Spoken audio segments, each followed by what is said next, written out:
Chapter 1101. The four people who came to deliver the information saved the attacker, who had fainted from drowning. This person seemed to be quite strong-willed. After waking up, he didn't struggle. He sat there without saying a word. He wasn't like other people who pretended to be strong-willed, glaring angrily after being caught. He used his remaining eye to calmly look at Zhang Xiaobao, his pupil almost losing focus. Wake up, stop dreaming. You didn't catch him to threaten my brother and sister, but we caught you. Xiaobei picked up a suitable stone from the ground. When she saw that the person in front of her had woken up, she swung her arm and smashed it on his forehead. She said angrily because Xiao Hai's arm was bruised. That was her brother. After being hit, the eyes of this seemingly tough man regained focus, and a trace of panic appeared on his face. His throat issued a painful groan, but he couldn't say anything. It seems like this was caused by Little Hai kicking his throat when they were underwater. Xiaobei stuck out her chest and put her hands on her waist. She continued to attack him verbally. Little guy, you dare to scheme against us? You think you can use us to threaten my brother and sister? Do you think you can do whatever you want on land? You'll choke to death. The person glared at Xiaobei. Suddenly, he felt dizzy and fell backward. No one supported him.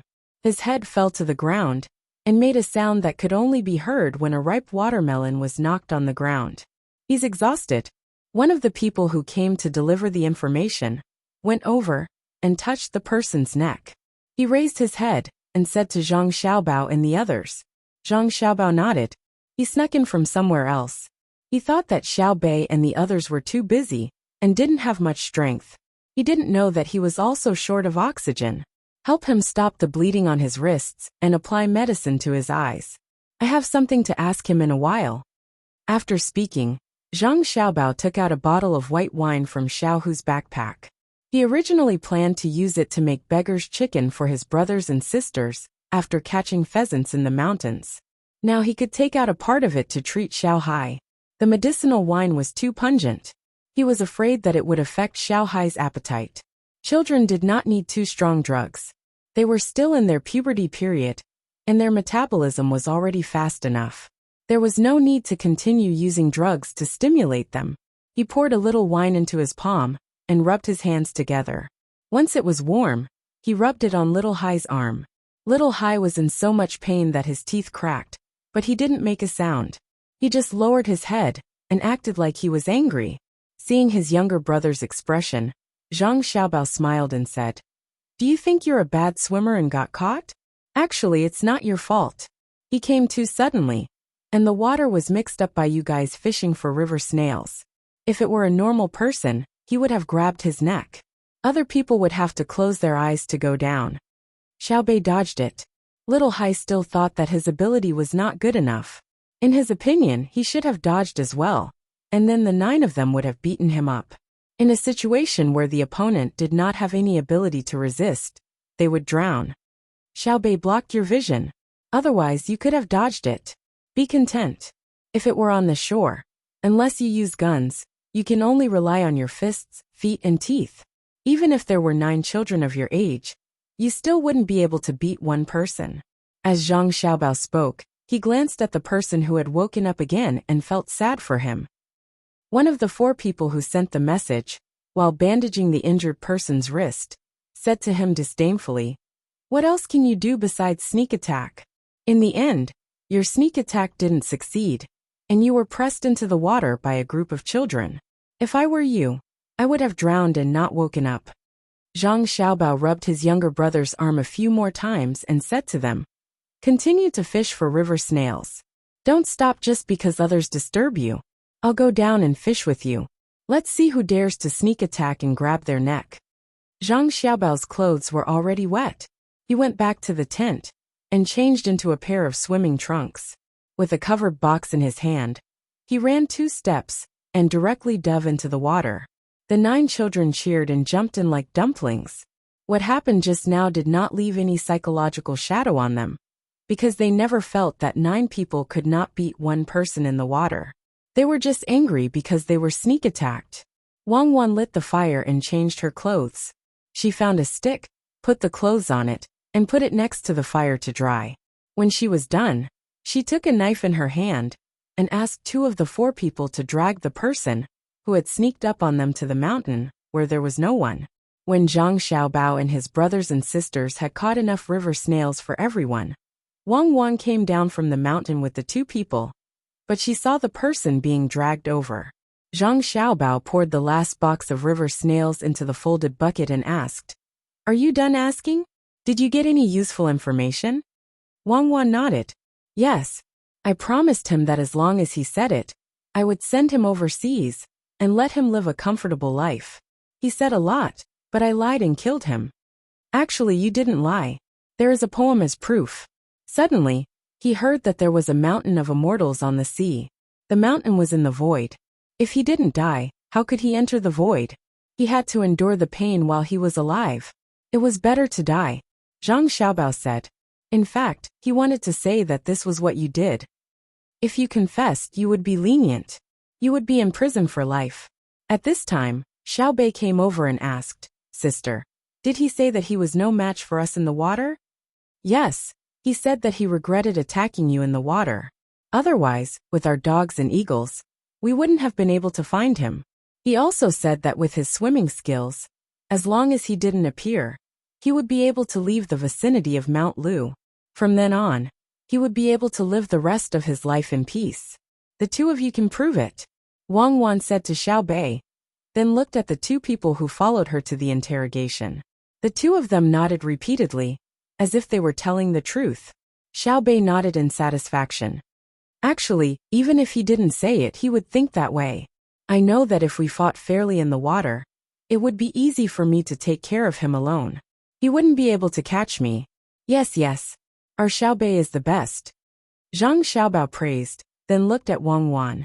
Wang Wan continued, "He can be considered a small leader. He said that he secretly followed the sect leader to where he was hiding. It was behind a waterfall, and there was probably a cave. He also said that the reason they were hiding at Mount Lu wasn't to attack us, but to set up something to ignite the fire. When the time comes, the fire will burn the vegetation of Mount Lu. First, it can burn tourists to death. Second, it can burn the vegetation of Mount Lu, which will affect the construction of our railway. Our railway is still using wooden sleepers for shock absorption. We don't have enough raw materials for cement.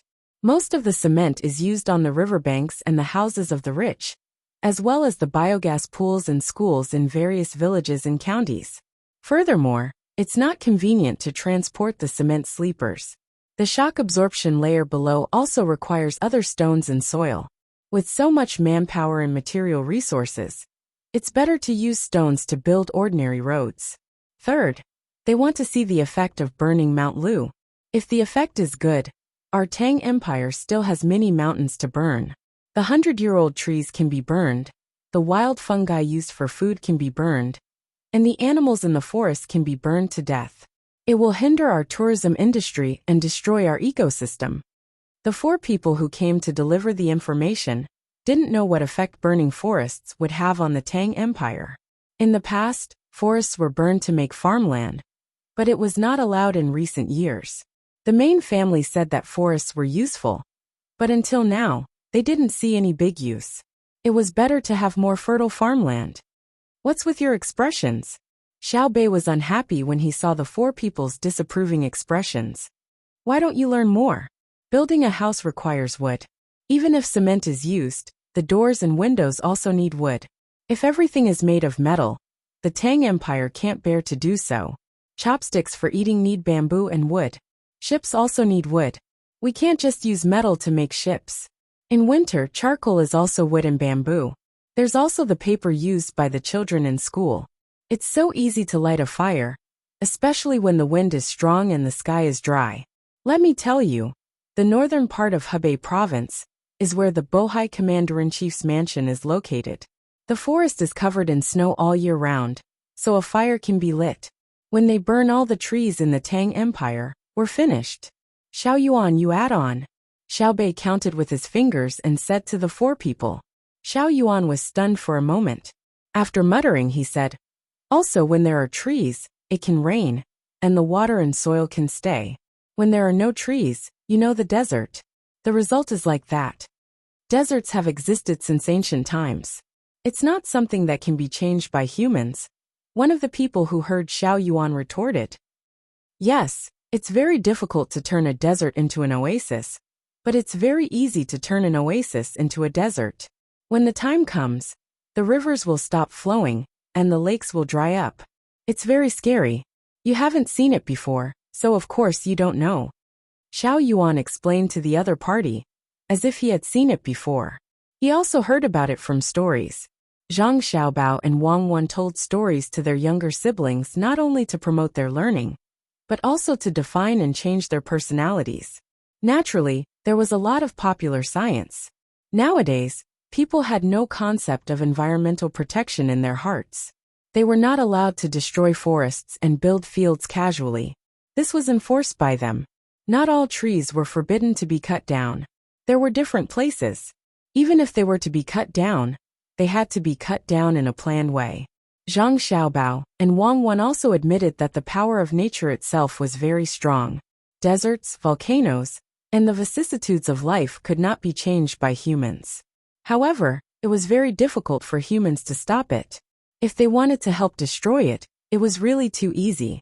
Perhaps there was no way for humans to stop the movement of the Earth's crust and the change of the magnetic field. One day, the Earth would undergo another earth-shaking change. However, humans could try their best to live more comfortably before that time arrived.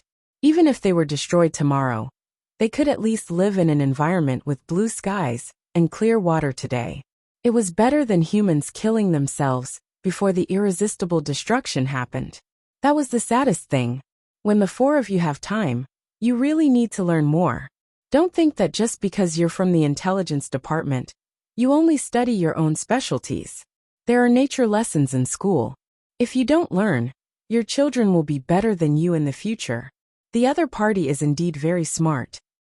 They can tell that we need a large amount of wood to support the relevant important industries. At least they are smarter than other terrorists. Don't you think so, Cuckoo? Zhang Xiaobao said to the four of them, and then asked Wang Wan. Wang Wan nodded. She also admitted that the terrorists in the past were not as smart as the ones causing trouble for the Great Tang now. They only knew how to use suicide bombings. They were clearly stupid. Why did they have to directly target people, forests, and rivers when they wanted to wreak havoc? Just like the Japanese duosher and the people from the small southwestern countries, they were very smart. They wanted to throw pollutants into the water and burn down Mount Lu.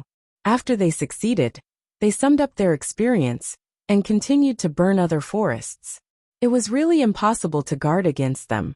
In any case, it was just a life. Even if it was a suicide bombing, it did not matter. Why not run to a certain country to hide? When the trees were about to ripen in 2 days, pick a windy day, light a fire, and burn a large area. There was also their forest.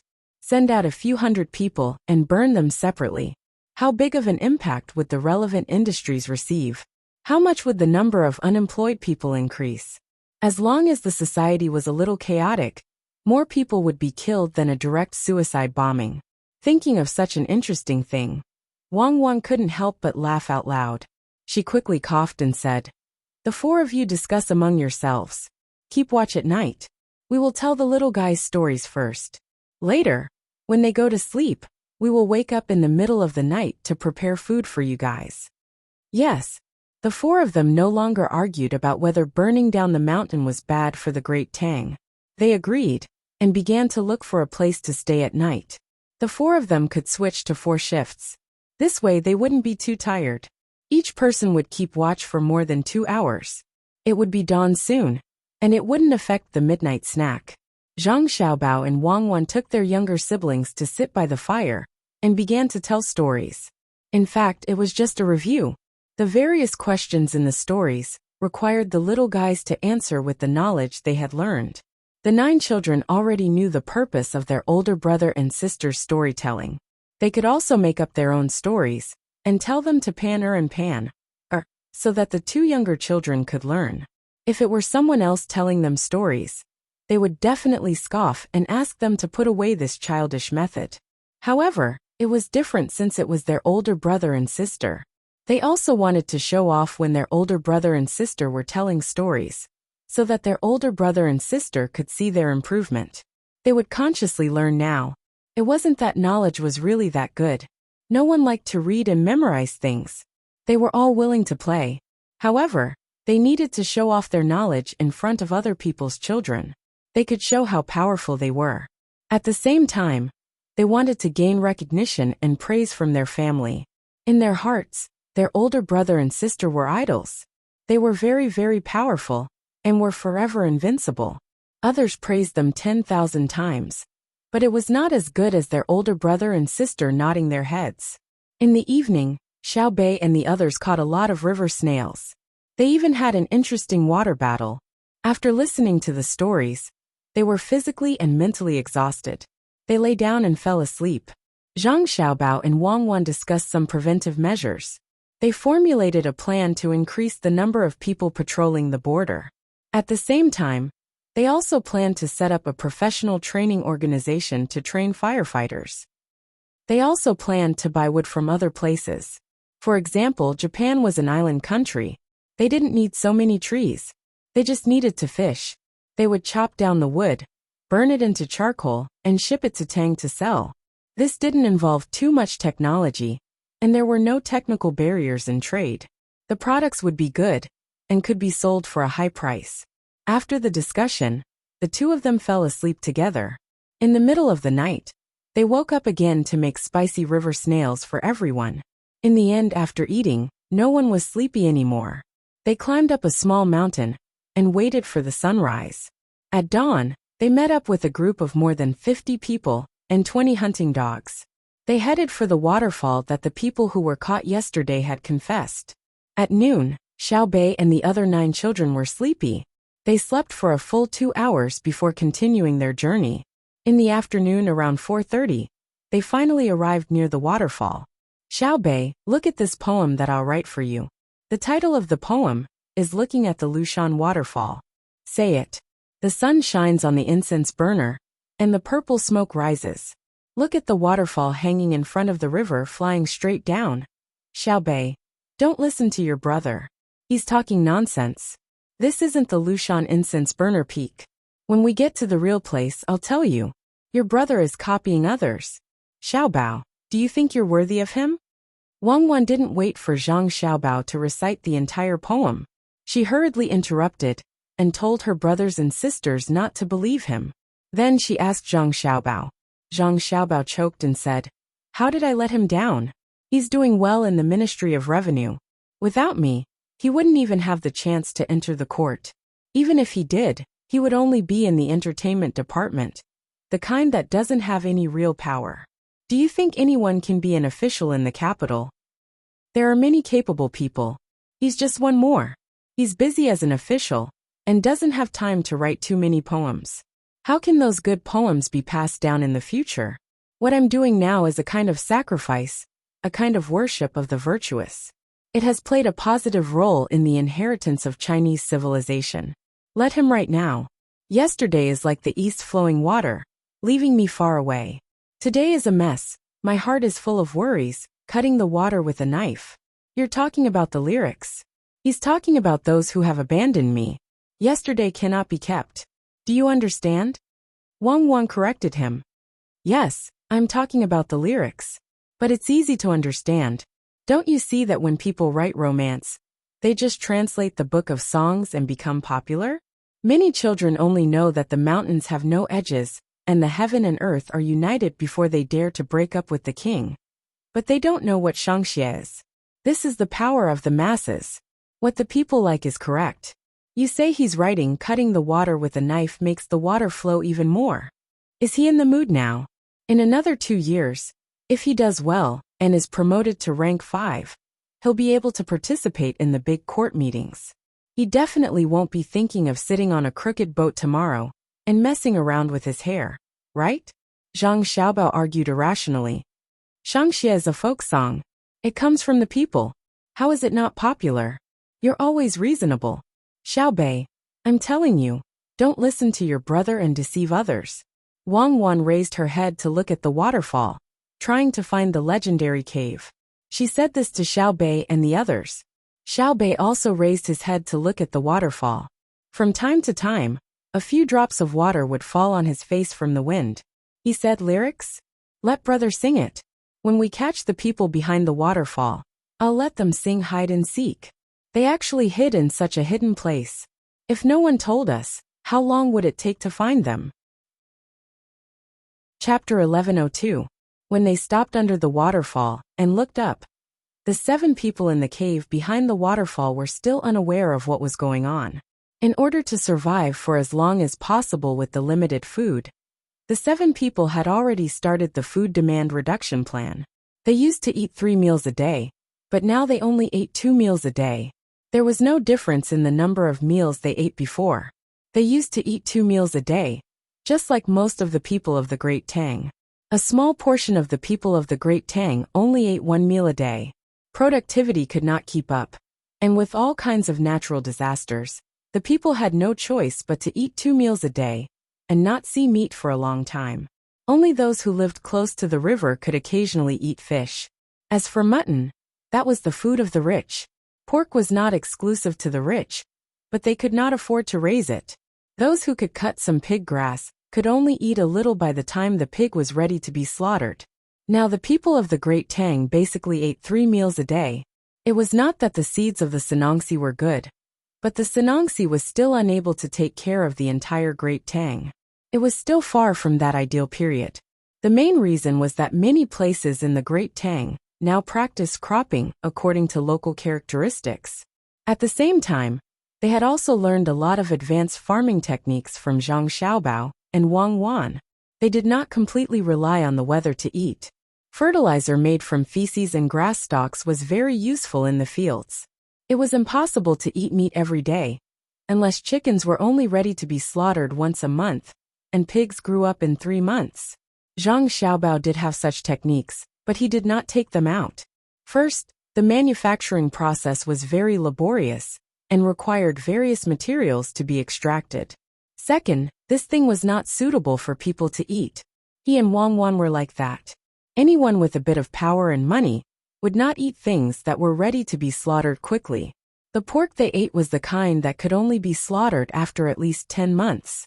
The 7 people in the cave saw that the lives of the people of the Great Tang were better compared to the lives of their own people. The difference was like heaven and earth, and they were still in the cellar. As a result, he also ate 3 meals a day. Every day, there would be 1 meal with meat. But now, that was no longer the case.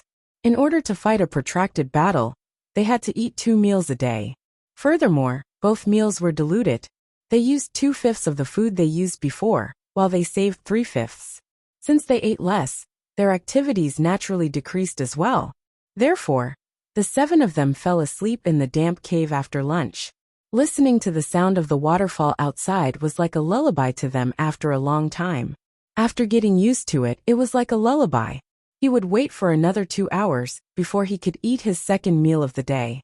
Then, he would continue to sleep to ensure that his body was in good condition.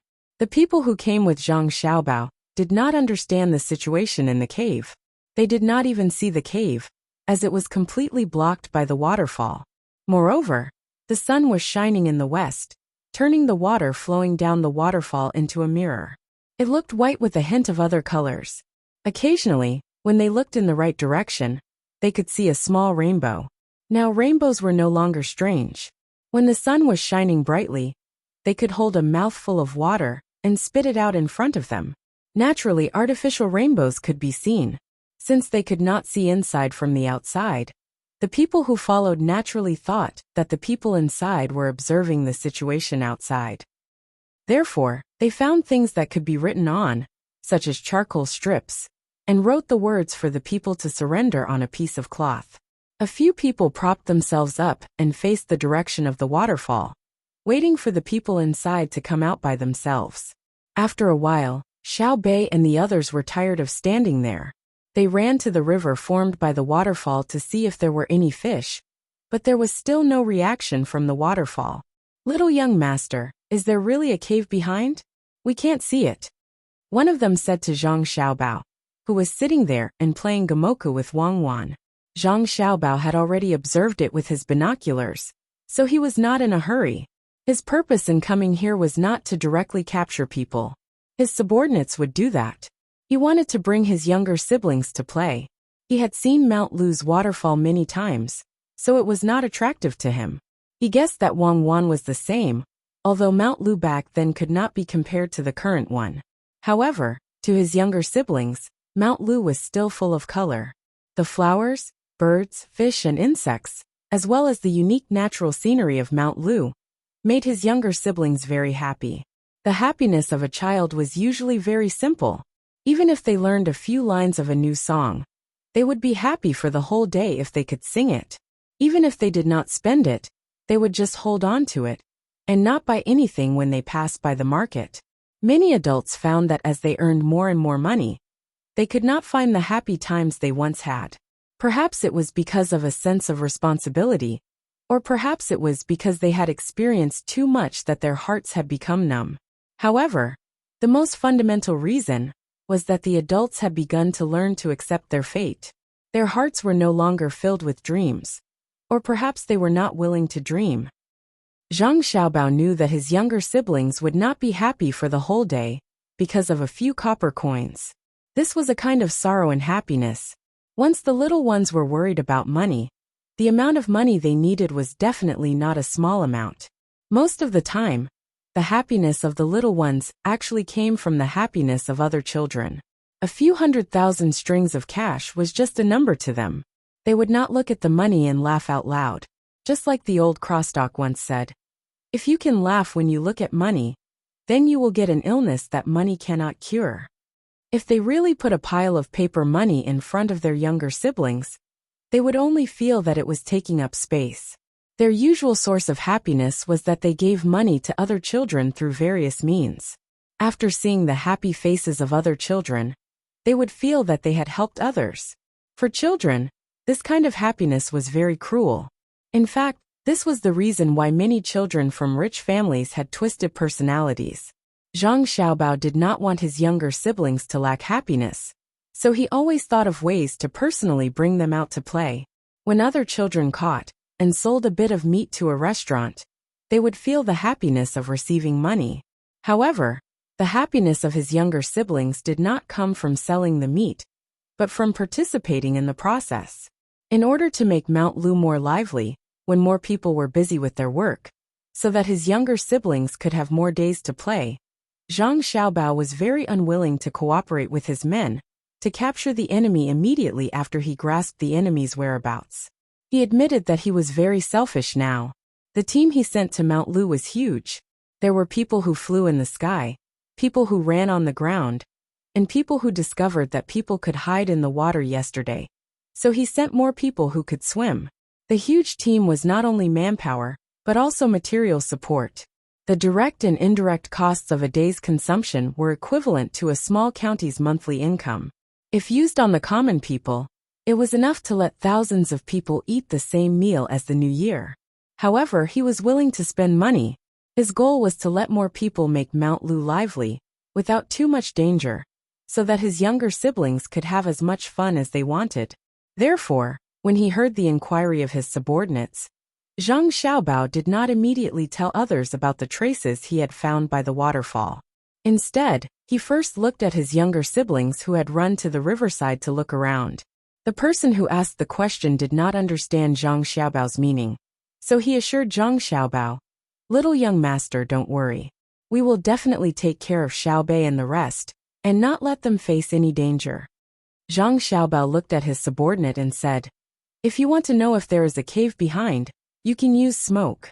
If there is someone inside, you will definitely be able to smoke it out." "Ah, smoke. Little young master, that is a waterfall.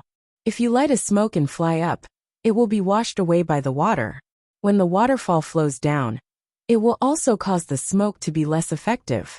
It is better to use artillery. Bullets will probably not be able to enter."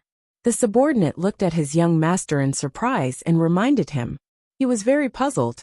How did the young master become so stupid? How could he not understand such a simple principle? As he spoke, he looked at his wife, Cuckoo, and hoped that she could help him come up with a better idea. Wang Wan seemed to be immersed in the game of Gamoku.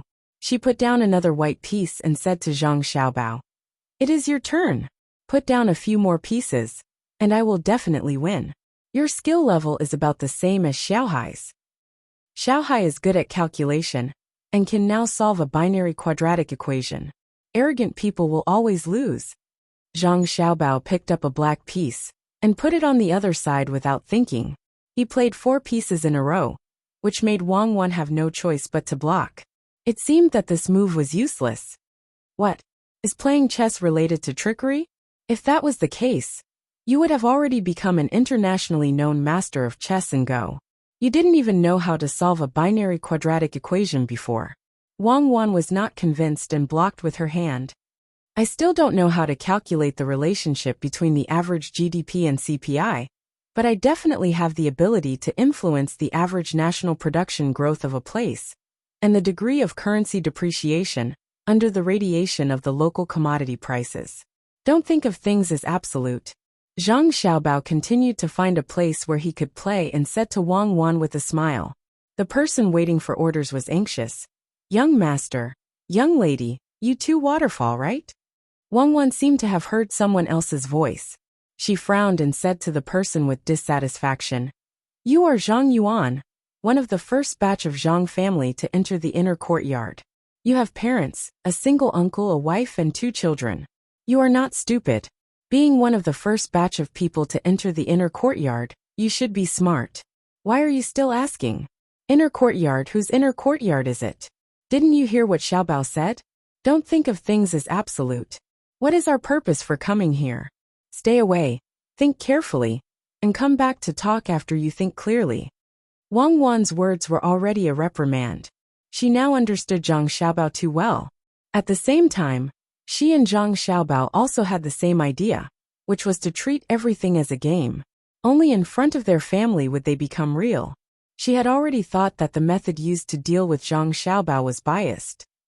She should not have directly labeled Zhang Xiaobao as an international swindler and then arrested him. Instead, she should have used the orphanage Zhang Xiaobao came from. As long as they used the name of the orphanage and acted in a diplomatic way, many small countries in Africa would not need to spend too much effort to rope them in, even if the orphanage only took 1% of the benefits in the entire process. In that case, in a situation where the country did not need to mobilize other people, Zhang Xiaobao would naturally take the initiative to attack and cooperate with the corresponding things. This was because that was Zhang Xiaobao's route, where his soul was entrusted. Even if he knew that he was being used, he had to do it. Now, what she and Zhang Xiaobao cared about was each other and their families. Otherwise, the 2 of them would be lonely. Now who could challenge Zhang Xiaobao's position? Although the enemy this time came up with a plan to pollute the environment and burn down Mount Lu, but to her and Zhang Xiaobao, the enemy's way of doing things was not grand enough. What was truly grand was an open scheme, not a conspiracy. Compared to Li Longji, who could become an emperor, the people from a few countries working together were too low level. That was why she wanted to support Zhang Xiaobao. At the same time, she was dissatisfied with the first batch of people from the inner courtyard, who were recruited from outside. The person who asked the question did not know what Wang Wan was thinking. When he heard the girl's words, cold sweat soaked his back. He left the place where people were playing chess and found a tree. He squatted there and carefully thought about what he had done wrong to make the young master and the young lady angry. Here's a fish for you to eat. Just grill it and put some salt on it. You don't need to put anything else. It tastes good. After being reprimanded by Wang Wan, the person who was squatting under the tree ran to think about things. Suddenly, Xiaobei appeared in front of him, holding a fish that weighed more than half a kilogram in her arms. Miss Xiaobei, what are you? The person asked in confusion. He looked at the fish and did not know what to do. Xiaobei stared at him. Take it. It's for you. You are the inner courtyard, and I am the master. I have to think about the inner courtyard first when I catch the fish. The others have to wait until we catch more fish. Let me tell you, there are also fish under the waterfall. They are all stupid fish. I guess they fell from the waterfall and became confused after hitting the water. We can use the net in my brother's backpack. We can catch a few with one net. Hee. I didn't jump into the water. My clothes are still wet. I'll net a few more in a while. Then I have to change my clothes. Otherwise, my brother and sister will be angry. They brought us here to play, not to make us sick. We never knew that Mount Lu was so fun. It's not worse than the northern part of Hebei province. Over there, you can scoop up fish with a ladle. Here, the fish fell and became confused. Ha ha ha. Xiao Bei threw the fish to the person as she spoke. She held her stomach and laughed. No one knew why she was so happy. Hearing Xiao Bei's words, this person blankly hugged the fish and looked around. Sure enough, he saw that there were a few people from the inner courtyard who had the same status as him, and they all had a fish in their hands. Looking at Xiao Bei's happy expression, and recalling what Xiao Bei had just said, this person finally understood why Miss Cuckoo and young Master Xiao Bao were angry.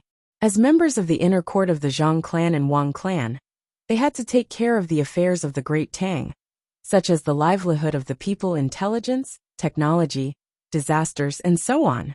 This was very normal. Even the common people of the Great Tang believed that the Zhang clan and Wang clan were definitely on the side of the Great Tang. But the inner courtyard was still the inner courtyard.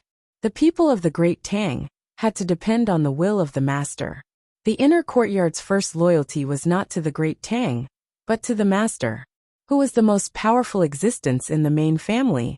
Naturally, it was Miss Cuckoo and young Master Xiao Bao. Although there was nothing that could cause the main family's young master and young lady to have a dispute with the main family's master and madam. However, everyone in the inner courtyard knew that if the young master and young lady wanted to kill someone, the main family's madam and master would not be able to stop them even if they wanted to.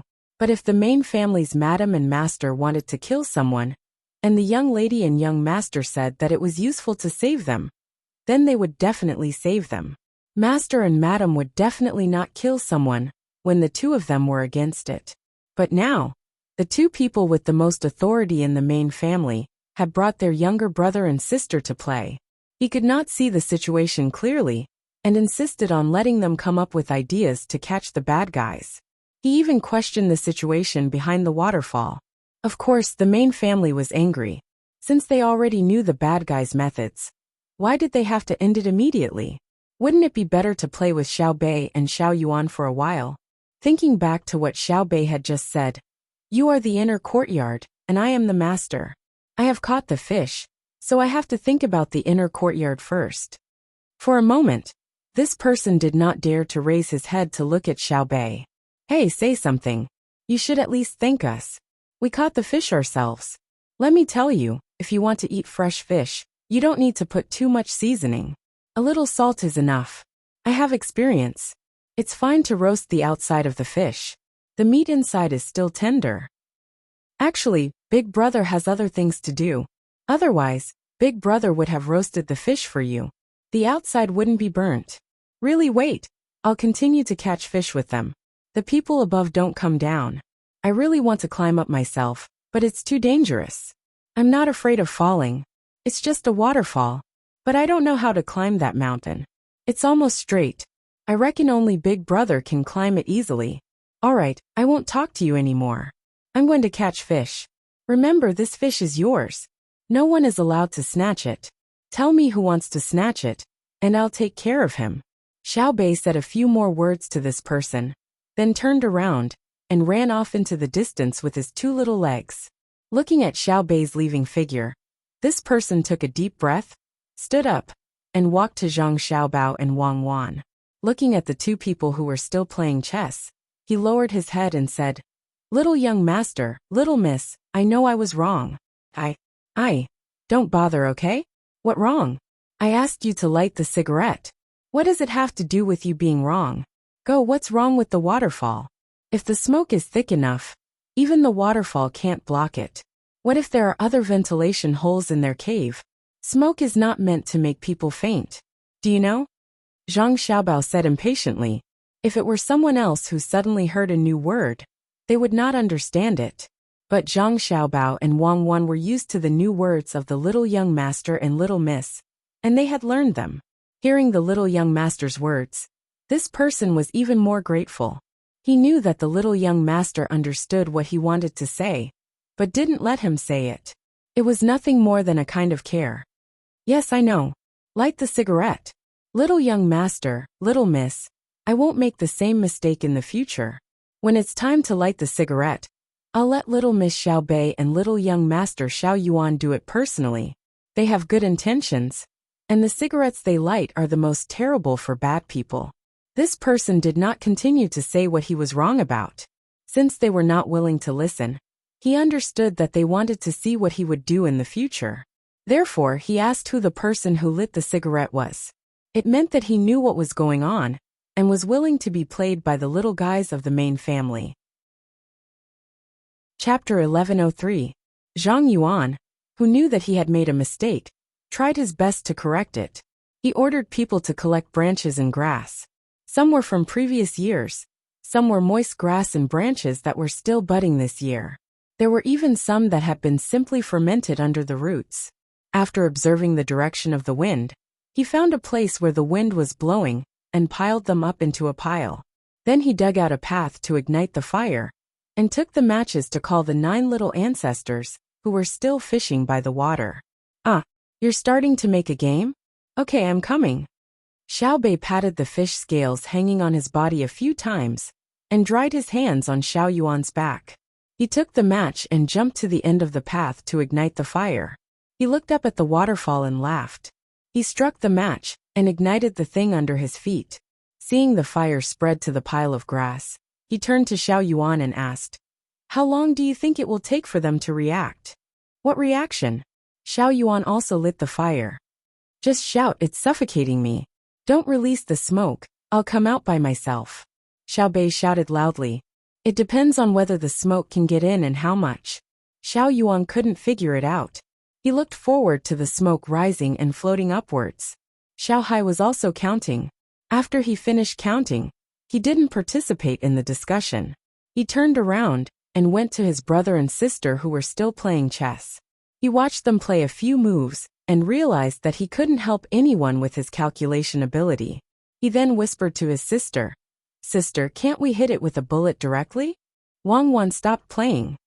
"It depends on the bullet's speed and penetration, as well as the thickness and flow rate of the waterfall hit by the bullet.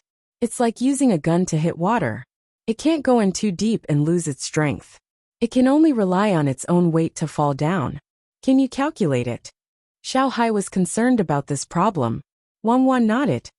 "In theory, yes, but it's not an accurate calculation. It's a calculation of a range. It's impossible to remove the obstruction and flow rate of the water. The only thing we can do is to minimize the impact as much as possible. For example, if you use a wooden board to block in front of you, and I swing a big iron rod to hit you, I won't consider the obstruction of your wooden board, because the force of the iron rod far exceeds the resistance of your wooden board. Can I learn it?" Little Hai was particularly concerned about this matter. "No, because I can't teach you. I don't know how to do it. There's too much knowledge involved. Not only gravity, but also the obstacles in the environment during the bullet's flight, which are mesons, angles, and artificial intelligence. The calculation of the bullet's trajectory can be adjusted automatically. It's not that simple. You still have a long way to go before that day. In the future, it will depend on how hard you work. Your brother and I can only provide you with some theoretical knowledge, but we can't do anything practical." Wang Wan had used this type of weapon before. It was a bullet. With her technology at that time, the bullet was already equipped with intelligent guidance, but not all countries could master it. Little C was stunned for a moment. In his heart, he had always thought that there was nothing that his big brother and big sister couldn't do. But today, when he heard his big sister say that she couldn't calculate, he was depressed. Zhang Xiaobao touched his brother's head and said, "There is never an end to the things in the world. It requires the efforts of many people. All we can do is to keep exploring. However, the more we know, the more we will discover our own ignorance. The higher we fly, the more we will know the depths of the sky. I'm not talking about the atmosphere. In fact, when we fly up, we are also flying down. What makes people afraid is not the starry sky, but the heart. After time and time again, people will find that they have actually taken the wrong path. That kind of mental pain is the most uncomfortable. But we still have to go on, even if it is wrong. Maybe when we just proved a mistake, We also proved that it was right at the same time. Learn mathematics can be applied to any field. Little Hai didn't fully understand his brother's words. He only knew that his knowledge was still too shallow. There was a very long way to go in the future. Only by persevering could he go further. Brother, I know. I will take out more time to study in the future, Little Hai said. Wrong. In the future, you have to take out more time to play. Learning is endless. There is a limit to my life. And there is no limit to my knowledge. There is a limit to my knowledge. If you are interested in learning, then learn. But learning is not the goal. How can you make yourself happy? Now there are people who are making me unhappy, so I can't let them be comfortable. When Zhang Xiaobao heard that his brother wanted to spend a lot of time studying mathematics, he hurriedly persuaded him. He didn't want his brother to become a fool who only knew how to calculate. It might be very important to mankind. The day he really became famous, he would write a thick stroke in the history of later generations. But this was not what he wanted. He only wanted his younger siblings to live happily every day. The burden of contributing to mankind was too heavy, and it was not suitable for his younger siblings to carry. Little Hai was confused again. The ones who wanted him to learn were his brother and sister, but the one who didn't want him to learn was his brother. Should he learn or not? Unable to understand, he left the chessboard and returned to the place where the fire was. Looking at the billowing smoke, he guessed how long the people inside could hold on. Using smoke to smoke the cave behind the waterfall was not very effective. Most of the smoke was blown away, and some of the smoke was scattered by the waterfall. Less than 1% of the smoke could enter the cave. Even so, the people did not give up. They still added leaves and grass to the fire regardless of their tiredness. It was already dark. In addition to the fire specially used to smoke people, the people also lit a pile of bonfires. They set up pots to cook, or directly roasted fish and wild animals. Xiaobei, who had changed her clothes, held a cup of juice in her hand and ran around excitedly. She scooped a spoonful of food from the pot to eat, and ran to another barbecue place to cut a piece of meat.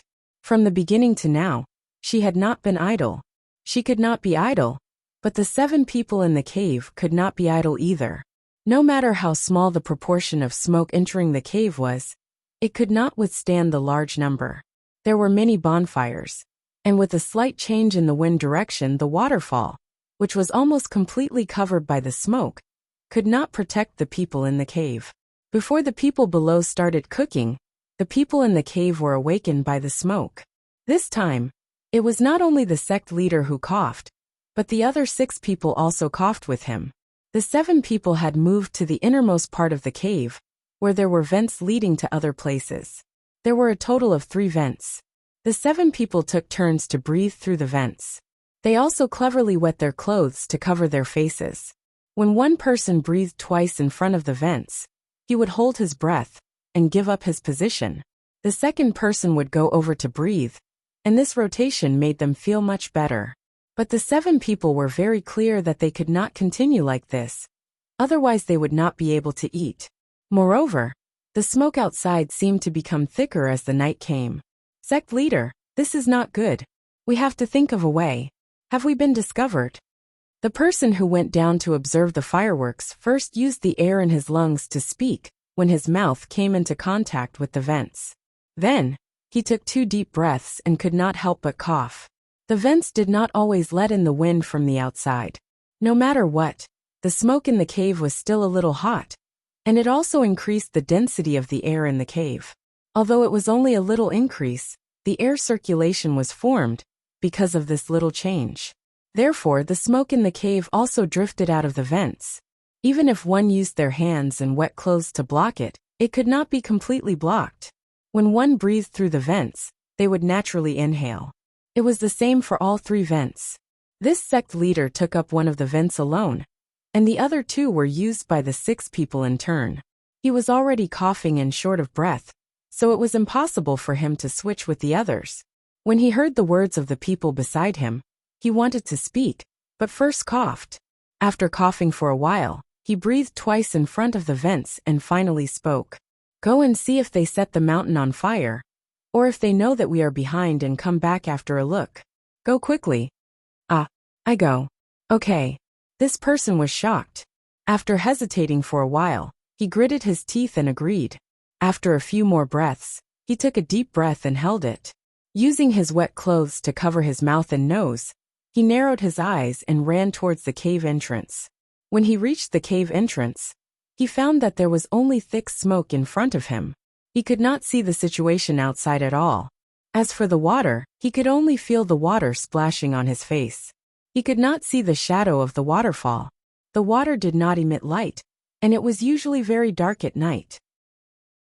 He wanted to go down like last time, but he knew that it was absolutely impossible. No matter how good his throwing skills were, he would not be able to hit a nail at night.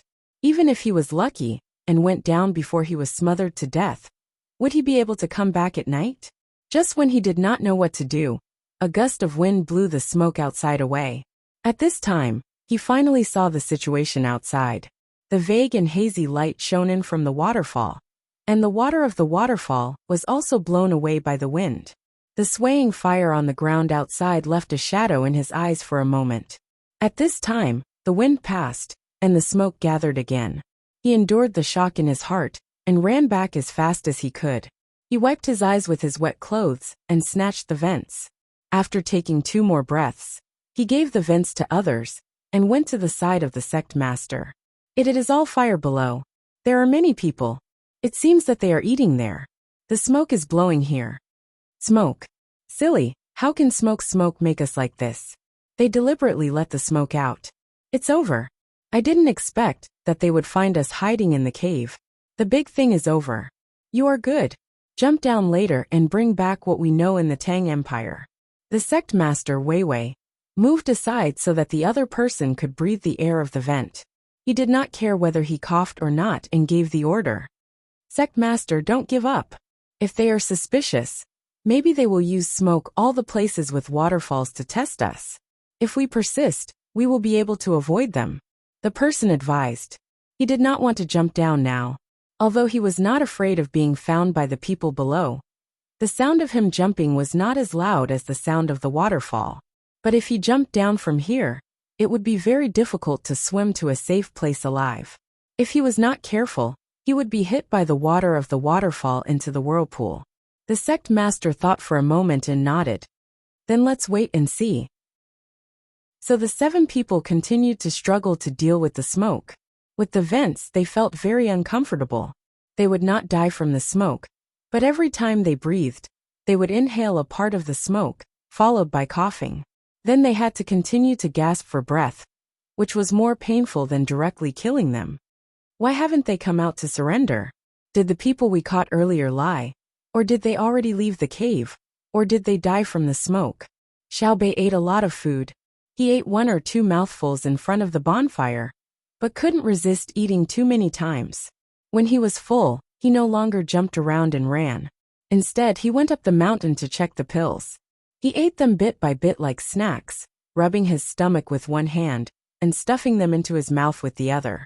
His legs slowly moved as if he was taking a stroll. A lot of mosquitoes flew over, and when they landed on the fire, they were burned to death, making crackling sounds. Looking at the stars in the sky, Xiaobei began to feel annoyed. He said to his brother and sister, who were still eating slowly. Zhang Xiaobao was roasting fish and eating it piece by piece. When he heard his sister's words, he was also surprised. He guessed. Could it be that he fainted from the smoke? Is there any news from the people who are searching everywhere with torches, saying that they have found smoke coming from somewhere? I'll go ask. Xiaobei rubbed her stomach and went to ask. After a while she returned and said, Not yet. Let's wait for a while. It's not convenient to search at night. If I had known about the smoke in the morning, it would have been fine in the afternoon. Let's stop for a while first.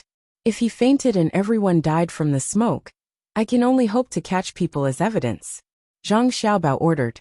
The piles of fires used to smoke people were extinguished.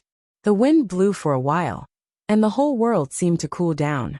Zhang Xiaobao said to his sister, See if the water is cold. If you can take it, go down and swim for a while. The food in your stomach should be more or less digested. In the future, control your eating. You always eat until you're full, but you're not fat. If other children ate like you, They would have become fat girls long ago. It's not cold, it's not cold. I'm going to swim with them. Xiao Bei thought it was time to sleep, and was thinking of an excuse to delay it. There were many people and it was lively. It was not easy to have a chance to play, so it would be a pity to sleep now. As she spoke, she pulled Xiao Yuan. Xiao Yuan said unwillingly, I think it's cold. I'm not going. It's not cold. Hurry up and change into your swimsuit. Otherwise I'll push you down. Xiao Bei helped Xiao Yuan make the decision. The 9 children jumped down one after another. The people on the shore quickly followed, and lit up the section of the river they were swimming in with torches. The smoke outside stopped, and the smoke in the cave gradually dissipated. The 7 people felt that it was not so difficult to breathe. They coughed again, as if they were trying to cough out all the smoke they had inhaled. Sect Master, look.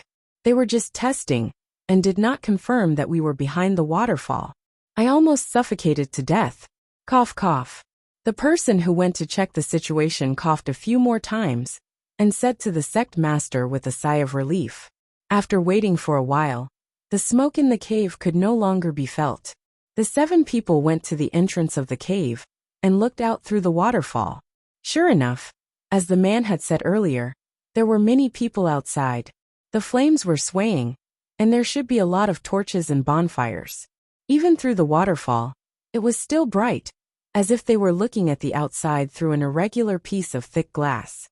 Eat and sleep. The sect master observed for a while, and occasionally saw the situation outside. He waved his hand and ordered. The 7 people did not cook porridge this time. Instead, they casually took some rice and put it in the wind. They ate some salted vegetables, and had no clothes to cover themselves. They lay there, and endured the discomfort of their bodies, forcing themselves to quickly fall asleep. In the middle of the night, Xiao Bei and the other 9 children also went to sleep in the tent. The others took turns to keep watch. Early the next morning, the 7 people in the cave woke up. The sun had just risen from the horizon, and they really could not sleep. In order to save on food, they did not move much other than sleeping, so that their bodies would not be so tired. Just as they were waiting for the people below to come to another place in the morning, they suddenly found that smoke was pouring into the cave again. Moreover, the smoke this time was even more uncomfortable than the smoke from last night. Cough, cough, cough, what smoke is that? It's so smoky. What's that smell? When one person smelled the smoke, he immediately covered his mouth and nose with wet clothes and ran toward the wind. The other 6 people did the same. After smelling the smoke today, they felt that their nose, mouth, throat, and eyes were burning. Is this how the smoke is made? It's really fun. It looks more solid than last night's smoke. Xiao Hu looked at the bonfire and said happily. Today's smoke was added. It was mixed with animal feces, and the fur and fat of the animals that were hunted for food yesterday. After it was lit, the smoke formed was more solid than yesterday's smoke. It was indeed similar to the smoke from the beacon tower. The smoke looked black with a hint of yellow, and yellow with a hint of white. In any case, it was a mixture of all kinds of colors. With one look, one would know that it would be uncomfortable. After smoking like this for half an hour, someone finally came to report that they found 2 smoking places. It was estimated that they were connected to the cave. Stop first. Zhang Xiaobao ordered with a smile. The smoke was extinguished. Someone brought Zhang Xiaobao and the others up the mountain from another place. Sure enough, there were 2 places where smoke was wafting out. The smell was exactly the same as the things that were burning below. Are there other smoking holes in other places? Zhang Xiaobao stared at the 2 holes and asked. Not yet. Little Gongzi, what do you think we should do next? The person who was asked replied. Fill them with water. Tell the people in the cave that they have been discovered. Force them to come out. Zhang Xiaobao said. Brother, do we need to fill them with smoke? Xiao Bei pointed at the 2 holes and asked. Let's see how they perform first. Zhang Xiaobao turned around and walked down. Just as he returned to the ground, someone came up to him and reported. Little Gongzi, we found a place for people to climb up and down on the rock wall. Should we arrange for people to attack? We can definitely fight our way in. Zhang Xiaobao waved his hand. We won't force our way in. What if someone climbs up and throws rocks down from the top? That will cause casualties. I don't want to implicate our people just to catch a few people. It's not easy for Xiao Bei and the others to come here for fun. They might not come back for a few years. Hurry up if you want to catch people in other parts of Mount Lu. When we catch all of them, we'll celebrate when we get back. That's right. We haven't had enough fun yet. Don't attack. There are no hostages inside. My people are precious. Drag it out slowly. Drag it out until they die. If there's no other way, we can use cannons to bombard them. It's just money. I have money. Xiao Bei supported her brother. She knew that it was not easy to run around in the wilderness. Once this was over, they would have to follow the boat. It would be impossible for them to come out and play alone. The 7 people in the cave noticed that there was less smoke. They thought that the other party had finished probing once again.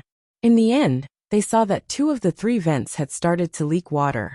They could no longer use them for ventilation. The 7 people were shocked when they saw the water. Their first thought was that they had been discovered. Then, they saw the water flowing towards the mouth of the cave.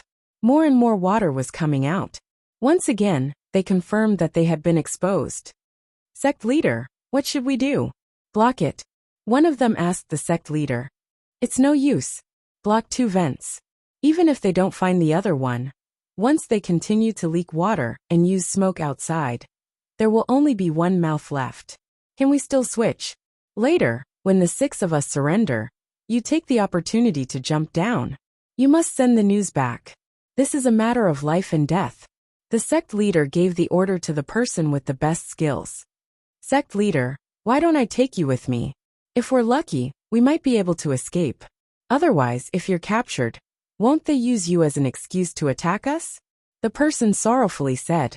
He was keenly aware of the great Tang's reaction once the matter was exposed. To be more precise, Zhang Xiaobao and Wang Wan would retaliate, and he began to regret coming here to cause trouble. Relax. No one will admit to it. I'll just say that it was my own idea. I could have just died, but if I really did die and didn't give them an explanation, they'll vent their anger on our country. I alone will take all the blame. The sect leader seemed to age a great deal as he sighed. While the 7 were discussing, shouts came from outside. Some were yelling directly, while others were using loudspeakers, but the voices were fairly uniform. The meaning was that the people inside should surrender. If they resisted, they would be captured and would not have a good ending. This was the method that Zhang Xiaobao and Wang Wan had often used. Of course, without a hostage, there was no need for a negotiator, and they didn't care if the people inside would harm themselves. Let's go. Get ready. There are quite a few people here. It's worth it to send so many people to capture me. Hearing that the sounds outside could faintly be heard over the movement of the waterfall, one could imagine how many people were outside. The sect leader helplessly shook his head and looked at the other 6. He wanted them to help him get out. This was what they had done when they came in. 5 of the 6 would be captured together. The remaining 1 would have to take advantage of the moment when the sect leader's attention was diverted to jump down from the top. Then, he would have to see if his luck was good enough to avoid the whirlpool and escape. That way, he would be able to send back all the information he had gathered, especially the gun manufacturing techniques that sect leader Qi had shared with him.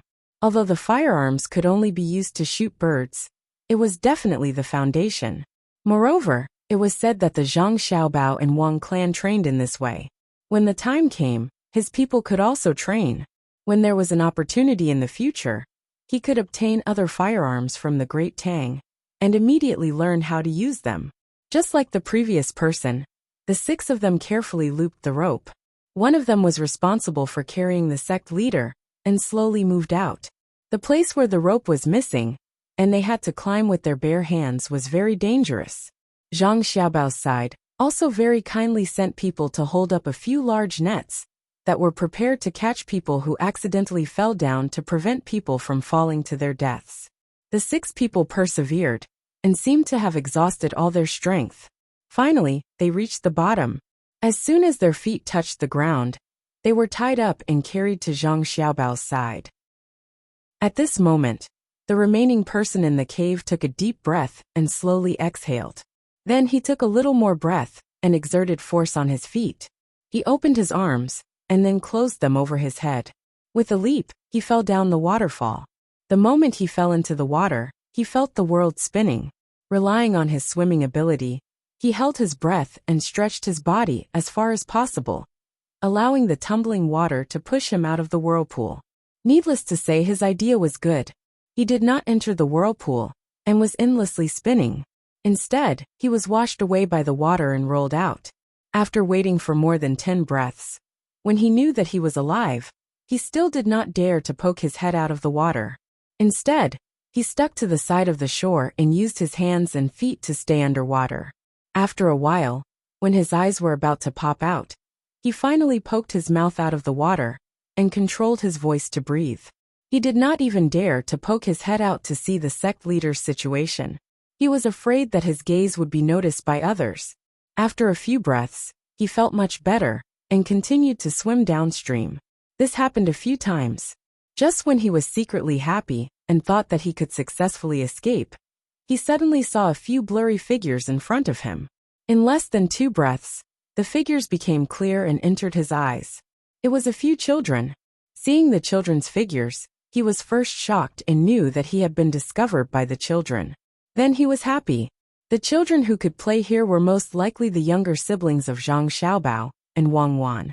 If he could catch one, he might be able to save the sect leader. With a trace of hope, he reached out to the figure in front of him. Just when he thought that he could catch the other person, he suddenly felt the sensation of touching something net-like. Then his head and body were also caught in the net. The person who sensed that something was wrong was very clear about the consequences of being caught in a net in the water. He hurriedly stretched out his 2 arms, wanting to open the net. He also began to kick with all his strength. At the same time, he did not forget to continue to reach out with his outstretched arms. Through the net, he could still catch the person with his 2 arms. Just when he thought that there was no problem, his stomach was pinched a few times, then his ears. Someone even put their hands under his sleeves and moved with all their strength. His 2 legs were also grabbed by someone. Then, he saw the figure of the child that he thought he could easily catch suddenly roll backwards. Like a fish, the child drew an arc in front of his eyes and ran under his body. Then, he only felt that the world was spinning. His body was completely wrapped in the fishing net, and his throat was burning uncomfortably. Water entered his nose and directly caused his head to hurt, like it was being pricked by needles. After that, he did not know anything. We caught a big fish. It's very, very big. Haha, we're in the water. This time we were caught by surprise. You want to catch us? Are you stupid? Humph. After knocking the other person out, Xiao Bei and the other 9 people swam to the shore and shouted to the person, who was standing not far away and watching what had happened underwater. This person did not belong to the Zhang family or the Wang family. He was a member of the local military. He was in charge of standing here and watching the situation in the water. At the same time, he was also keeping an eye on Xiao Bei and the other 9 children who were playing in the water. After Xiao Bei and the other 9 people found out that the other party was in the waterfall, they wondered if the other party could escape from the water. If it were them, they would definitely think so. Although their brother and sister had arranged for people to set up layers of nets in a relatively narrow area downstream, they felt that they should still go down and look for the other party in the water. If they could find the other party, wouldn't it be considered their contribution? Therefore, the 9 of them used nets to stop the fish in the water, while keeping an eye on the front. They also wore water goggles. Last time, Xiaohai was caught by the other party, so they had learned to be smart. In the end, just as they were happily catching fish, they saw a big shadow coming from the water in front of them. When it got closer, they could see the other party's appearance very clearly through the water goggles. As a result, things became simple. The other party was indeed very skilled. At least, Xiao Bei and the others could not climb the wall next to the waterfall. Furthermore, the other party was also good at swimming. However, he did not have a water goggles, so he did not know how good his opponent was in the water. Once the net covered the other party, even Zhang Xiaobao would not be able to do anything, let alone him. In the water, one's strength could not be used. What was required was the coordination of one's body. Xiao Bei and the other 9 people had tricked the other party just like that. While they were fighting in the water, the person watching from the shore was stunned. He did not know what to do, so he shouted for the others. Then, he saw the 9 children dragging a person out of the water. It was obvious that the other party had fainted and probably drank a lot of water. I'm talking to you. Why are you still watching? Help me. Once out of the water, the person becomes heavy. I can't pull him up. He looks like a fool. Xiao Bei stepped on the water to prevent the water from washing her away. At the same time, she shouted angrily at the person who was watching in a daze. She had done a meritorious deed. She could be considered a person who had done a meritorious deed. But the other party did not listen to her orders. It was too infuriating. The person reacted and pretended not to hear Xiao Bei's scolding. Not to mention that she was a little ancestor that he could not afford to offend. Even if it was an ordinary person, he would have the right to scold her. As he pulled the person up, he cooperated with her and asked, Xiao Bei, how did you catch him? I caught him with a net. He's stupid. When he saw us, he didn't run away. He even rushed towards us and reached out to grab me. He's big and tall, so he's more agile than me in the water. In the end, we caught him with the net. He still wanted to struggle. TSK, he's underestimating us. Xiao Bei said proudly. She climbed ashore and gestured with her hands and feet. When she said that she had dodged the person's movement, she even did a backflip on the ground.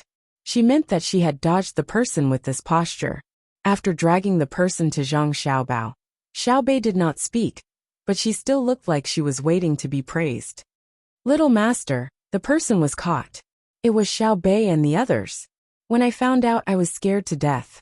If one of us was caught by the other party, I was scared to death. The local military personnel who dragged the person were still shocked by the 9 children's ability in the water. At the same time, they were very puzzled. Why did Xiao Bao let his younger brothers and sisters take the risk? What if something went wrong? Zhang Xiaobao seemed to know what the other party was going to say. Wei Wei smiled and said, Don't be afraid. If you want to hurt them in the water, even I might not be able to do it. The 9 people's fighting power in the water is much stronger than ordinary adults. Also, Zhang Xiaobao did not finish his words. After all, the other party was not his family. While he was talking, 4 people appeared at the place where Xiao Bei and the others were fighting. The 4 of them were also wearing water glasses. The color of the glasses was similar to the soil on the underwater shore. The same was true for the water suits they were wearing. There was also a tube connected to the 4 people's mouths.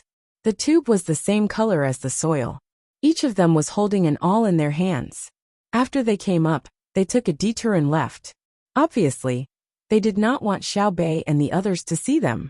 These were the people Zhang Xiaobao arranged. A total of 16 people were arranged, and each group of 4 people rotated. He was afraid that his younger brothers and sisters would be hurt again. When they were in the lake, Zhang Xiaobao was so scared that he broke out in a cold sweat. Wang Wan was the same. That was why they personally went to torture them. Their purpose was to vent their anger. From that moment on, the 2 of them paid more attention to their younger brothers' and sisters' safety. They knew that the little ones liked to swim, so they ordered people to prepare in advance. Wherever they went in the water, there had to be people guarding nearby. If they were discovered by their younger brothers and sisters, they would come out directly. If they were not discovered, they would continue to hide. Just now, when Xiao Bei's group of 9 were fighting with that person underwater, one of the 4 people clearly saw that that person didn't manage to catch anyone. Otherwise, he would have rushed over and hit him with an awl. Hearing her brother's words, Xiao Bei came over and held her brother's hand. She said, Brother, you don't know how dangerous it was just now. Luckily, I dodged at the critical moment. At that time, I was thinking that since he rushed over like that, I should. Good, you're brave and resourceful. After hearing his sister's exaggerated words, Zhang Xiaobao praised her. Xiao Bei embarrassedly twisted her body twice and said, Actually, it's not bad. It's mainly because brother taught me well. You two stop flattering each other. See how they are doing. Ask them if there's anyone above them. Just in case someone hasn't come down yet. Wang Wan was amused by Xiao Bei's appearance. She looked at the person who had just been rescued and said this. I'm asking you, is there anyone above you? Xiao Bei circled around the person and asked. No, I'm not convinced. You have more people. You took advantage of my unpreparedness and won an unfair battle. The person who was caught by the neck was indignant. TCH, I'm not convinced. I'm much younger than you, and I'm not as strong as you. You dare to say that I ambushed you? Do you know who betrayed you? I was playing in the water and ambushing our people. In the end, he attacked us when we weren't paying attention. He was still knocked out by us. The winner takes all, and the loser takes all. Don't look for excuses. It's impossible for me to let you go. If I fought you fairly in the water, that's not confidence, that's recklessness. I only look at the results, not the process. That won't work on me. Xiao Bei did not fall for it. She even kicked the person a few times. She tilted her head and said, What can you do to me? The person wanted to say something, but he was dragged away by the others. They dragged him to a place far away from the children for interrogation. Although Xiao Bei and the others were used to seeing blood, they still had to avoid it. It would not be good if they were taught too much. Zhang Xiaobao looked at his younger siblings who still wanted to play in the water and said, Don't go down. We've caught the person, and this trip to Lu Mountain is coming to an end. We have other things to do when we get back. I'll take you to see the other 2 waterfalls on Lu Mountain today and tomorrow. It's time for you to settle down. Oh. Xiao Bei stopped and walked back with her head lowered. It was obvious she had not played enough. At the side, Wang Wan said, The next step is to take the land route to Luzhou. Come with us. There's still plenty to play on the way. When we arrive, there's the sea. You can continue swimming. Ha! Xiao Bei immediately cheered up. It was fine as long as they did not have to stay in one place. 2 days later, Zhang Xiaobao and Wang Wan brought their younger siblings and set off for Xuanyang. At the same time, they had informed Hangzhou to let Li Longji take a boat over, so that they could meet at the lake. After that, they would change to the land route and head to Luzhou. They would keep an eye on the railway. At the same time, they would let Li Longji have a good trip. Otherwise, Li Longji would never be allowed to look at the sea in the south, let alone go to the ends of the earth that Zhang Xiaobao and Wang Wan had named. They had another purpose in coming to Xuanyang. Their younger siblings had promised the people in Xuanyang that they would come up with ideas to increase the number of roads in the area. They wanted to see the actual situation there, so that they could come up with a solution.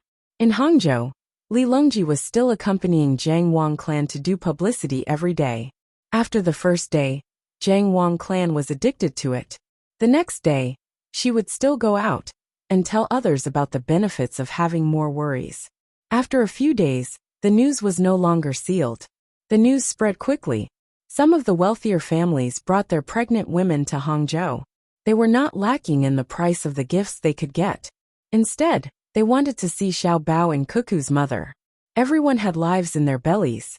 If they were close, they could absorb the immortal energy of others.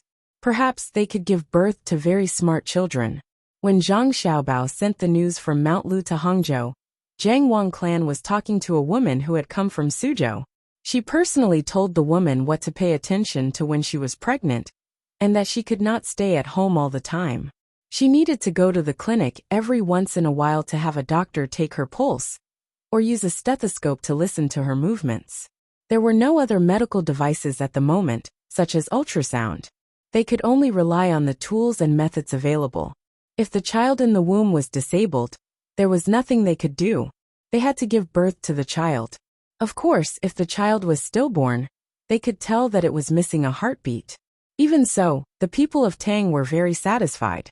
At the very least, they were not afraid of dystocia.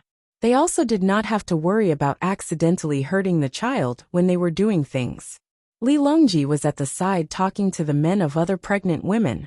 He had completely let go of his status as the emperor. To be precise, he had changed to another way to reflect his status. When he met and talked to the people, no one would say that he was no longer the emperor. They would only say that he was closer to the people. An emperor who was in the hearts of the people was more convenient to carry out orders than an emperor who could only be imagined. Reporting, the matter at Mount Lu is over. The Bohai Jadushi has sent a message. Most of the enemies have been captured. Only a few are still hiding. There is no need to personally deal with the follow-up matters at the Jiangnan West Road. Your Majesty can set off in a few days and meet at Pengli Lake. While Li Longji was talking to the people around him about the importance of more children to Tang, a messenger squeezed in from outside and handed over the translated telegram. Wei Wei nodded to the people around him. Li Longji listened to the messenger and took the telegram. He said with satisfaction, "The matter at Mount Lu is also over? Xiaobao's actions are truly extraordinary. All those who are caught are former citizens of the Great Tang. All of them are to be sentenced severely. As for those from other countries, lock them up for us first. Wait until us decide on where to deploy our troops. You must remember that you must not betray the country, and you must not think of betraying the country. Otherwise, no one will be able to escape. Our Tang is united, so why would we betray you? We will not let you off easily." Li Longji's last words were naturally for the people who were listening to the message. The people nodded in agreement. They all felt that the troublemakers were too evil. The country was doing well, so why did they have to join forces with others to destroy it? Wouldn't the people of Tang be harmed in the end? Your Majesty, don't worry. I will definitely not do anything harmful to Tang. I even sent gifts to the school. Bad people can't escape. They thought that they were very smart. But when Xiao Bao and Cuckoo made their move, they were all finished, right? They were all captured, right?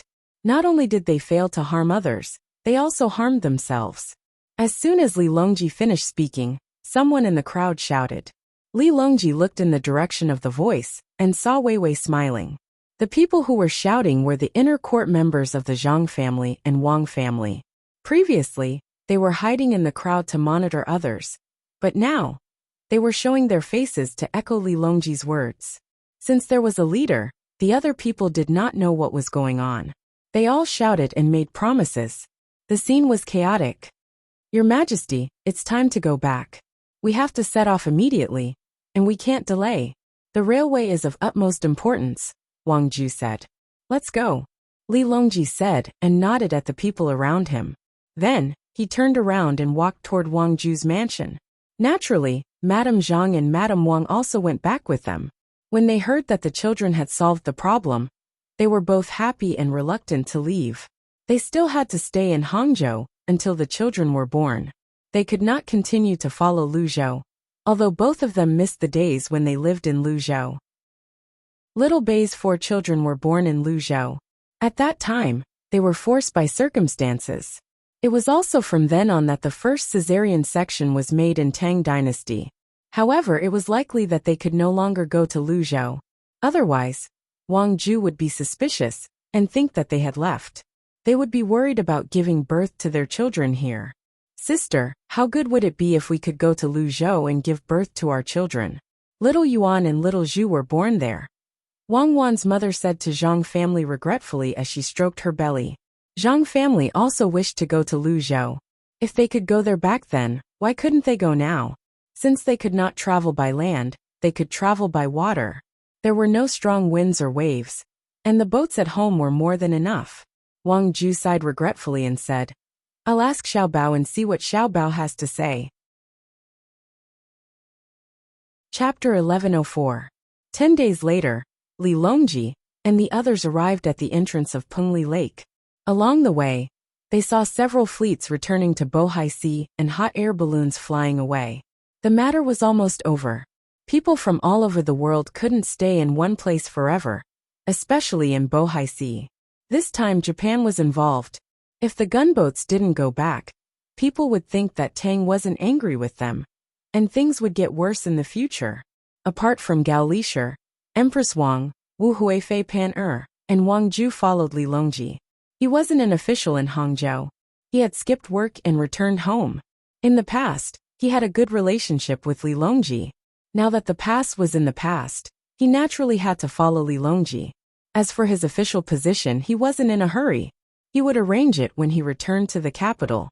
He left the main meeting of the fishing association in Hangzhou to someone else. He also brought many fishing enthusiasts with him on the other ships. He said that he would take them to Luzhou to see the difference between the sea there and the sea in Jiangnan, and whether fishing was the same. To put it bluntly, he didn't want to give up the power in his hands. Although he was just a fishing enthusiast, those who could join the association were all rich people, except for those who were good at fishing and who were here for money. If he controlled these people, it would be easier for him to communicate with Tang in the future. According to his grandson, he wanted to develop the Fishing Association into an international organization. Not only did he want to fish in Tang, but he also wanted to fish in the places where the army would attack in the future under the premise of protection. He wanted to use the Fishing Association as a huge force to manage. Wang Ju wasn't stupid at all. He immediately understood what his grandson was planning. It might not be difficult for the army to attack with the support of advanced weapons, but the difficult part was how to occupy the place. It was impossible to let the locals occupy the place. What if they were not close to Tang in the future? The best way was to move the people in the places where the war was over to Tang, and send the people there. If the Zhang family and the Wang family, and the imperial court were to pay for it, it would be too expensive. If he followed the angling association there, he would be able to get more fish that the great Tang didn't have. He could bring them back and sell them for more money. Then, he would be able to attract the members to find ways to get people to occupy space there.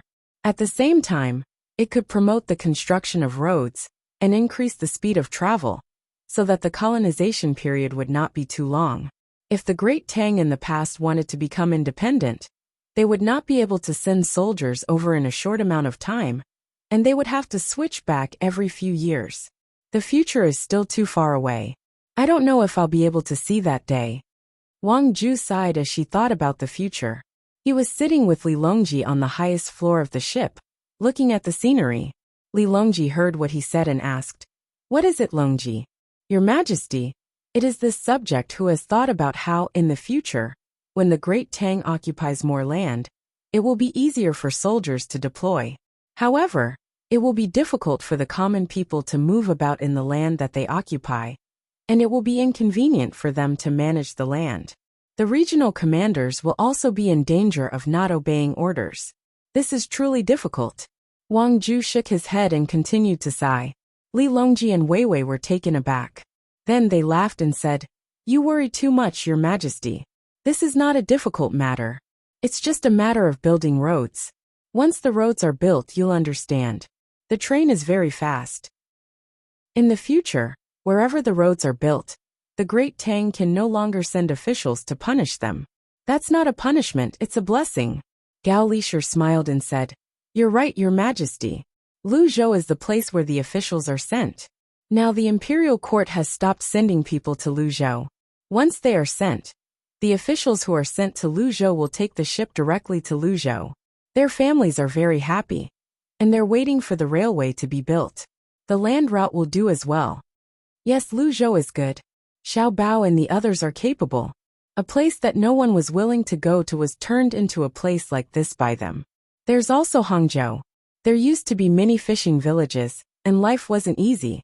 Ever since the water transportation was developed, and there were more ships, Hangzhou has become a bustling place. However, I heard that the steel used to build the railway was gathered by the great Tang, and many places were damaged. If we don't use the railway and build other roads, the imperial court won't be able to provide enough money. If we don't have other medical and educational facilities, it would be fine. However, I don't think the great Tang's money is enough now." Wang Ju flattered Li Longji before he talked about the difficulties of the imperial court, especially the issue of giving birth to children and helping to raise them. He had never thought about it before, and he did not dare to think about it. However, now that the imperial court had some money, he was worried that it would not be enough. Li Longji laughed heartily. "Hee, it seems that you haven't been in contact with Xiao Bao for long enough. You don't know Xiao Bao's abilities. I've been with him for a long time, and I've come to realize that there's no need to spend the imperial court's money on cultivation. We can just spend the people's money and issue national bonds. When the roads are built, we can buy things from other places and sell them in Great Tang. That way, we can return the interest from the national bonds. We can also let the merchants invest in the roads. When the roads are built, they will get a share of the benefits. When the goods are transported, they will get a share of the profits. In the future, when the imperial court is no longer in charge of the business, the roads will be charged. When the fees are collected, it will be over. Manpower is cheap as well. Give some food and some money from Great Tang, and people from other places will be more than willing to do the hard work. I don't think you'll understand if I tell you now. Let's talk on the road. When we return to the capital, come with me. I'll show you something good. It should be done by then. The officials of the imperial court will have a stake in it, after all. What kind of treasure is it? Wang Ju truly did not know how amazing the Bureau of Works could be. He only knew that the three most important departments in Great Tang were controlled by Xiaobao and Cuckoo. The first was the Agricultural Temple. It was in charge of the research on new plant species in Great Tang, and it was also in charge of agriculture and breeding. The second was the Great Tang Bank. It was in charge of the wealth of Great Tang, especially the taxes. The money was directly transferred to the bank, and there was no need to transport the copper coins to the capital. The money spent on the road was already a large portion. If the bank were to suddenly collapse, many people in Great Tang would cry. It wouldn't be an exaggeration to say that it was the lifeline of the country. The third was the Bureau of Works. The best craftsmen of Great Tang were gathered there, and there were many technologies and theories waiting for the craftsmen to learn. More importantly, it provided the technologies used by the military. Whoever controlled the Bureau of Works would be in charge of the weapons and future upgrades. Even the transmission of information was made by the Bureau of Works. It was said that a large proportion of them had been damaged during production, but money had still been invested into them. The importance of information was self-evident. Otherwise, there would be no need for the beacon towers. These three had always been in the hands of Xiaobao and Cuckoo, and they wielded great power. To put it bluntly, the two of them could even have the Emperor of Great Tang change his surname. After a war, they were certain to be the final victors. The things the Emperor was speaking of were probably from the Bureau of Works, because it was said that an official of the imperial court had invested money to establish a new company in the Bureau of Works. Is it because the steam engine has become smaller? Can it travel on the road like a carriage? Wang Ju pondered for a moment, and before anyone could answer, she asked. Qing is truly extraordinary. Although it's not the truth, it's not far off. It's something that can replace a carriage on the road, but not a smaller steam engine. No matter how small a steam engine is, it still needs to burn things. Where can it get water and combustible materials? Xiaobao and Cuckoo call it an internal combustion engine. It also needs water and combustible materials, but not much. When I came out, a finished product was already made, but it still needs some time before it can be used.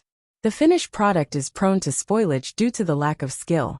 There are many technologies that Xiaobao and Cuckoo have mentioned that we don't have. There are some things that we can only use a file to create bit by bit. When Li Longji talked about technology, he was filled with worry. He was still worried that the other party had a country that was skilled in technology. Wang Ju asked in bewilderment, "File? Can something good be made with a file?" "That's right," Gao Lisher said. "Don't underestimate this file. Nowadays, when apprentices want to graduate, it's not like before. They learn more systematically. When they graduate, they are given an iron rod and a file. Apprentices have to make things according to various requirements. The more complicated the things they make, the higher their graduation evaluation, the better they can do in the future, and the higher their salary. The simplest one is to make a small hammer with these two things. Not only does the shape have to be correct, but it also has to be smooth to the touch." "Ah!" Wang Ju opened his mouth and said in surprise. "One iron rod and a file. At the very least, they have to make a hammer like that? This is the simplest one. But what about the difficult one? How is that possible?" "Why is it impossible? I have personally seen them do it. Every other day, they will bring it to me for a look until they are done. In the future, the most important department in Tang will be called Tang Heavy Industries. The people who work there must have a certain level of ability. It will not be like now, where they have to deal with the people first. Xiaobao and Cuckoo's requirements are very high. Usually, when the workers are not using pressure tools, they can know the degree of sealing by blowing on it with their mouth. If there is a 0.2 millimeter error in the workpiece, they can tell by touching it with their hands or eyes, and so on. Regardless of whether there are more advanced tools to measure, the workers have to do it with their own experience and ability. This is the foundation of the great Tang heavy industry.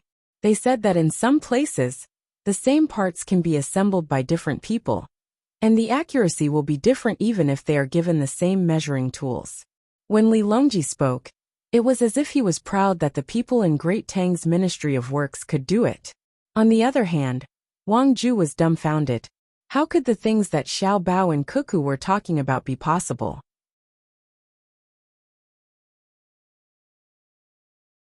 Chapter 1105.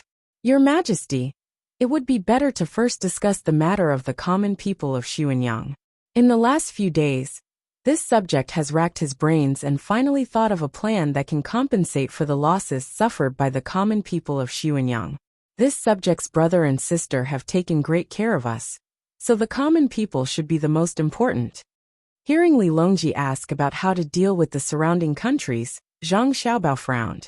He and Wang Wan still hadn't thought clearly about what strategy to use against whom. The implications were too great, so it wasn't as simple as dealing with the common people. Wang Wan also nodded. She admitted that it was very simple for her and Zhang Xiaobao to deal with the matter of Xuanyang. In truth, it was the same in the past. If they had truly sent the scholars of the various research departments to a single county to do research, in a situation where there was no exchange of benefits, it was very easy to raise the local economy.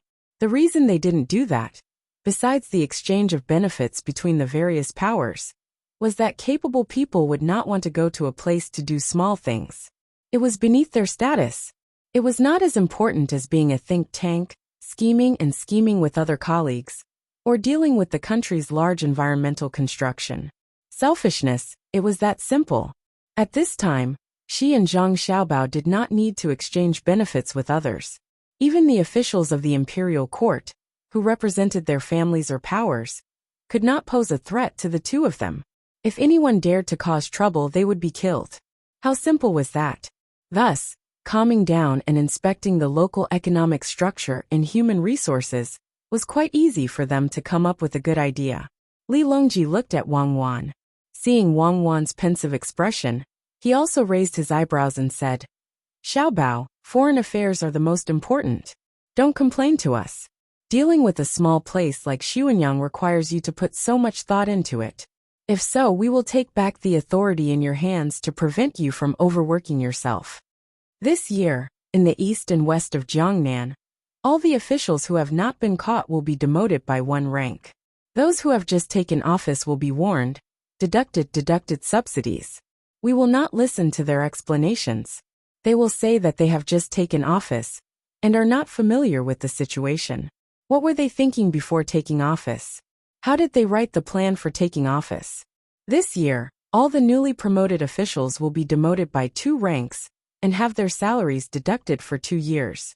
If they do not perform well next year, they will be removed from office. If they enter the lower ranks, they will be killed. Did they really think that they had nothing to do with the hidden dangers that occurred in the places they used to stay after they were promoted? According to what you and Cuckoo have said, if an official carries out a policy, it will show results in a short period of time. But not long after, it will cause problems for the people and money, and they will be held responsible. What you said to Cuckoo is very good. You need political achievements to be promoted, but you shouldn't do it for the sake of political achievements. The eyes of the people are as clear as snow, and I am not blind. In a few years, the first 2 batches of children from Chaoyang Action School will be able to become officials. In the future, when they become local officials, they will still carry out their policies despite knowing that they could harm the lives of the people. If they harm one person, I will kill them as well. The Tang Empire lacks other things, but it definitely doesn't lack officials. If it really doesn't work, I will use your family's inner court to replace them. Oh, is it because the gun is not accurate? Speak, Xuanyang. What do you want to do? Speak boldly. Even if it's wrong, we will not kill you and Cuckoo. If the plan is to double the people's income in 3 years, after 3 years, if the people's income is not doubled, The two of you will pay for it yourselves. We will be magnanimous toward you, right? Then what if the plan is to double the income, but the result is to triple the income? Zhang Xiaobao asked. First, it shows that your calculations are not accurate. If you can double the income this time, you might double the income next time. If it's a problem with your ability, you will be fine to help you correct it. Second, you deliberately concealed the information, which is the crime of deceiving the emperor. You underreported the data and did not do your best. You are not willing to take responsibility, so you will be fine to help you correct it. Li Longji said with a serious expression. Empress Wang, who had come out of the cabin to see her son and daughter, couldn't help but laugh when she heard Li Longji's words. Wu Huifei also covered her mouth with her hand, but her eyes were smiling. Zhang Xiaobao nodded as if he had accepted his fate. All right, this subject understands. Your Majesty, your plan is truly ingenious. This subject admires it greatly. In other words, as long as I am kind-hearted enough to come up with some ideas, I will have to bear the risk of being fined, right? Yes, Qing is indeed extraordinarily intelligent, haha. Li Longji also laughed as he spoke. The haze that had clouded his heart over the past few days, because of the incident in Jiangnan, seemed to have been swept away. Xiaobao Cuckoo, the unparalleled scholars of the nation, but that's all there is to it. Oh, not unparalleled, it should be my Tang, two swords in harmony. Let me guess, what is your plan? Xuanyang, Linjiang and Peng Lake, so it must be based on water transportation. Xiaobao's plan is consecutive, so I'll mention a few things. First, the shipbuilding industry. Taking advantage of the geographical advantage, it is easy to test ships. The lake has flat waves, while the river has rough waves. The newly built ships can be tested on both types of water. Second, the docks. Back then, when your family bought the Xiaoyuashui River north of Sanshui County, the first thing you used was various kinds of relatively advanced loading and unloading tools. Now that the Ministry of Works has advanced technology, using them at the Xuanyang docks, the results are particularly good. You can also work with the shipbuilding industry to design the number of ships that can be loaded at the docks. Third, tourism. The scenery of Mount Lu is beautiful, and you can arrange for tour guides to wait at the docks. The roads are smooth, and travel is convenient. Just the food and lodging alone is not a small amount of income. The above 3 points can be said to be interlinked. What do you think? Li Longji seemed to have forgotten the pain after his wounds healed. As long as he was facing Zhang Xiaobao, he would definitely think of a way to win through strategy. Although he had never succeeded, he still enjoyed it. Your Majesty's plan is good. Wang Ju immediately began to flatter. Xiaobao, this subject admires you the most when it comes to strategy. However, Your Majesty is always able to point out the key points. This subject is inferior. Xiaobao, is this what you think? Zhang Xiaobao smacked his lips twice, but didn't say anything. Wang Wan covered her mouth with her hand and laughed. When Wang Ju saw this, he said, "Is it not? Your Majesty's plan is one that benefits the country." Enough, don't say any more. We've been looked down upon again. Consort Huifei, what do you say? Li Longji knew that he had failed again, so he gloomily asked Consort Wu Huifei. That was because Consort Wu Huifei had also begun to study this. Your Majesty, this subject's consort actually has the same idea as Your Majesty. However, this subject's consort can add on one point. If the two sides of the Yangtze River cooperate with each other, they can glide high up in the sky and transport goods back and forth. The quantity is small each time, but it can be transported continuously. This is more convenient and safer than ships. Since this is the case, perhaps there is no need for Xiaobao to think about what this subject's consort can think of. Right now, there is already a shipyard in the middle of the lake, and the tourist route is also continuing to be improved.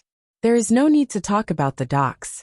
Xiaobao's compensation is to provide timely assistance, not to add flowers to embroidery.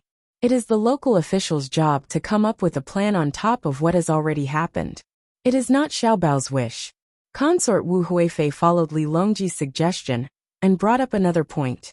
At the side, Empress Wang and Gao Lishir had smiles on their faces, as if they already knew. Wang Ju, on the other hand, was slightly embarrassed. He had only wanted to curry favor, but he had probably failed. However, he still had doubts in his heart. He admitted that his grandson and granddaughter-in-law were formidable, but no matter how formidable they were, there had to be a limit. His grandson's idea of setting up the fishing association was not bad, but it was making something out of nothing. The two of them were also skilled at investigating people, but they were also meticulous and skilled.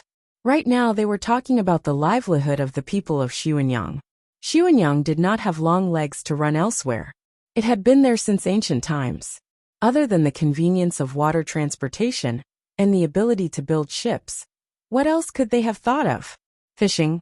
Someone had already done this before. Since it was just adding flowers to embroidery, they naturally would not tell others to continue fishing, unless there was a better method. Oh, there was also the matter of pearl farming in freshwater. There were many freshwater lakes in the Great Tang that were suitable for pearl farming. Now that there was the technology, this was also not a good idea. Pondering, Wang Ju asked his grandson, Xiao Bao, did the Ministry of Works come up with a new fishing technology? Are they going to use it? Grandfather, the fishing technology is under the management of the Agriculture Temple. They do have the technology, but it can't be used in the rivers of the Great Tang. It can be used with electricity, explosives, drugs, and many advanced fishing nets. If it's used, it won't take long.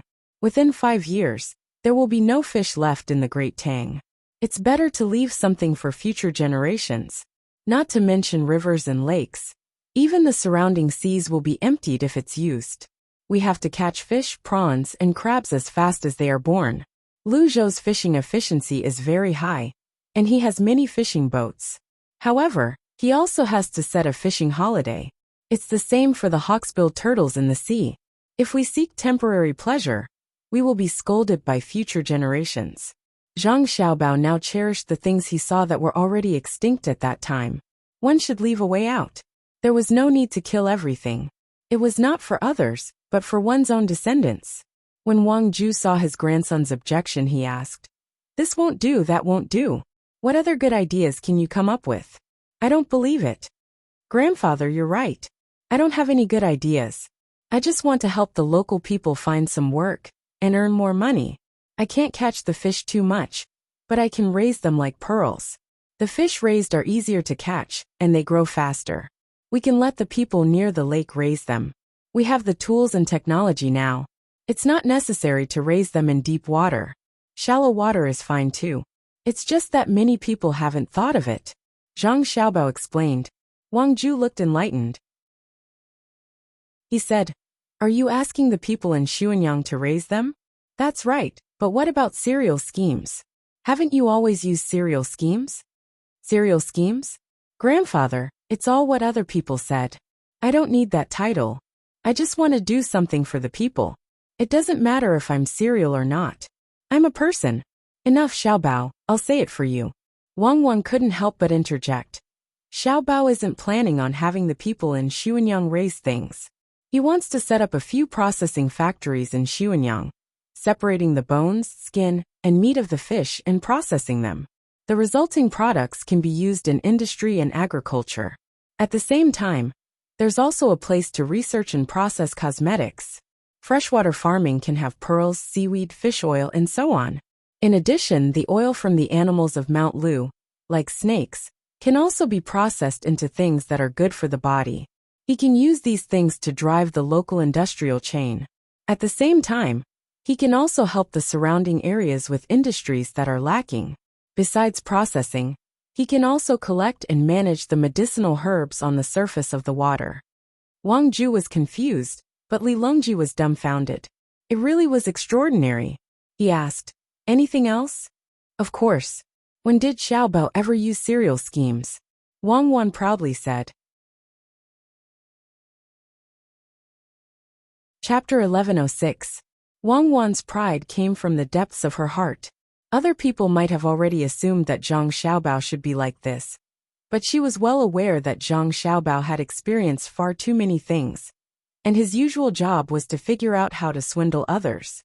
If one wanted to swindle others, one had to first understand the situation of the place and the various factors involved. Otherwise, how could one succeed in swindling others? Others weren't fools.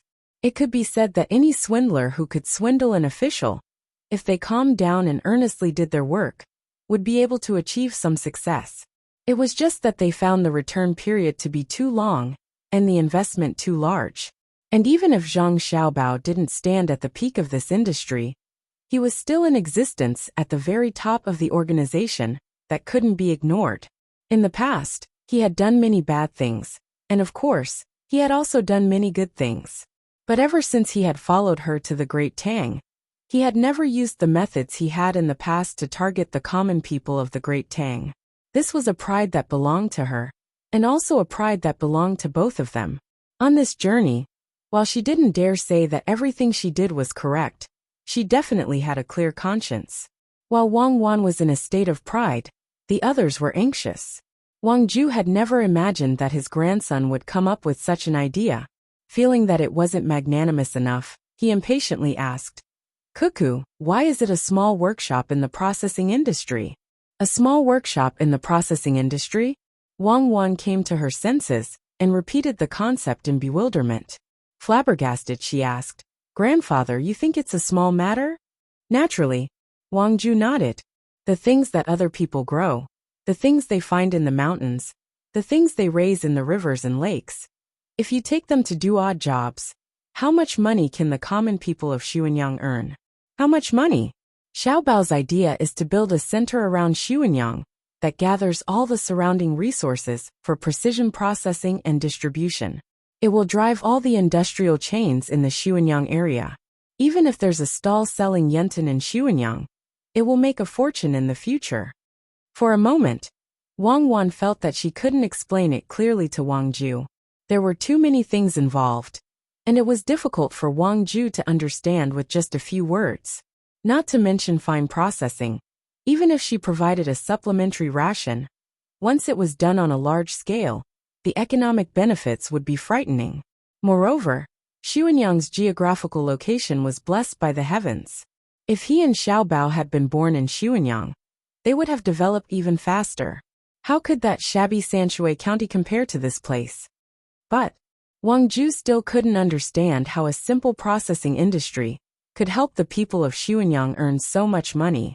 Ju, I'll give you a book later. It's a political economy book written by Cuckoo and Xiaobao. Take some time to read it. You'll know everything when you read it. Cuckoo continue. When Li Longji saw Wang Ju's expression, he suddenly felt that his intelligence had increased. Although he couldn't guess Xiaobao's idea, he could at least understand what Cuckoo was saying. He was much better than someone who couldn't understand at all. When Wang Ju saw the expressions of the emperor and the others, he knew that they understood everything. He was the only one who still didn't understand. Thus he humbly nodded and said no more. Wang Wan continued, "Then there's the local processing technology. Moreover, the work of the physically weak, such as the elderly and women of the family, they will be responsible for looking after things. At the same time, they will use their free time to weave things like willow weaves. They will use branches, reeds, and bamboo to weave boxes of different sizes. The shapes will be as uniform as possible. In the future, they will slowly develop into unique handicrafts. If there are idle people in the family, they will have to run a snack stall. In the future, there will be more people coming and going from Xuanyang. The cost of running a restaurant will be too high, so it won't be easy to run. The snack stall will invest less, but the return will be faster. Cuckoo, isn't it like Hongnong County's Old Willow Village? When the time comes, Xiaobao will come up with a good advertising slogan. Old Willow Village's slogan was thought of by Xiaobei and the others. It's called Grow a Doll of Your Own. What is Xuanyang? Wu Huifei followed along, appearing very engrossed in her thoughts. She thought that Wang Wan and Zhang Xiaobao were repeating Old Willow Village's idea. Wang Wan lightly shook her head. There's no need. Old Willow Village's development can be replicated, but Xuanyang doesn't need it. As long as Xuanyang does it, it will definitely make money. If the locals don't want to sell, others will force them to buy. This is because the railway passes through Xuanyang. I know that the railway passes through Xuanyang, but that's the work of transporting goods. Wang Ju also knew. I've asked around. The Great Tang has brought in quite a few people from other places, especially Japan. There are also aboriginals from overseas, as well as Kunlun slaves and so on. When the train passes by a river, the small river will use iron and cement to build a sturdy bridge. The large river will transfer to the ship, and the carriages will be transported over and reassembled. I heard that they also need to blow up mountains and dig ditches. Quite a few people will die. Very good. They won't use the people of my great Tang. Since they want to pass through Xuanyang, they probably need to sail on the river. Why don't they increase the number of people at the docks to help transport goods? From the south, it's impossible to transport all the goods to Luoyang and the capital. By the time they reach Xuanyang, the Yangtze River will require even more goods. The train will unload a portion of the goods, load them with local specialties, and continue north. I believe that increasing the labor force is better. As Wang Ju spoke, he gestured. He seemed to be imagining the scene of the Xuanyang docks, bustling with people, constantly transporting goods. It was a scene of prosperity. Also, can they build a railway from the south to the north in a year? The journey is long, and there are many places with mountains and rivers. Can the Ministry of Works' technology really do it? Wang Ju once again began to have doubts about the railway. Wang glanced at Zhang Xiaobao. Zhang Xiaobao took a deep breath and said, "To tell the truth, it can be built. But if 1 million people were to build the railway, without any regard for the cost, I estimate that less than 10 or 20% of them would survive.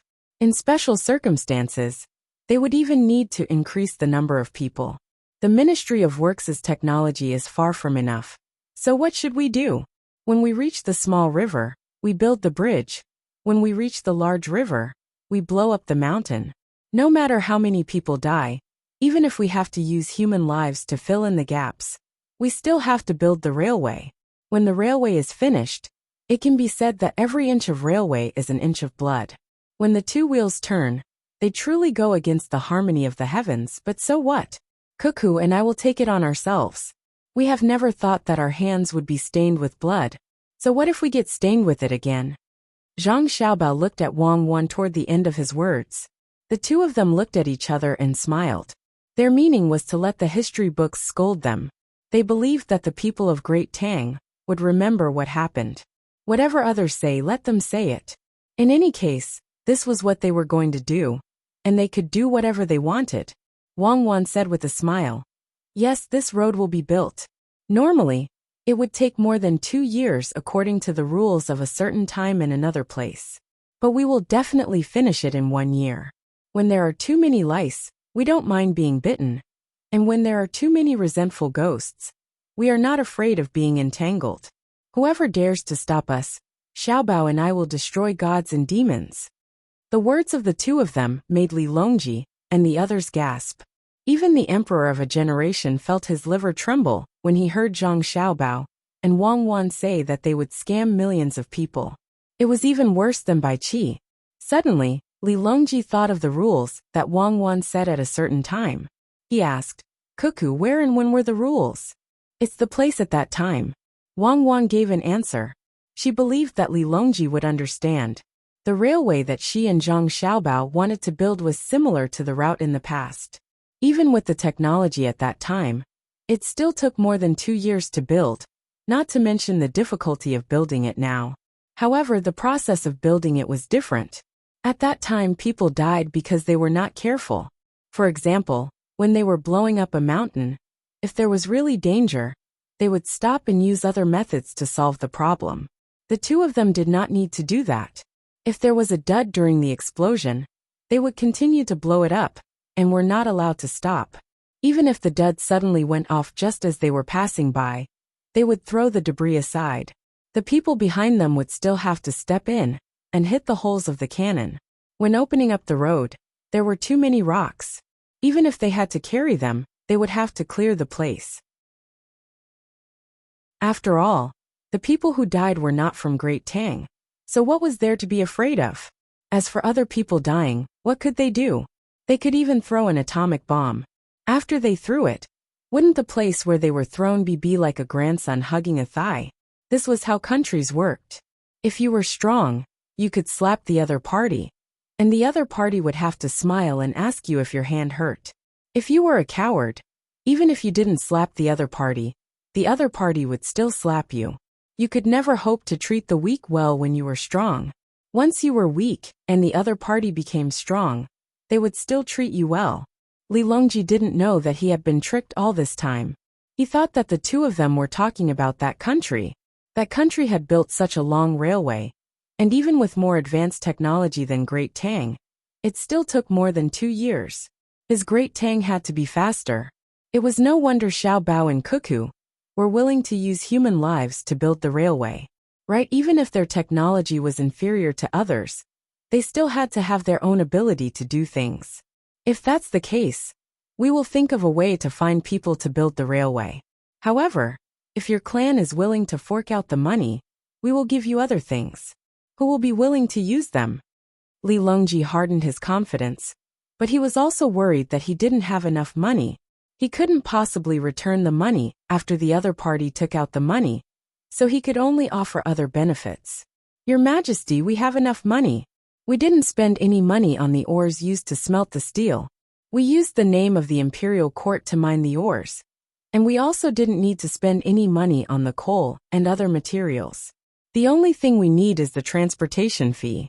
There's also the labor fee. Even if the labor fee isn't used on the smelting, they can still do other things and earn money. Seeing that Li Longji was once more worried about money, Zhang Xiaobao spoke some words of reassurance. They didn't need much money in the first place. How much money did Jingjiu spend? There were many materials that didn't need money. The only thing that worried him was the speed of the construction. The other party had many railways in Jingjiu, and they weren't starting from scratch. Right now, Great Tang only had a single railway from Luoyang to the capital. In a different place, besides not caring about the lives and deaths of people, the local authorities wouldn't have any disputes, and the people would cooperate if they had to move aside. Without the difficulty of moving people, all they had to do was tell the people that they had to move aside, and the people would be very willing to move. They would even volunteer to help. Thinking of the advantages and disadvantages of the present and the past, Zhang Xiaobao said to Wang Wan, "If we're building the railway, the people of Great Tang can help with some of the less dangerous work, such as transporting the stones or carrying wood from other places. We can choose the stones for construction purposes, or we can use them to make cement. This can be used to offset the wages of the people. As for the people from other places, they don't need to be paid. The Japanese are using technology points to tempt them, and the same goes for the other places. I think that's fine, but with the Japanese dead, we probably won't be able to earn back the technology points. We still haven't settled the debt with them for this matter. And there's also that group of small countries in the southwest that can't be considered countries. Once we're free, none of them will be able to escape." Wang Wan followed Zhang Xiaobao's train of thought and felt that it was feasible, although it would delay the time of the Great Tang people. Once the railway was built, the returns would be great. Hearing the two talk about this matter, Li Longji said, "Xiaobao, Cuckoo, we can't just ignore the matter of them working together to cause trouble, right? In the past, we would have already sent people to attack them, but now, we need to see what the two of you think. In the past, you were still arguing with the Turks and Tibetans, and you even wanted to launch an expedition to Japan and start a full-scale war. Besides, they weren't forced to this point in the past, and it was equally difficult for them to send messages. So why would they think of working together? The people of Great Tang have become smarter, and they're learning from them." Zhang Xiaobao criticized inwardly. Then he said to Li Longji, "Cuckoo and I are thinking that we won't take a stand for the time being. We'll pass on the news to them through civilian channels and see how they react. We'll let them know that their plan has failed, but we won't do anything to give them some psychological pressure." Good plan. In that case, we'll continue to Luzhou and have someone pass on the news to them. We'll loosen the lockdown and lock up the captured people for the time being. We won't be judged or shown in public, and we'll act as if nothing happened. Li Longji immediately understood. The imperial court could not act as if they were angry. If that happened, the other places would send people to shirk responsibility and say that they were unaware, and that it was someone else's doing. Then, they would put themselves in the position of being wronged, and ask for punishment. The imperial court was in a difficult spot. They could say that they were not going to attack, but if they attacked in the future, they would not be able to pass on the surface. They could say that they were going to attack, but they knew that they could not. If they really attacked, it would disrupt Xiao Bao and Cuckoo's overall plan. Wang Ju sighed and said, "It's a pity that my great Tang has too few capable people. Otherwise, it wouldn't matter even if we had to fight an all-out war." Gao Lisha retorted, "The great Tang has no lack of capable people. Any of the generals it sends out will be enough to win. Coupled with the advanced weapons, it's simply impossible to lose a war. But fighting a war will cost a lot of money. At the same time, we can't send out too many elite soldiers. Those who aren't elite can't even shoot properly. In the past, even if we won a war, many people would die. The Great Tang is currently lacking in manpower and can't afford to do that." Exactly. The present can't be compared to the past. Back then when we fought Tubo, it was Tubo who constantly harassed my Great Tang. In order to defeat them, this is not a question of victory or defeat, but a question of payment and return. My Great Tang can't have too many casualties, but it can't have too few benefits. Xiao Bao and Cuckoo already have plans for the Southwest, and they have plans for Japan as well. Once they're carried out, the benefits won't be any less than if we just attacked them. So why should we immediately send out soldiers? They can't compare to Duoshire. My Great Tang's true threat comes from that religious country. Their territory is large, they have many people, and they have many soldiers. Dealing with them is of the utmost importance. If we have the money from fighting Japan, it's better to use it at home. Li Longji understood that Japan was on the verge of being finished. Those merchants the Great Tang had sent over had already occupied all the places they should have, and the Japanese economy had been dealt a massive blow. Xiao Bao and Cuckoo would use the least amount of effort to take Japan as quickly as possible.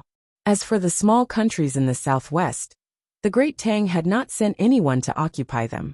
It was better to act according to the information the two of them had given them. First, they would wear them down and make their hearts uneasy. When they had the time, they could deal with them later. Empress Wang was very interested in war. Rubbing the heads of her son and daughter, she smiled and said, "It's said that the best strategy is to defeat plans. Xiao Bao and Cuckoo are exactly like this. They say that they want to subdue the enemy without fighting, but the Great Tang is fighting without fighting. It is not a war of soldiers, but it can still subdue the enemy. In a situation where military force is the guarantee, economic warfare is even more formidable. Using the excuse of helping others to harm them is the best strategy. Xiao Bao, Cuckoo, you said that you would take care of Japan this year. What other methods do you have?" Zhang Xiaobao thought for a moment before replying, "I haven't thought about it yet. We'll discuss it later." Seeing that there was nothing else to ask, Li Longji urged Zhang Xiaobao to start cooking. "Think about what to cook first. We will eat later. You made us wait for quite some time. We are already hungry. See, the more you know, the more tired you get. Even if you know something in the future, you have to play dumb. Do you understand?" Zhang Xiaobao said to his brothers and sisters, and then he went to the galley to cook. 2 days later, in the morning, everyone arrived at the southernmost shore of Lake Peng. This place was a mountain. Since they had changed to traveling by land, they naturally had to travel through the mountains. In the past, the officials who were sent to Lingnan had to travel this way. The mountain road was difficult to travel. Many people were tortured to death before they could reach their destination. Some people were chased by an imperial edict before they could reach their destination. Li Longji also had to go this time. However, he was different from the people who were sent to Lingnan. He didn't have to worry about miasma or wild beasts, and he didn't need to be in a hurry to travel. His Jinwu guards had a scale of 3,000 people. Wang Ju's family also sent 500 guards, as well as eunuchs and palace maids. In total, there were more than 5,000 people. In addition to their troops, Zhang Xiaobao and Wang Ju had even more troops. The 9 Children's Protection Team had 1,000 people. Zhang Xiaobao and Wang Wan directly brought along 5,000 guards. In addition to the helpers who were transporting things, the total number of troops was close to 30,000. It could be said to be a mighty force. If it was in the past, it would be a waste of money and manpower. However, now it was all paid for by Zhang Xiaobao and Wang Wan. When they reached a certain place on the road, the common people wouldn't curse in their hearts. Not to mention that Xiaobao and Cuckoo were here. Even if the two of them weren't that famous, the common people would still be very happy. They didn't need to fork out money. Wherever the troops passed, there would naturally be people in front of them who would build a simple road. For Li Longji, it was a simple road. For the common people, it was a wide road that led to the sky. It would be convenient for them to go out in the future. Moreover, the troops didn't spare the common people. On the contrary, the common people would harass the troops. When they knew who was coming, the common people took the initiative to take out the food they thought was good. There were game from the mountains and chickens and ducks that they raised at home. In just 3 days, Zhang Xiaobao and Wang Wan received more than 4,000 chicken eggs, more than 1,000 duck eggs, and nearly 700 goose eggs. Some were salty while others were bland. It was as though they were celebrating the Dragon Boat Festival. Little Bei and the other 11 children also received a lot of ham, bacon, and pheasants. There was even a tiger that was smaller than the Manchurian tiger. It was a South China tiger. It was alive. Nobody knew how the locals caught it. They couldn't refuse it even if they wanted to. The common people stood there with their things and watched the others build the road. Then, the troops came over and looked at them eagerly. They did not make a sound. Some of the things they wanted to give were placed at their feet, while others were held in their hands. Zhang Xiaobao and Wang Wan did not refuse anyone. They accepted the gifts that the common people gave them. If the troops were not moving fast, they would even talk to the common people. Little Bei sang a song and danced for the common people. Since they accepted the tiger, they naturally had to treat the common people better. Today was the 6th day on the shore. They were still far away from Luzhou. When it was almost noon, a group of local people appeared on the simple road that had just been built. They stood by the side of the road, holding the household registration documents in their hands and waiting. The household registration was something that people thought of on the 2nd day. In case there was an assassination attempt, in addition to a body search, they also needed to show their identification. Naturally, the people who were building the road in front of them were sent to check. They had to make sure that it was safe. This time, the local people did not bring too many things. They only brought a large cage made of wood. There were 2 black bears in it, and they were still alive. It seemed that the news of the tigers being sent to them had spread. The people here felt that it was not good to send eggs or other things. It would be embarrassing, so they brought something more powerful. When they got closer, they saw someone holding up a banner with the words Send Xiaobao and Cuckoo Bears written on it. The handwriting was not very nice. With just a glance, one could tell that the handwriting was far from good. When Li Longji saw the words, his expression darkened again. It had been 6 days. Ever since they came to shore, the common people had never given him anything. They were all given to Xiaobao, Cuckoo, Little Bei, and the others. He was the emperor. He did not believe that the common people would not give him anything when they knew that he was here. It was not that he was greedy. At the very least, he would be happy to receive a gift. Xiaobao, this isn't good. You're always accepting gifts from the common people. What do you expect the common people to do? Don't think that the common people's gifts are nothing just because you're rich. However, to the common people, these gifts are enough to last them many days. If you accept them, what are they going to eat? Li Longji could not tell the people who gave the gifts, so he told Zhang Xiaobao. Zhang Xiaobao knew what Li Longji was thinking. It was probably because he did not receive anything. He looked at the 2 bears in the cage and said, Your Majesty is right. A few days ago, we accepted their gifts. We arranged for people to dig a canal for them, repair their houses, and clean up the roads in the village. We also gave them candy and other things. However, they gave us too little. Last time, there were many people in the village, more than 100 households. In return, we gave them dried fruits and other things. Now that there are 2 bears, there are only 31 households in the village. It was not easy for them to catch 2 bears. If they really sold them, it would be enough for their village to live a good life for a year. Therefore, it is not enough to just repair their houses, and give them dried fruits. It is not good to give them money. Your Majesty, please think of a solution. I will do it. It's not like they are giving it to me. What can I do? Whoever accepted the gifts can give me ideas. Otherwise, don't accept them. Li Longji was like a child at this moment. Yes, your Majesty is right. We have to give them something. What should we give them? I accepted their gifts. They are really too much. Why do they have to give it to us? Give it to your Majesty. Your Majesty will think of a good solution when the time comes. Zhang Xiaobao deliberately angered Li Longji. Empress Wang, who was beside him, came down from the pole and said to Li Longji with a smile, Your Majesty, the commoners feel that you are of noble status and have seen everything. Naturally, they look down on the gifts they gave. Xiaobao and Cuckoo are different. They are not yet in their 20s. No matter what, they are still children. Xiaobei and the others are even more so. Think about it. The commoners must feel that you eat well in the palace, live well, and use good things.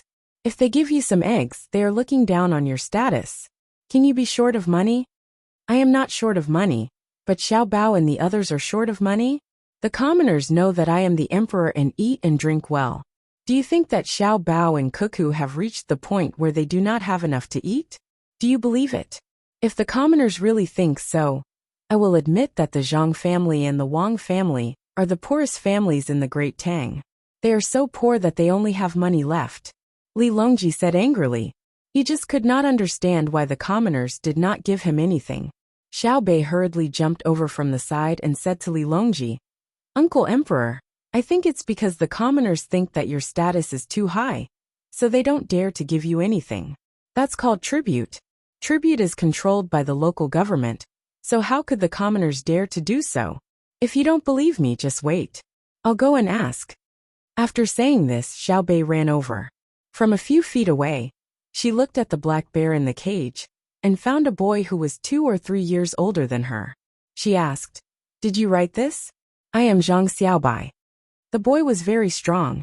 With one look, one could tell that he did not lack nutrition. His face was rosy, and he was wearing clothes made from the fur of an unknown animal. Just a moment ago, she was standing there like an adult with a bow hanging from her shoulder.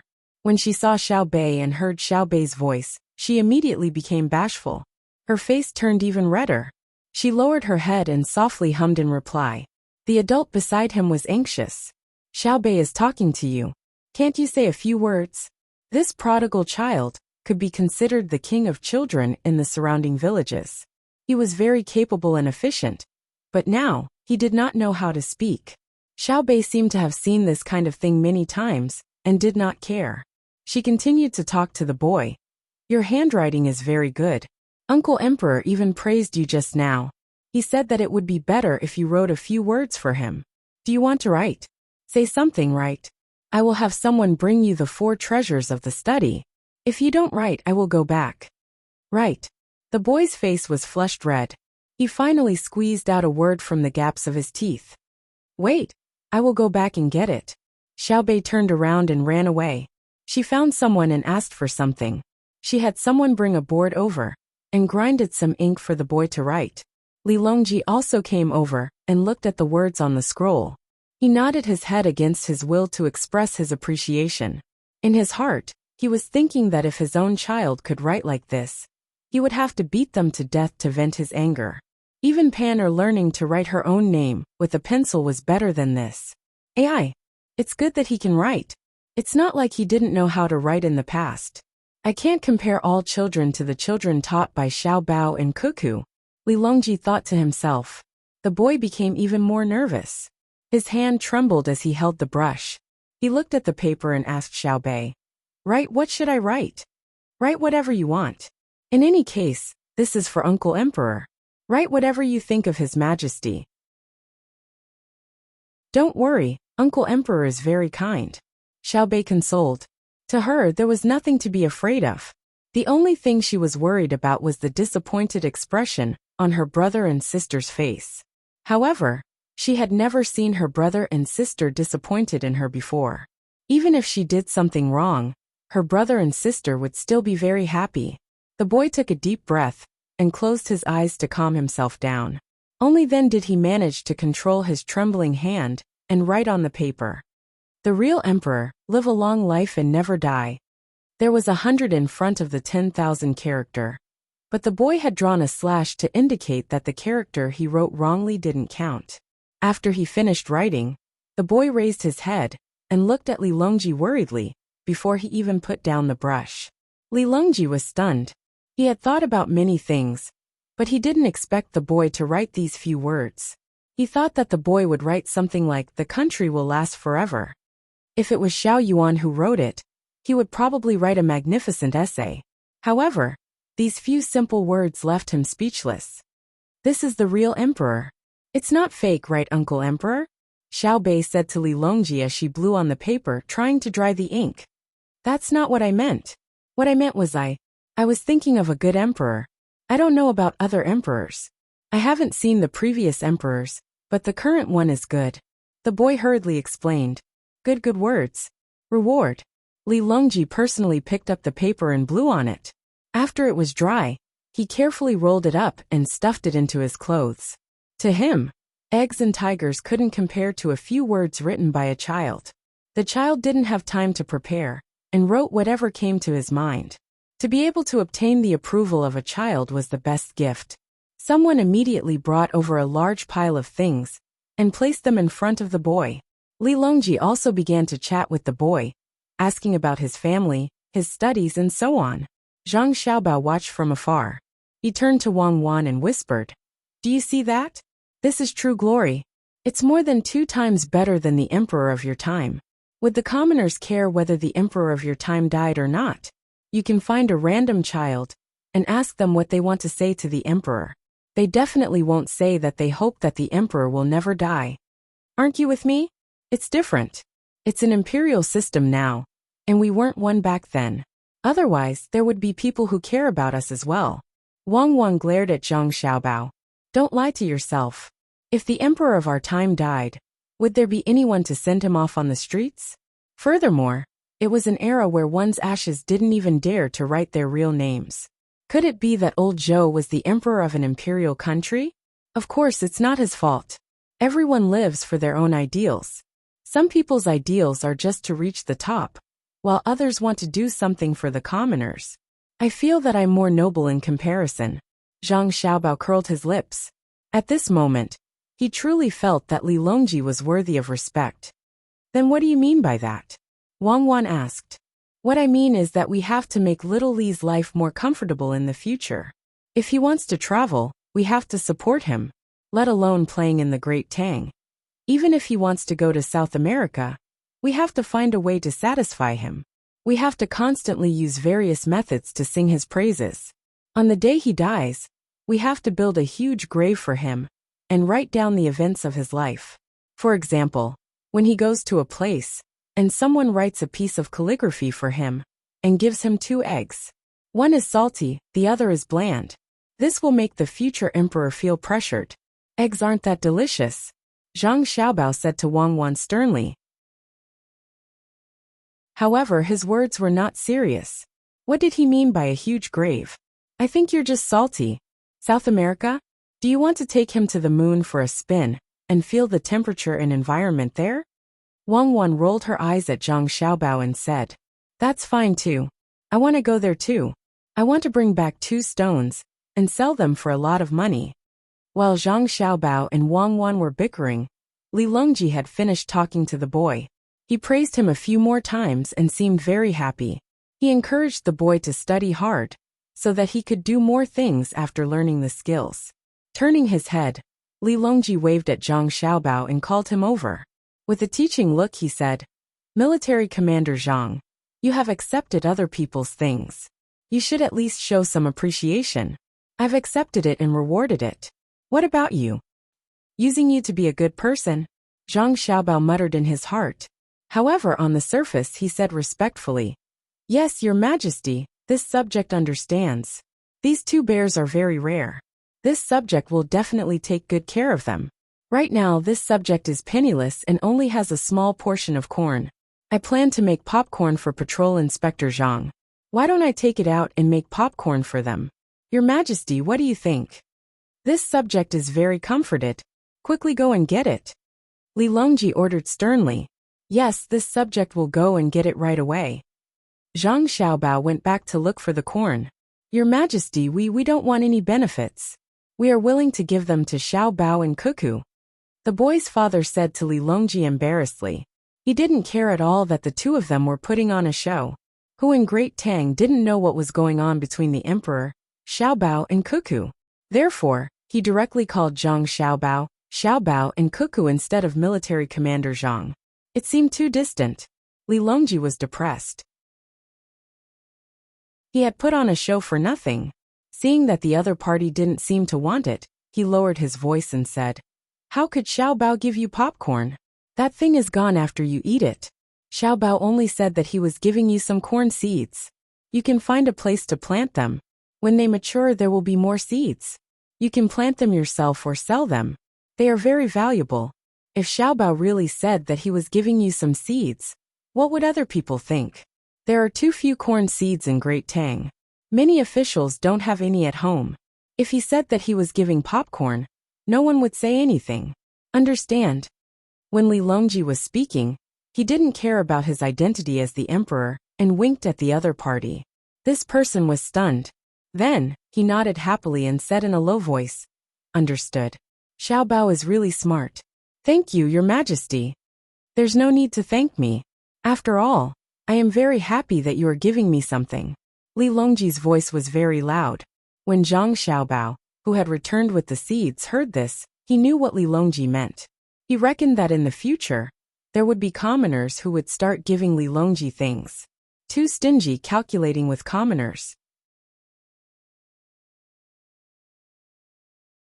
Chapter 1107. Just as Zhang Xiaobao had guessed, 2 days later, when the procession passed by another village, the villagers came to deliver things, including a gift for the emperor. 2 hens, which were still laying eggs, were held in the hands of the villagers and were cooing. Compared to the gifts given to Zhang Xiaobao and his family, the number of gifts was much less. It should be because the villagers felt that the emperor could not eat too much, so the emperor ate better food than the ones given to him. Unlike Xiaobao and Cuckoo, the emperor was thrifty and used the money he saved to give to the people. Regarding this, Li Longji was quite satisfied. It was a little less, but it could be considered an improvement. It was better than nothing. He happily returned a bolt of silk to the villagers, which was worth enough to buy 100 hens. He ordered someone to bring 2 hens, and called for Zhang Xiaobao. He said to Zhang Xiaobao, Xiaobao, then go. I want to eat chicken stewed with mushrooms tonight. Add more potatoes. This is a hen, not a chicken. It's okay to give it to my mother. It's good for her body. Zhang Xiaobao corrected him. It's a small hen. Haven't you seen a bigger hen? Li Longji stared at him. I have. Okay, I'll cook. Don't blame me if you eat too much. The potatoes are not good potatoes. They have already sprouted. I originally planned to give them to people who need them. I'll dig up the place where they sprouted and find a nearby village to plant them. The rest of the place is for eating. Zhang Xiaobao took the 2 hens, who did not know what kind of fate they would face. After leaving these words, he turned around and cleaned up. In his heart he was cursing. Eating chicken stewed with mushrooms on such a hot day. This is a northeastern dish, okay? Eating it in the winter is to nourish the body. If I put a ginseng in it, it will make your nose bleed. Li Longji was very knowledgeable. He called out to Zhang Xiaobao's departing figure. Don't put anything else in it for me. I believe in your skills. I believe that the taste of the potatoes will not be bad. Torment me? Go ahead and torment me. Zhang Xiaobao continued to curse in his heart. Sprouted potatoes were not easy to cook. There was not enough flour, and the hens needed to be stewed for a long time. He could not put the potatoes together with the hens. Otherwise the potatoes would be gone. Zhang Xiaobao could only increase the process. First he steamed the potatoes. When the hens were almost cooked, he put the potatoes in. Hens were oily, and when cleaning them, they had to remove the oily parts. Normally, when eating in the Northeast, they would eat oily meat, just like how Russians like to eat butter to resist the cold.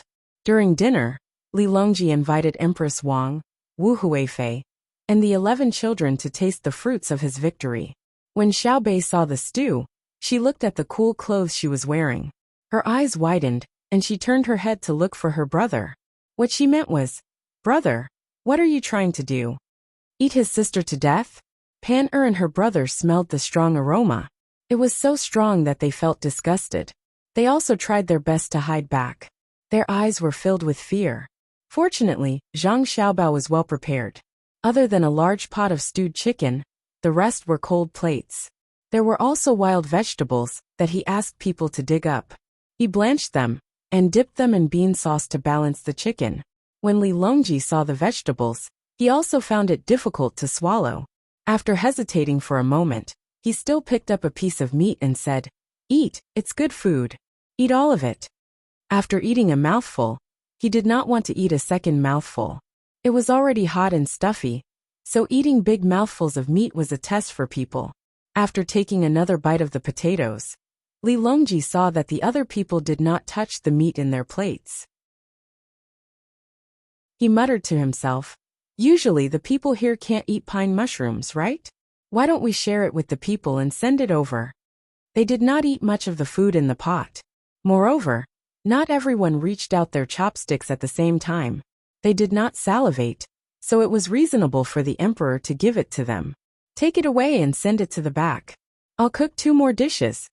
Zhang Xiaobao already knew that the people could not eat, and they usually did not lack meat. "No need. The cold dishes are the same. The main dishes you prepared are." Li Longji did not want to continue tormenting Zhang Xiaobao, so he looked at the cold plates on the table and asked for the main dishes. "Noodles with water or rice with water?" Zhang Xiaobao asked. Without waiting for the others to answer, he immediately ordered people to prepare. Soon the rice with water was served. Only then did the little guys start to eat. When the people were eating, the bodyguards and other people also took turns to eat and rest. When the stewed food was sent to the people, it was not cold yet. The people were not giving it away, but taking the opportunity to repair the road. The road Li Longji walked on was a simple road built by the construction team in front. The quality was not up to standard. When the main team passed by, the road behind them was trampled until it was uneven. Some of the teams at the back were in charge of filling the holes. The people were also helping at the back. They found stones to press down the road. Even if it was a simple road, they could not build it themselves. Now that the road was solid, they were not afraid even if it was raining. At most, they would just fill in some places with stones. In the future, even if the others did not build the road for them, they could always use it themselves. Under the premise that they did not need to use the national treasury and the money of the local people, it was not a bad thing for the emperor to go on an inspection tour. After dinner, Zhang Xiaobao, who was guarding the ice basin and planning to discuss matters with Wang Wan, received a message from Hangzhou. It was a message from his mother, the Zhang Wang clan. The message seemed ordinary. It only asked about the children's journey and how their father was doing. However, Zhang Xiaobao understood what his mother was trying to say when he read the last part of the message. The last sentence was that when they arrived at Luzhou, he should help them greet the people of Luzhou. It would be best if he could draw the scenery and bring it back to look at. "Wife, I have something to tell you." Zhang Xiaobao put down the message and said to Wang Wan, who was looking at him. Wang Wan did not listen to Zhang Xiaobao. She snatched the paper and quickly skimmed through it. Then she said, "You don't have to say anything. My mother and your mother want to go to Luzhou. If they want to go, just go. Why do you have to ask? Who can control them? I guess they're afraid of affecting us. Apart from parents who abuse their children and even kill them, all parents in the world are the same. I don't mean if they want to go or not. I mean how they want to go." Zhang Xiaobao tapped his face with his finger. Wang Wan had not seen Zhang Xiaobao do this for a long time. Only when he was scheming against others would Zhang Xiaobao do this habitual action. "What are you trying to do? Our mothers are going to Luzhou. Are you going to scheme against them too?" "I'm not scheming against them. I'm scheming against others. Think about it. Our mother can't travel by land like us. She has to take a boat. It's faster and more stable than the current road conditions." However, Wang Wan did not give Zhang Xiaobao a chance to show off. She asked directly, "Don't just come and go like that. If you have something to say, say it. Let's take a boat. What are you going to do? Zhang Xiaobao choked on his words. He cleared his throat and said, I'm not going to use them. I'm going to protect them. Our mother and the others are going to take a boat. No matter how stable it is, there's a possibility that something might go wrong. I won't be at ease if I don't send someone to protect them. Wang Wan did not say anything. She lowered her head and continued reading the information on the paper. She seemed to be studying her mother-in-law's ability to organize her words. At the very least, she was better than her mother. If her mother was the one who told her the news, she would have directly mentioned Lu Zhou. She would not have been tactful enough. Zhang Xiaobao waited for a while. When he saw Wang Wan was not cooperating with him, he had no choice but to continue. Speaking of protection, how can I just tell you how many people I'm going to send? It doesn't make a difference whether I tell you or not, right? Wang Wan read the information again. Zhang Xiaobao said, So I've come up with an idea. Take a guess. What a bad idea. Are you going to tell me or not? If you're not going to tell me, I'm going to sleep. I'm sleepy. Wang Wan yawned. My idea is to send a group of people from other places. Take a guess. Forget it, there's no need for you to guess. I'm going to ask Lu Zhou to deploy a fleet of gunboats to meet them. Our mother can't go to Lu Zhou empty-handed. We should prepare more gifts, such as rice and noodles from other places, and other local specialties. Therefore, a large number of resources have to be gathered at Jiangnan's east as soon as possible. Our logistics department has to be mobilized as well. We have to be fast. Otherwise, by the time we reach Lu Zhou, my mother and your mother will still be in Hangzhou.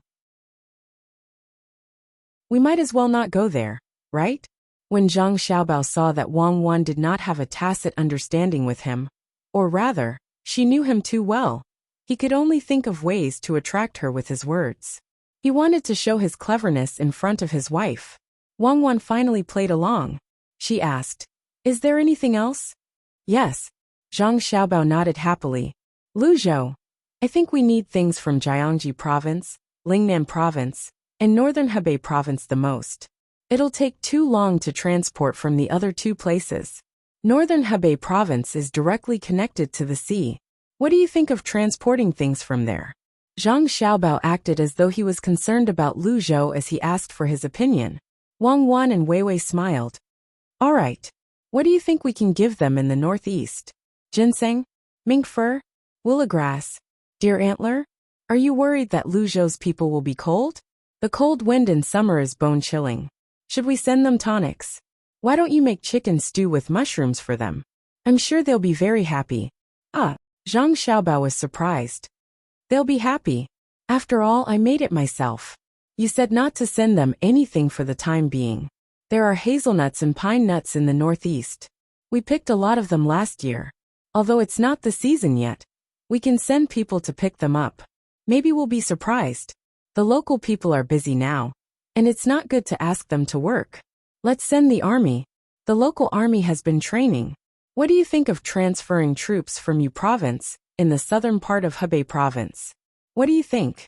Gather some large transport ships in Henan Province, and prepare some goods. When the time comes, we can ship them together. Maybe we can earn back the money we spent. Also, tell the Japanese that we won't borrow the steam engine-armed ships we rented to them for the time being.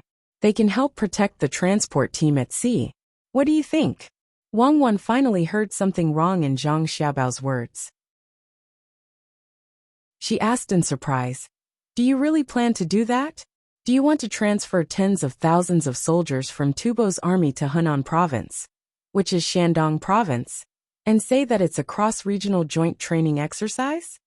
Don't do that. I really plan to help Mother travel and give Lu Zhou some benefits. Don't get me wrong, Zhang Xiaobao said seriously. I don't believe you. I didn't get you wrong, but you want to make others misunderstand. You want to kill two birds with one stone, don't you? No wonder you did that little trick just now. It turns out that you want to take advantage of our mother's trip. If my mother knows about it, she'll definitely hate you. What kind of son-in-law are you talking about? Wang Wan rolled her eyes at Zhang Xiaobao. Where can you find a son-in-law like me? Don't be in a hurry to criticize me. Help me perfect it. Come on. When you go to bed later, I'll tell you the story of the wolf and the lamb, Zhang Xiaobao said without blushing. Chapter 1108. The next morning after breakfast, Zhang Xiaobao and Wang Wan came to discuss this matter with Li Longji. Wang Wan was not in charge of using Yozhou soldiers. In theory, she was only in charge of her own servants and the soldiers of Bohai Sea's commander-in-chief's office. She and Zhang Xiaobao were still regional commanders. As for the soldiers of other places, although they would not dare to disobey her if she wanted to mobilize them, there was something wrong with the procedure. You want me to mobilize Yozhou's soldiers to gather hazelnuts and pine nuts? Then, you want me to send them to Luzhou as gifts? Let me confirm. Is that what you mean? Li Longji was confused when he heard Zhang Xiaobao's words. He looked at Zhang Xiaobao in surprise, trying to see if he was sick. Zhang Xiaobao smiled honestly and nodded. Yes, that's right. Did your majesty agree? Li Longji assessed Zhang Xiaobao once more before continuing. Xiaobao, I won't say anything about your use of the army, but if it's really useful, feel free to use the soldiers of Great Tang. Even if it's my chamberlain of imperial insignia, feel free to mobilize them at critical moments. However, don't you think your reason is a little too far-fetched? You're the regional commander there, but you don't use your own soldiers and insist on mobilizing Yozhou soldiers? You even want to gather pine nuts? Do you think you're joking with Xiaobei? No, my soldiers are still training. Some are training in mountain warfare. Some are training in naval warfare. And some are training in building fortifications. I can't spare any manpower, so I asked my brothers to help. I don't need too many. Just 20,000 people will be enough. Just think of it as providing training for my brothers. They don't need to bring too many things. They just need to prepare their rations and weapons. It can be said that they're traveling light. When the time comes, I'll reimburse them for their rations. Zhang Xiaobao said as he gestured as if he was carrying a military backpack on his back. He meant that it would take less than 1 month for them to arrive at his place from Yuzhou province, without weapons and only food.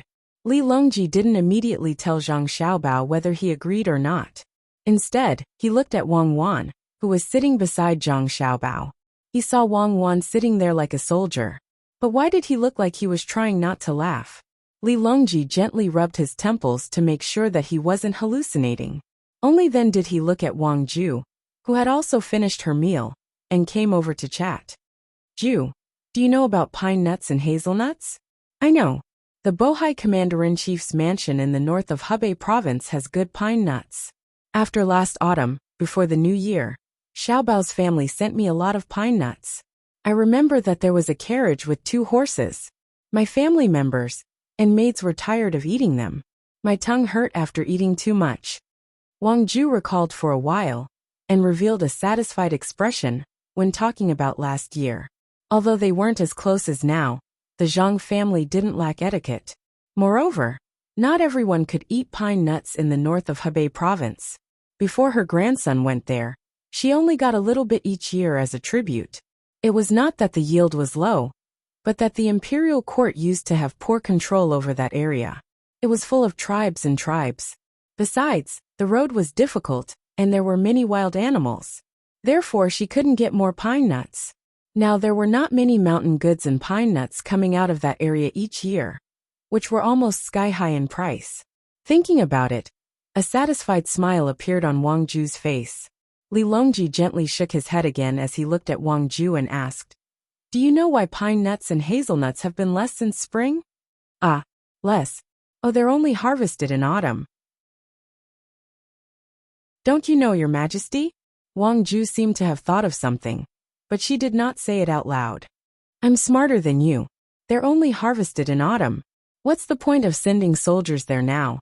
20,000 soldiers to cut down pine trees, transport them to Luzhou, and plant them at the seaside. When autumn comes, we'll show the children of Luzhou how pine nuts grow. Li Longji glared at Zhang Xiaobao as he spoke to Wang Ju. Wang Ju hastily chimed in. You're right, Your Majesty. It's not the right time to cut down trees.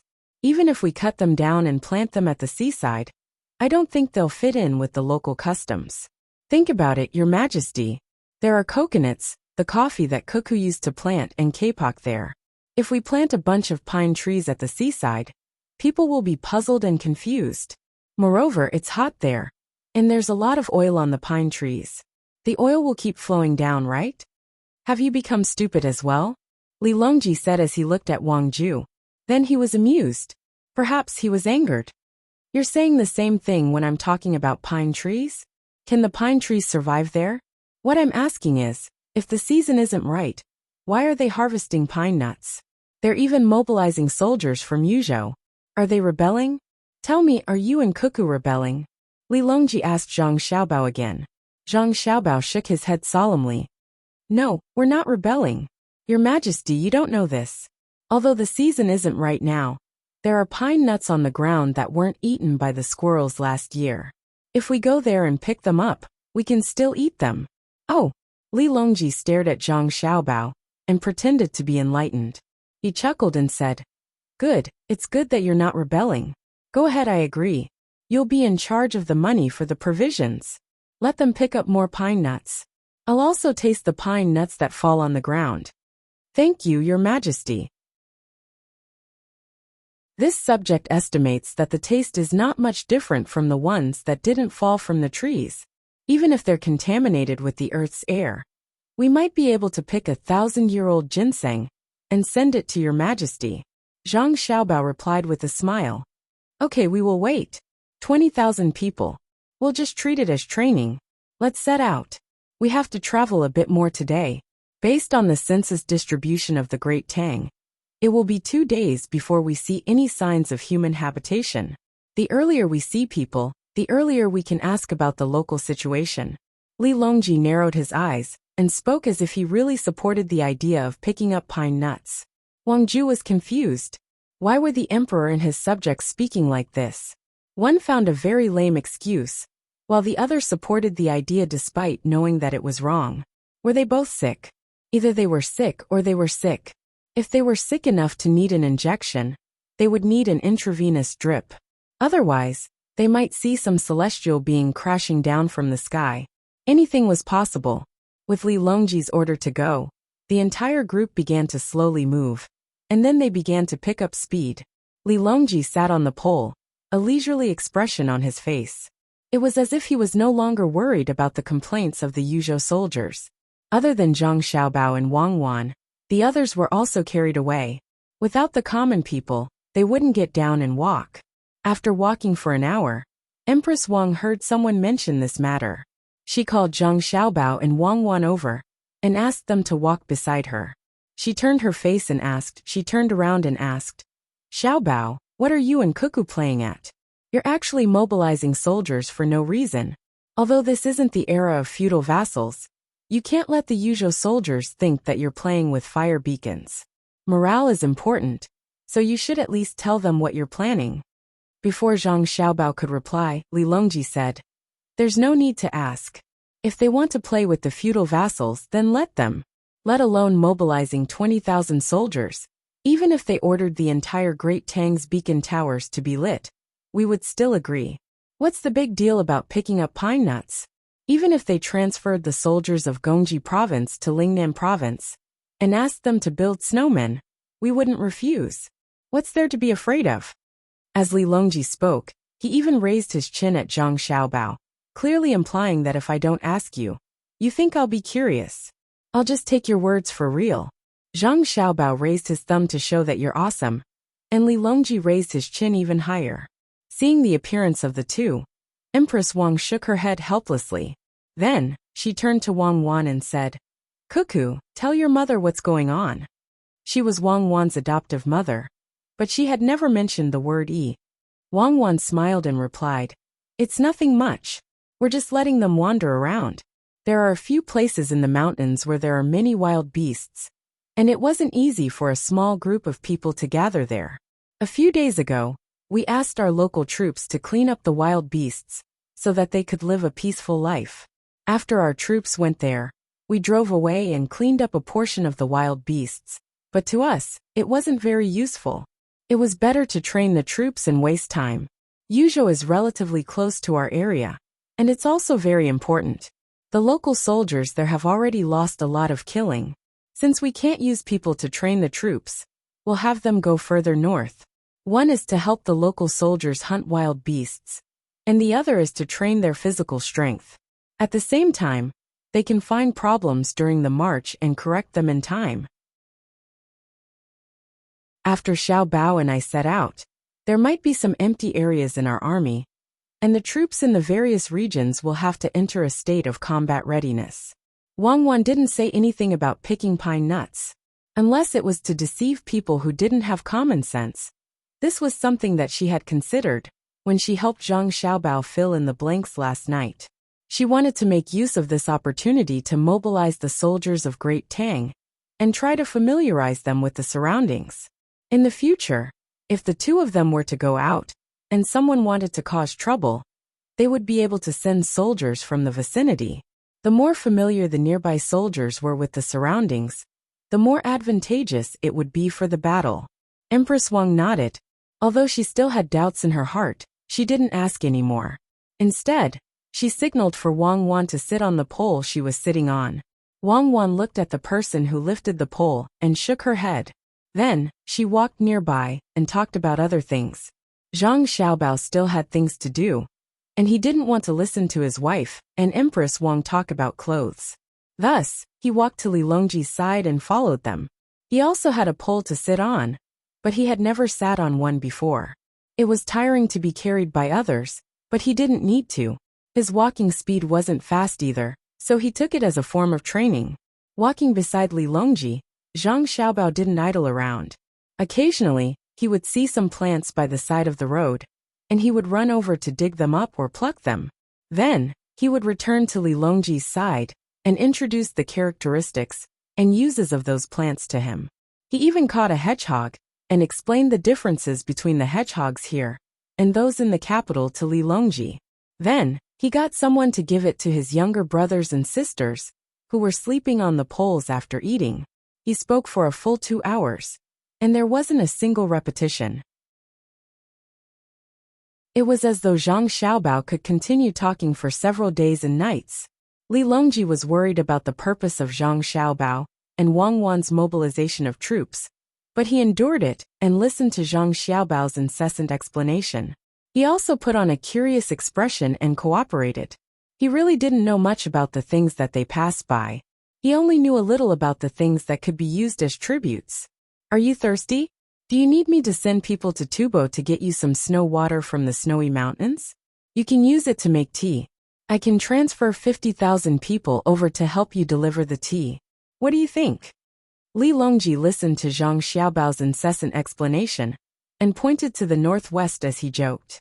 Zhang Xiaobao spat out a piece of grass that had a sour taste in his mouth and replied, "We can't go to Tubo. Tubo soldiers are still used to scare people. Not to mention the long journey here. People will think that we are afraid.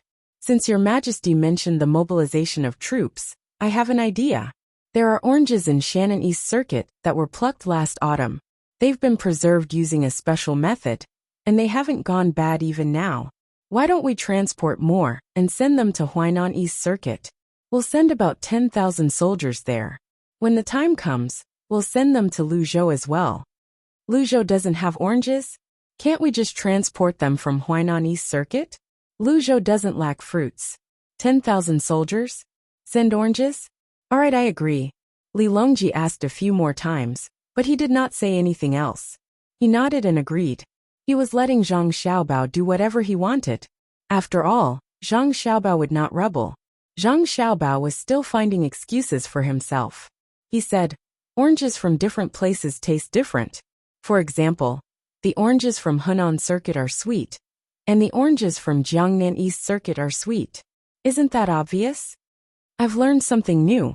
As it turns out, the ancients were wrong when they said that Huainan was the orange and Huaibei was the orange. The oranges from the north are sweeter than the oranges from the south? I'll have someone write this in the school books, so the children can understand it. Is there anything else? Go on, I'll definitely agree. Li Longji chuckled as he played along with Zhang Xiaobao. Zhang Xiaobao smiled as well. "It's true, Your Majesty. Indeed, there's something else I need to do. To be honest, The reason I've asked someone to send the items to Luzhou is because I received a message from my mother last night. She wants to go to Luzhou. I've thought about it and decided that it's not good to go empty-handed. Hence, I'll have to bring more things for Luzhou. It doesn't matter how expensive the items are. They're just a token of our sincerity. At the same time, to ensure my mother's safety, Luzhou's fleet has been stationed there to guard against her. I'll have to mobilize more of my family's logistics to transport the items to the seaside. I don't have a choice. Time is tight. My mother has to be there by the time we reach Luzhou. Otherwise, I'll be worried. Do you understand, Your Majesty? Oh. Li Longji's interest was piqued. He looked at Zhang Xiaobao and asked, "You're saying that you and Cuckoo are going to mobilize a lot of people to prepare the items for Luzhou? All of them are going to move quickly to the seaside. In fact, they're going to include the various armies as well?" That's right. Some of the people are busy farming, and some are busy working. If we let the people work, it'll cost us more. Moreover, we'll be delaying their work. Since the soldiers have nothing to do, they'll just take it as a form of exercise. Just like what I'm doing now. Zhang Xiaobao pointed at his legs. What he meant was, "You're sitting while I'm walking. It's been almost 4 hours. Shouldn't you slow down? I still have to cook lunch for you." Li Longji clearly did not care if Zhang Xiaobao was tired or not. He turned away and closed his eyes to think for a moment. When he opened his eyes again, he said to Zhang Xiaobao, "You're a good person. It's no wonder Luzhou only knows about the Zhang family and the Wang family. As it turns out." "Stop, you can't say that. The people of Luzhou know about Your Majesty. Moreover, they always praise Your Majesty. You can't accuse me of being disloyal. If this was in the past, I would have had my family confiscated and exterminated." Zhang Xiaobao interrupted Li Longji's words and grumbled, "Now it's also a crime of confiscation and extermination. You and Wan are putting on a show to tell the Japanese that you're going to beat them up. You're going to confiscate their homes and exterminate their families." Li Longji said with a chuckle. Zhang Xiaobao shook his head and denied, "No, there's absolutely no such thing. I'm just sending gifts to Luzhou and tormenting the soldiers of my dynasty. If we attack Japan, I have to withdraw our people from Japan first. Otherwise, if we attack them, they will kill our people as soon as they see that we're fighting. Who can I complain to then? Oh right, I've discussed with Cuckoo yesterday. We'll temporarily stop the ships we're leasing to Japan, as long as we can contact them. We're willing to pay compensation for the breach of contract. For the sake of my mother, money is a small matter." "All right, I understand. You continue to torment them. In order not to let the Japanese misunderstand, it's best if you contact them first. Tell them that you really sent people to the Commander-in-Chief's office in Bohai Sea to pick pine nuts, and that the fleet was really there to protect my mother. Tell them that I'm not going to attack them. I'm busy with my own business, and you can continue with your own business. For example, I believe that the Japanese will definitely believe you." Li Longji had a wicked smile on his face. He no longer had the usual solemnity of an emperor. He cooperated with Zhang Xiaobao, and the more he spoke, the happier he became. Zhang Xiaobao also had a wicked smile on his face. He chuckled at the same time as Li Longji, causing Empress Wang, who was standing at the side, to be very surprised. The speed and amplitude of the carriage carrying Li Longji were obviously different from before. The 4 golden guards carrying Li Longji lowered their heads and looked at the road, as though they did not hear Zhang Xiaobao and Li Longji talking. "Hee, if I don't hit them, they will definitely believe me. Hee, is there anything else?" Li Longji laughed wretchedly. With a straight face, he asked Zhang Xiaobao. Zhang Xiaobao was stunned. He opened his mouth and shook his head. "No, I'm just helping my mother. Even if the Japanese believe you and don't hit them, I don't believe that you don't have a backup plan. You're going to cook lunch. I want to eat an all-fish banquet. 48 fresh saltwater fishes, not one less. The saltwater fishes in the mountains are even more delicious." Li Longji reverted to his emperor appearance and ordered Zhang Xiaobao. "Your Majesty, how can you bully a child like this? Unless it's a celestial mountain, and the weather is hot, you can just eat a few cool dishes for lunch. Xiaobao, tell me quickly, don't let His Majesty bully you."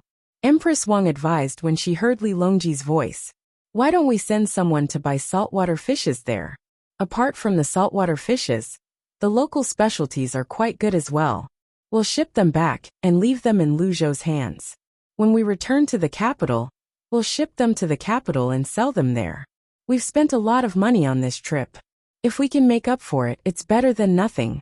Moreover, the lives of the people there aren't easy.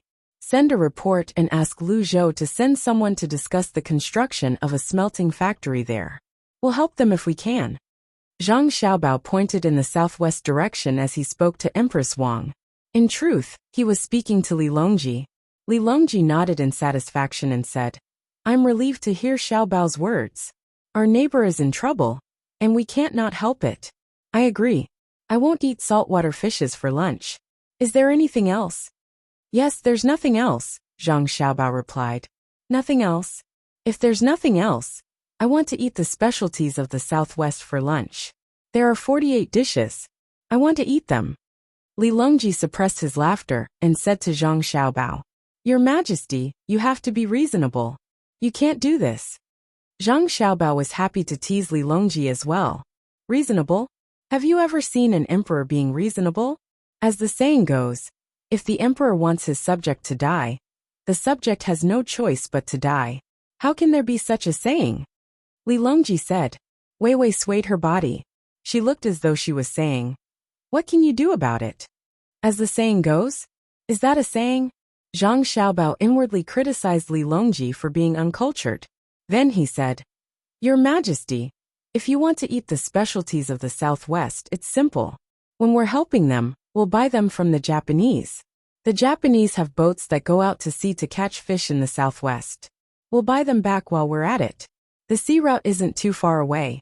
The Japanese can row their boats diligently. Moreover, they have the help of our first-generation steam engine boats. We'll help them transport the people who buy the things over. After they're done, they can just board the boats and come back. Li Longji nodded and said, That's right. We won't eat their food for lunch. You can just make 2 dishes. Is there anything else? Is that really it? Why don't you eat mine for lunch? I think my meat tastes good. Zhang Xiaobao shook his head. He had a look on his face that said, I won't say anything even if you beat me to death. Forget it. That's all for now. We'll talk about dinner later. I need to think about it. Who knows, I might be able to figure it out on my own. Li Longji felt that he could not ask everything. If he did, he would seem too stupid. It was better for him to follow Xiaobao and Cuckoo's train of thought. If he could figure it out, it would be his own ability. Li Longji and the others had a pleasant journey. Moreover, they could joke along the way. They also ate the local specialties and wild game that they passed by. They were gradually getting closer to Lu Zhou. However, when Zhang Xiaobao and Wang Wan came up with the idea of helping their mother's safety and bringing something to Lu Zhou, some of them were displeased. Takeshita Junichiro had been keeping an eye on his country's plan to work with several other countries to secretly sabotage Tang. He was aware of this plan from the very beginning. However, when he wanted to participate, the other party did not allow him to do so.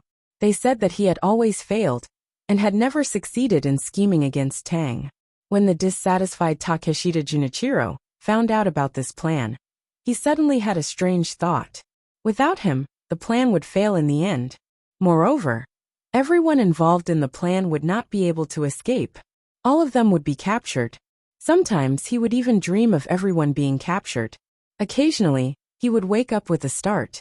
However, he regretted having such thoughts. No matter what, if the plan succeeded, it would be a huge blow to Tang. However, it was not that Tang would lose a lot of money. Even if they poured something into a river or a lake, it would only cause the things in that place to die. It would be difficult for them to harm anyone. In the worst case, Zhang Xiaobao and Wang Wan could just move the things in their homes and deliver them to the places that suffered losses. Even if it was drinking water, the two of them could bring it in basins from other places. It was as though there was nothing in the world that could stop them. The real blow to Tang would come from the hearts of the people. They would have to let the people know that Zhang Xiaobao and Cuckoo, who had never failed and never made mistakes, had their moments of weakness as well. This would cause the people of Tang to no longer respect the two of them, as they did in the past. At the same time, if the plan succeeded, it would give the people of his country and the other countries a boost of confidence. In the future, when the country made decisions against Tang, the people would support them. Hence, the ultimate goal of this plan was to break Zhang Xiaobao and Wang Wan's invincibility. Thus, he should support them. Since they were not allowed to participate, it was not a bad idea to help them in secret. With this thought in mind, Takeshita Junichiro really did carry out his plan. He arranged for many people under his command to go to Hangzhou, intending to lend a hand when needed. However, just as he arrived in Hangzhou with his people, he heard that his people had been captured. Moreover, the news spread so widely that almost all of Hangzhou knew about it. Just as he was hesitating whether he should find a chance to save them, he heard that someone had been captured at the reed marsh in the lake next to Douchong. Not long after, the people from the Lushan Alliance were also captured. All of their arrangements had just taken a small step, and before they could achieve more, they were all cut short. When Takeshita Junichiro received the news, he finally stopped thinking about saving people. He knew that if he went to save them, he would definitely be captured as well. Perhaps Zhang Xiaobao and Wang Wan were waiting for someone to save them. Takeshita Junichiro also felt that he had lost in the past not because he was not capable enough, but because Zhang Xiaobao and Wang Wan were too powerful. From the news he heard, he understood more or less. The main thing was that this news was deliberately spread by Zhang Xiaobao. His purpose was to let the intelligence personnel of other countries know about it, so that their confidence would be damaged. Takeshita Junichiro was obviously shocked. He really could not understand how Zhang Xiaobao could find a loophole in such a good security system.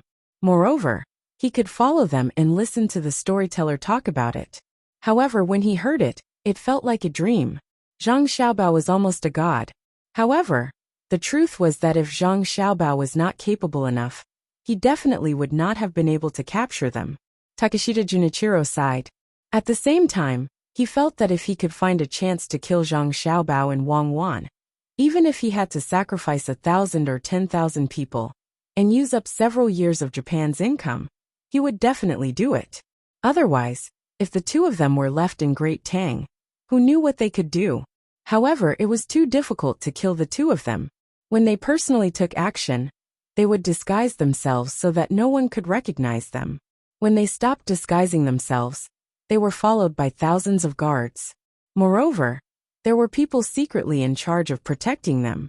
Taking their lives under these layers of protection was harder than ascending to the heavens. If he had known that the two of them would be so capable today, he would have sent people to Sanshui County, when they were still children, and directly slaughtered the two of them in Zhuangzi. Although at that time, according to the current investigation, their families also had many defensive measures, they did not have many people. Moreover, they did not have the current weapons at that time. Killing the two of them when they were young was 100 times, no 1,000 times, 10,000 times easier than killing them now. If only there was a medicine in the world. Takeshita Junichiro changed his name and dressed like a person from Great Tang. Moreover, he had been in Great Tang for several years, so no one could tell what his habits were. While he was feeling sad, he also avoided the people who were still patrolling in Hangzhou. Of course, he was not stupid enough to hide in the restaurant between the clouds and the water. It was not that he did not have money. He had enough money to eat and live there.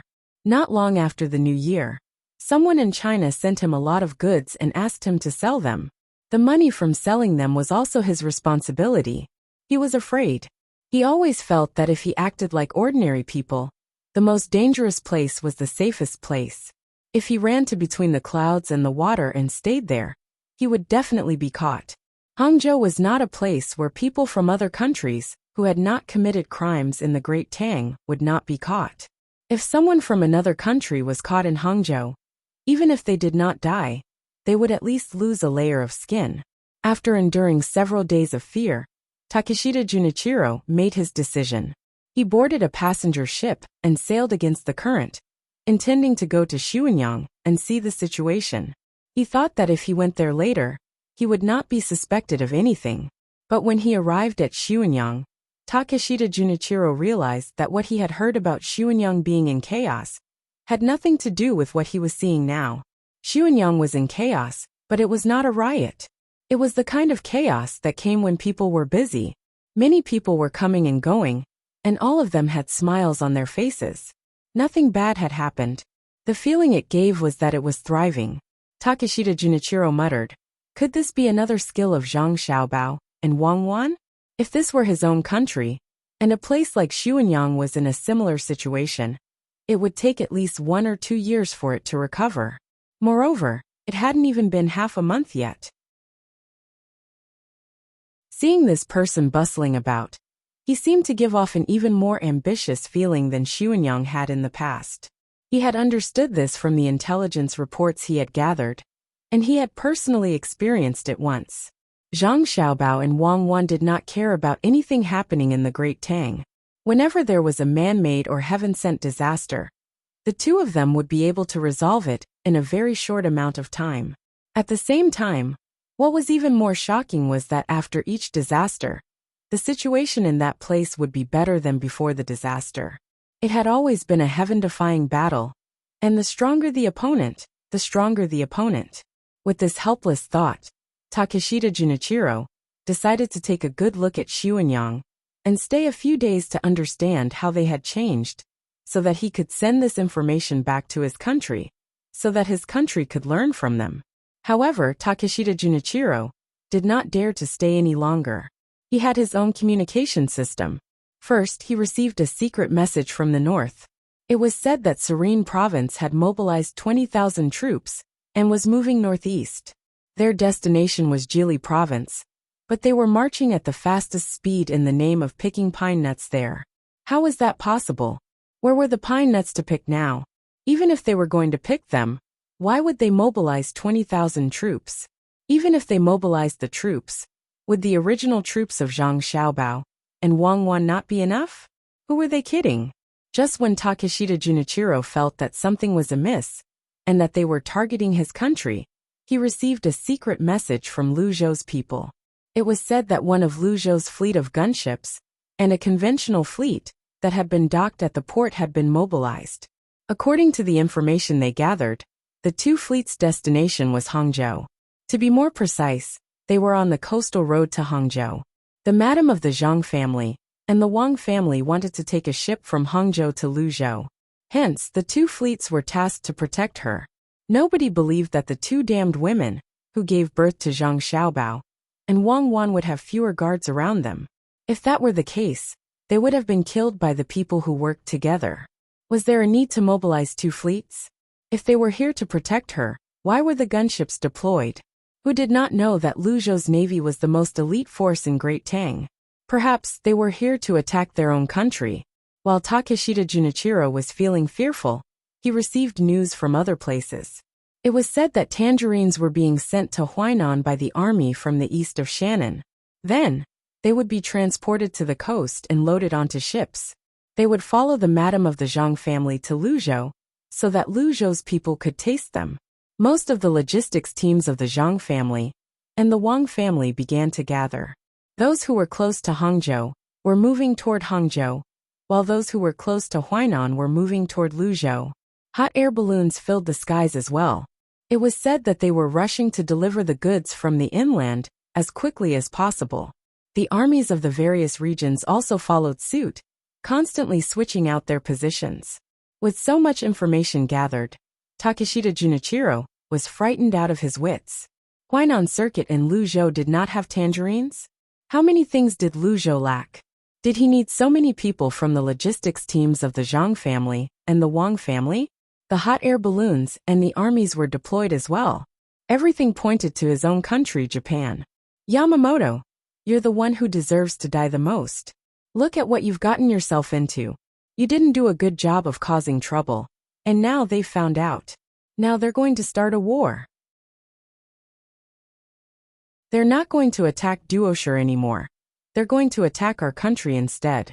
Takeshita Junichiro grumbled in pain. He opened all the windows in his room, but he still found it difficult to breathe. 2 hours later, Takeshita Junichiro mustered the strength to stand up and take a cold shower. He changed into a set of short clothes, pocketed the money, and walked out of his room. When he arrived at the lakeside, he found a boat that seemed fast. He tossed 10 strings of cash and ordered the boatman to row toward the other side of the lake as quickly as possible. The faster they rowed, the more money they would be given when the time came. When the boatman ordered a few people to row the boat, Takeshita Junichiro, who had spent money to buy medicine, took it. He sat at the bow of the boat and looked at the blue sky and blue water. He thought to himself that he had to catch up to Zhang Xiaobao and the others as soon as possible. Then he would apologize to them and give them all the hundreds of thousands of strings of cash. He hoped that they would give his country a chance.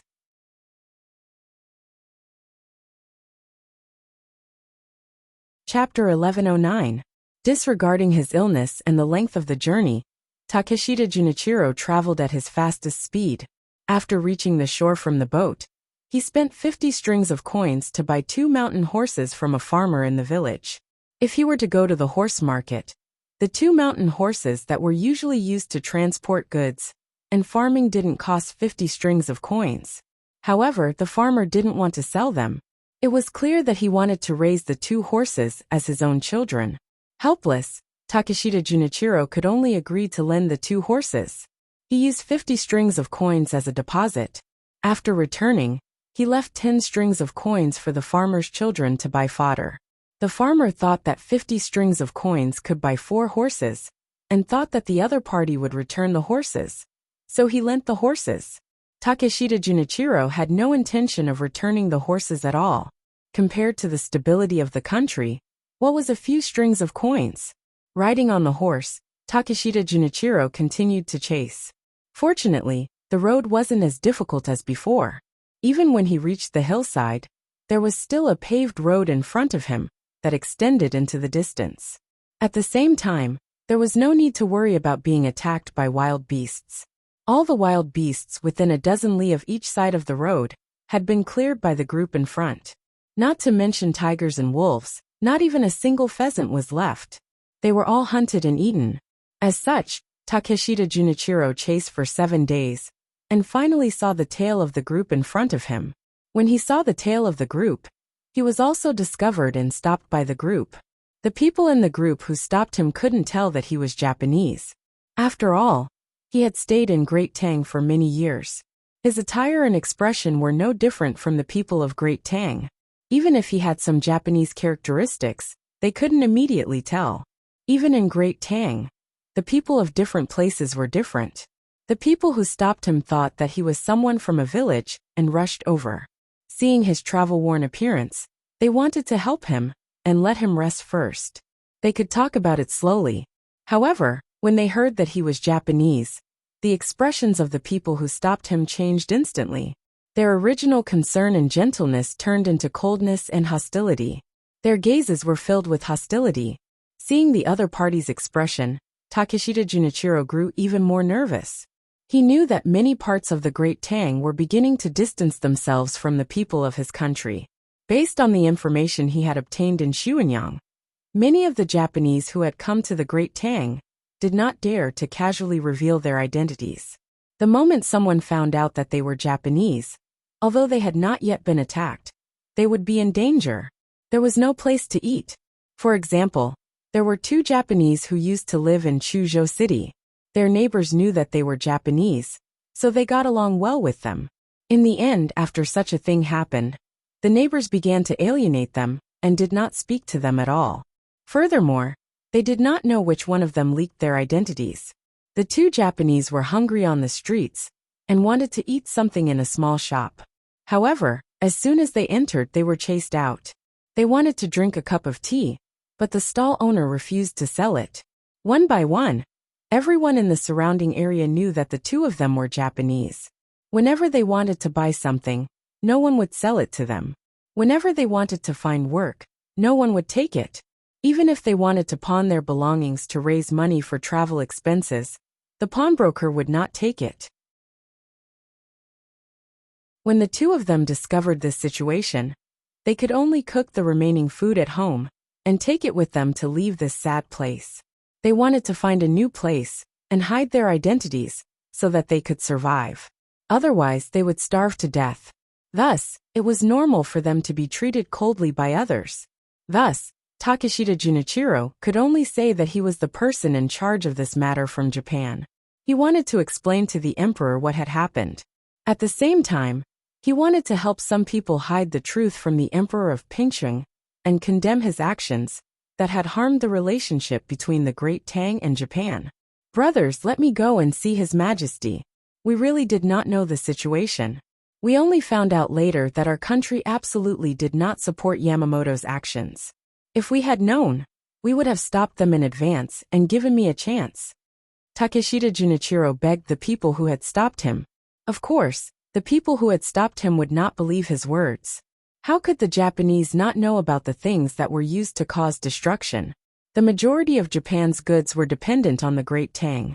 How could the Japanese not know how much each item was sold for, and how many items were exchanged for? It's just a word. Is His Majesty someone you can meet just because you want to? If you don't meet him, I'll give you a piece of advice. You should quickly find a chance to return to your country. Don't stay in the Great Tang any longer. In a few days, our people will get angry, and it might harm you. The person who had stopped him did not give him a chance to meet the emperor, and even threatened him. Takeshita Junichiro was anxious. He thought that if he could not meet the emperor this time and explain things clearly, he would not have another chance in the future. Perhaps by the time he returned to his country, the Great Tang's valiant soldiers would have already landed. Those were gunships. Once the cannons fired, who on the shore would be able to stop them? It was all those people's fault for provoking him. What about now? The Great Tang was angry and could not tolerate it at all. What did I say back then? I was testing the Great Tang's bottom line. Now you see, the Great Tang's bottom line is that if you provoke me, I will immediately send my troops. Takeshita Junichiro did not dare to give up on this last chance.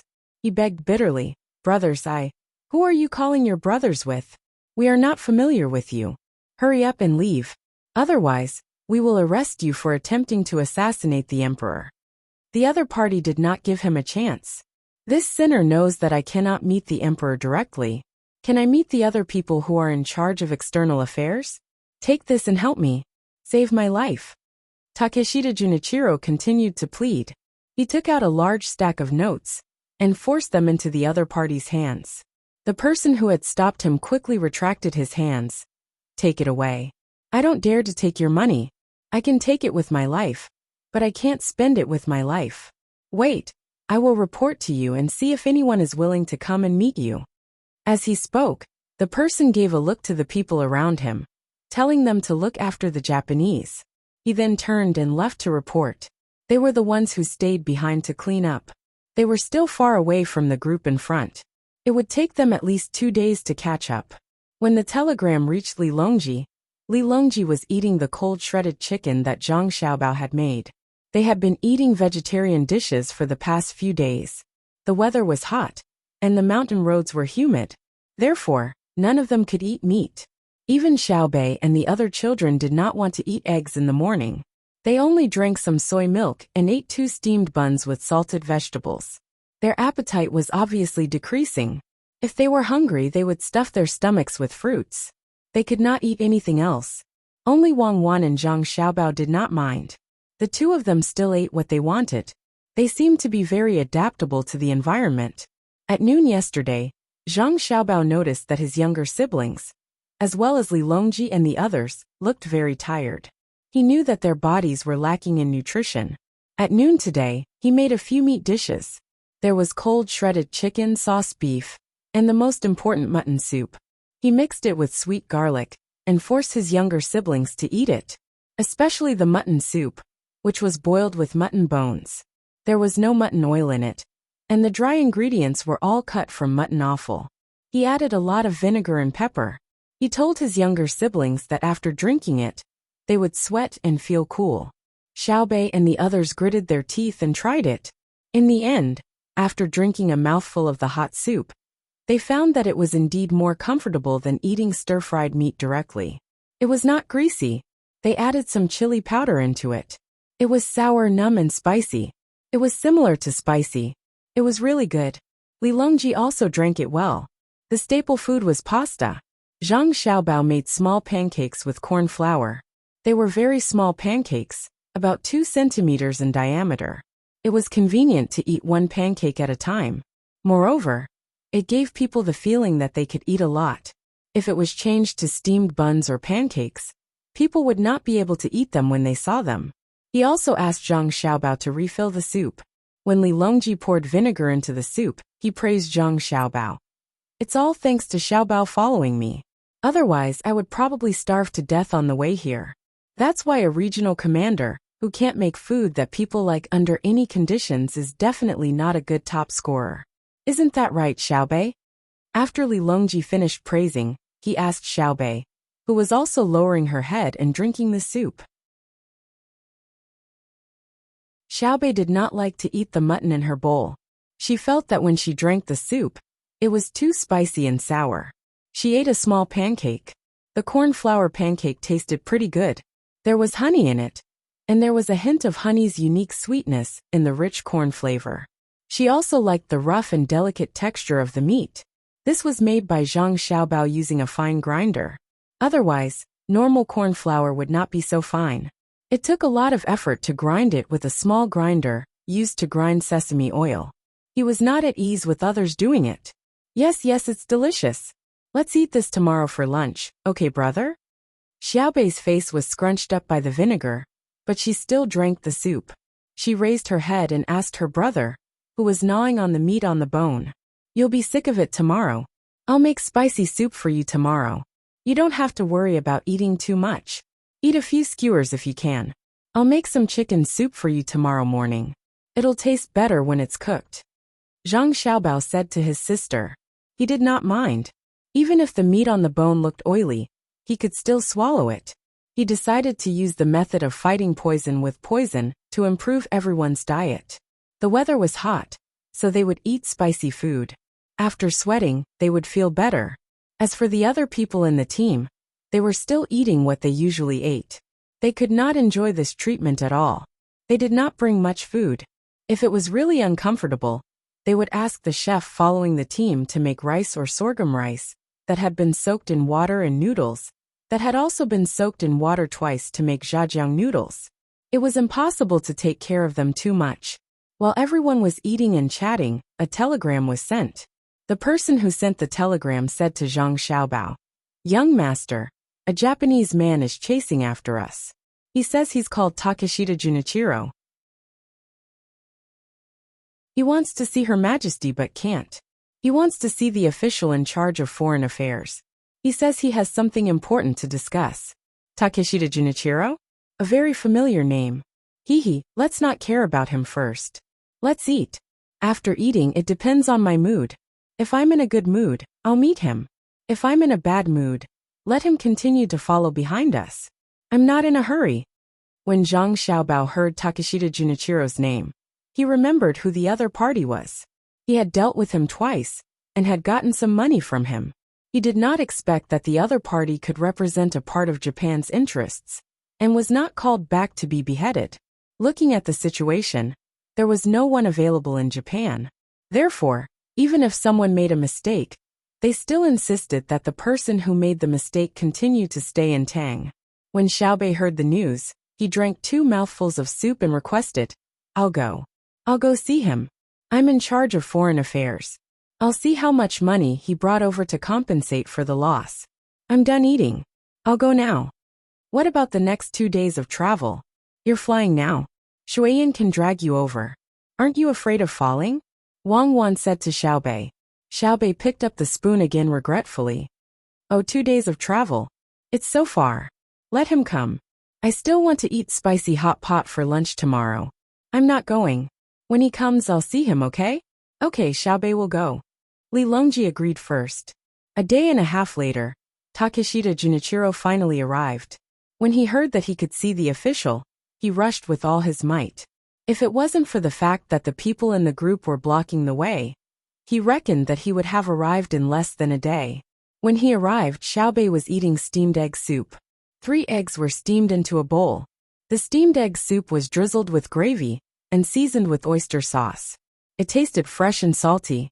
When he heard that someone came to report Takeshita Junichiro's arrival, Xiaobei thought for a moment and asked someone to call him over. "You know who I am, right?" Xiaobei asked directly when he saw Takeshita Junichiro. Takeshita Junichiro was stunned for a moment. When he came, he didn't know which official he was going to meet. He was thinking about who could travel with Li Longji and Tang, and what hobbies they had. At this moment, he saw a girl sitting at the folding table in front of him. When he heard the other party's question, he immediately nodded and said, "You're the patrol inspector of Tang. I know. You're very smart. Don't you feel very honored to be able to be met by me personally?" Xiaobei scooped a piece of steamed egg soup with a spoon, blew on it twice, and put it into his mouth. He asked in a muffled voice. Takeshita Junichiro had already smelled the fragrance. He secretly swallowed his saliva twice and nodded. "Yes, it's an honor. I've never had such an honor like today. My purpose for coming is..." "There's no hurry. I'm eating. You didn't find a good time to come. I have a habit of not talking about business when I'm eating. You haven't eaten breakfast, right? Have you?" Xiaobei used his chopsticks to pick up a steamed bun. It was a very small steamed bun. It was just enough to eat one steamed bun in one bite. Zhang Xiaobao knew that it would be unappetizing if it was big, so he had to spend some effort to make small steamed buns. Although the steamed bun was smaller than a normal steamed bun, there were many folds on the steamed bun. Furthermore, the steamed bun could be made with thin skin and large stuffing. The steamed bun was also well stuffed. It had a glossy luster and was crystal clear. When placed on the plate, it looked like a piece of art. Ordinary people couldn't bear to eat such a steamed bun. Takeshita Junichiro saw the steamed bun and smelled the fragrance. He swallowed his saliva twice and said, "Yes, I've eaten. I ate it on the way here." He was actually lying. He had only eaten something at noon yesterday. Until now, he hadn't eaten anything. He hadn't even rested during the journey. He wanted to have a good sleep, but he knew that the Tang Empire's army wouldn't wait for him to wake up before advancing. Xiaobei seemed to be very regretful. He ate another steamed bun and said, "You ate? I thought you didn't eat, so I'll sell you breakfast. Unfortunately, I won't be able to earn money. I ate, but I'm not full. Now that I'm hungry, why don't you sell me a portion?" Takeshita Junichiro was very smart. When he heard Xiaobei's words, he knew that the opportunity to give him money had come. Not to mention that he was really hungry. Even if he was full, he would continue stuffing food into his stomach. "Okay, I'll give you 5 steamed buns. My brother made them himself. How much do you think they're worth?" Look at the steamed bun carefully. You haven't seen this kind of craftsmanship before, right? Think of a good price. Xiaobei looked very reluctant. He took another pair of chopsticks and a small plate. He carefully picked out 5 steamed buns from the plate in front of him and pushed them to the other side of the table. He gestured for someone to bring them to Takeshita Junichiro. Takeshita Junichiro received the steamed bun and carefully looked at it. He had to admit that the steamed bun was really well made. If he could eat it normally, he would be in a good mood. However, at this moment, he wasn't in the mood to taste it. After thinking for a while, Takeshita Junichiro asked Xiaobei, "It's priceless. I don't think you should buy it with money. How much do you think it's worth?" He spoke very respectfully, as if he didn't treat the girl in front of him as a child. There were too many stories about Xiaobei, so many that people were calling him a god. "You want me to state the price? Okay, 1 copper coin for one. Do you want to buy it?" Xiaobei gave a price. "Ah, 1 copper coin. Not even 1 copper coin." Takeshita Junichiro shook his head.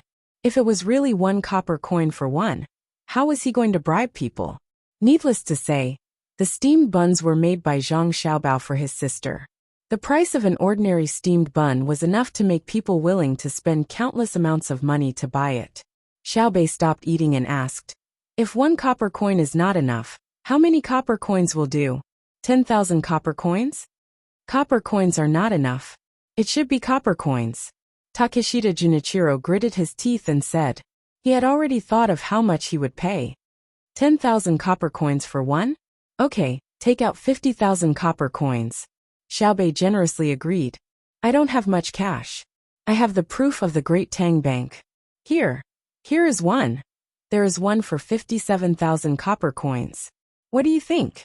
Takeshita Junichiro took out a handful of proof of existence and found one with about the same amount. He held it in his hand and asked, I won't take advantage of you. Give it to me. If it's a large amount, others won't be able to take it out. If you give it to me, I can take it out. There's still 7,000 copper coins left.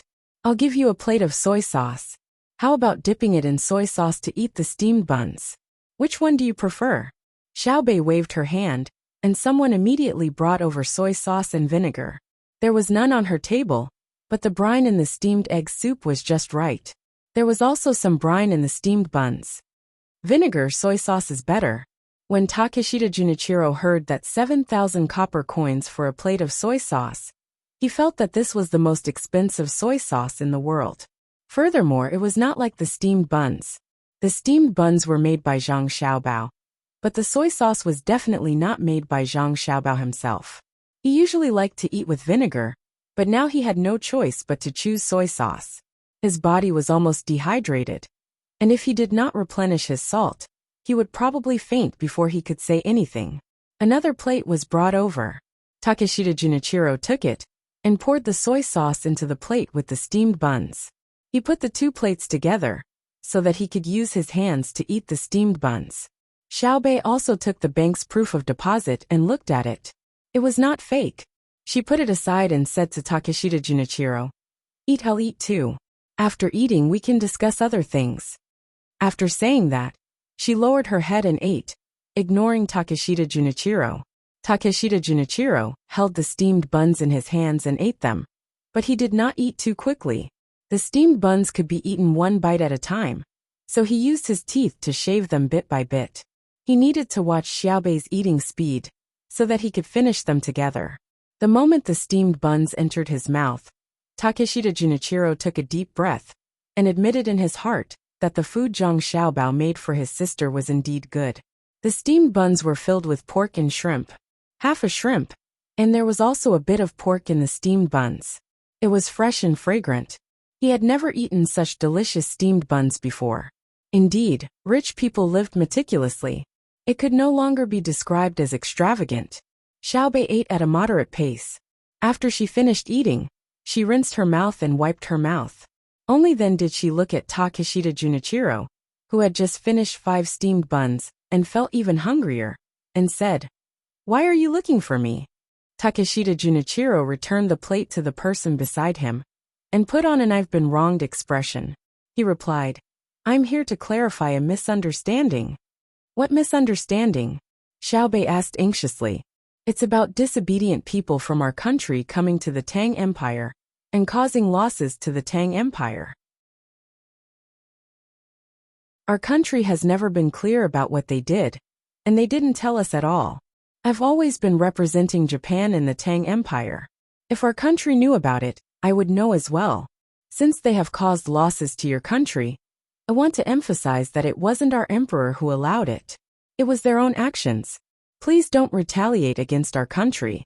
Takeshita Junichiro pushed the blame away as he stared at Xiaobei. He wanted to see Xiaobei's reaction. He would never admit that he knew about it and didn't stop it. Recently, Xiaobei had been with her brother and learned a lot of knowledge.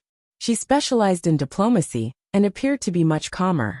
If it was in the past, she would definitely shout angrily and say that it wasn't a misunderstanding. But today, she nodded as though she agreed with Takeshita Junichiro's words. Then, her expression turned to one of pain as she said, Someone did come to cause trouble. Not only did your country come, they even joined forces with other countries to find an opportunity to scheme against us in the Tang Empire. They have caused huge losses to us. Their actions are very vile, and their motives are not simple. This is an organized and premeditated war between countries. Not only did they cause direct losses to the Tang Empire in terms of wealth, but they also caused losses to the lives of the people of the Tang Empire. In terms of wealth, we lost 100 million strings of strings in one go. As for the losses in other aspects, they are immeasurable. This makes us very sad and angry. Regarding this, I express strong condemnation and protest. At the same time, I emphasize that this is an act of war. We have the ability and determination to make up for this loss through other actions and give the people of the Tang Empire an explanation. You should return to your country as soon as possible and tell your emperor about our intentions. Let him give us a satisfactory explanation and promise that the same thing won't happen again. Takeshita Junichiro already had a high opinion of Xiaobei, but at this moment, he still revealed a shocked expression. Was this still a child? Even an official from the imperial court wouldn't be able to say such words. Could it be that she had memorized them in advance? As he pondered, Takeshita Junichiro revealed the same sad expression. He lowered his head and said, "Yes, we are willing to think of a way to compensate for the losses caused to Shang Nation. But 100 million strings of cash. The direct financial loss is 100 million strings of string of cash. There are also indirect losses. When a place is in chaos, it's not just possible to calm it down with money. It requires time and more energy. It will delay many other important matters and disrupt the original plan. At the same time, because of your actions, the people of my dynasty have lost the support of the people, and it will take a long time to make up for it. The people are like water, and the ruler is like a boat. The water can carry the boat, but it can also capsize it. Perhaps there will be unrest in the future. Thus, we won't just accept 100 million strings of cash as compensation for the loss. What we need is even more spiritual compensation. This is not something that can be done with a little bit of money. For example, when I first went over, he blew me up. Although he didn't blow me to death, he left behind a wound in my young heart that is difficult to heal. The people of Xuanyang have already banded together to resist the imperial court. Just comforting them is already exhausting. There's also Dakang, Hangzhou, and the hearts of the other people in Jiangnan that have fallen into chaos. You must give even more compensation. Otherwise, it will have a very bad effect on the relationship between our two countries.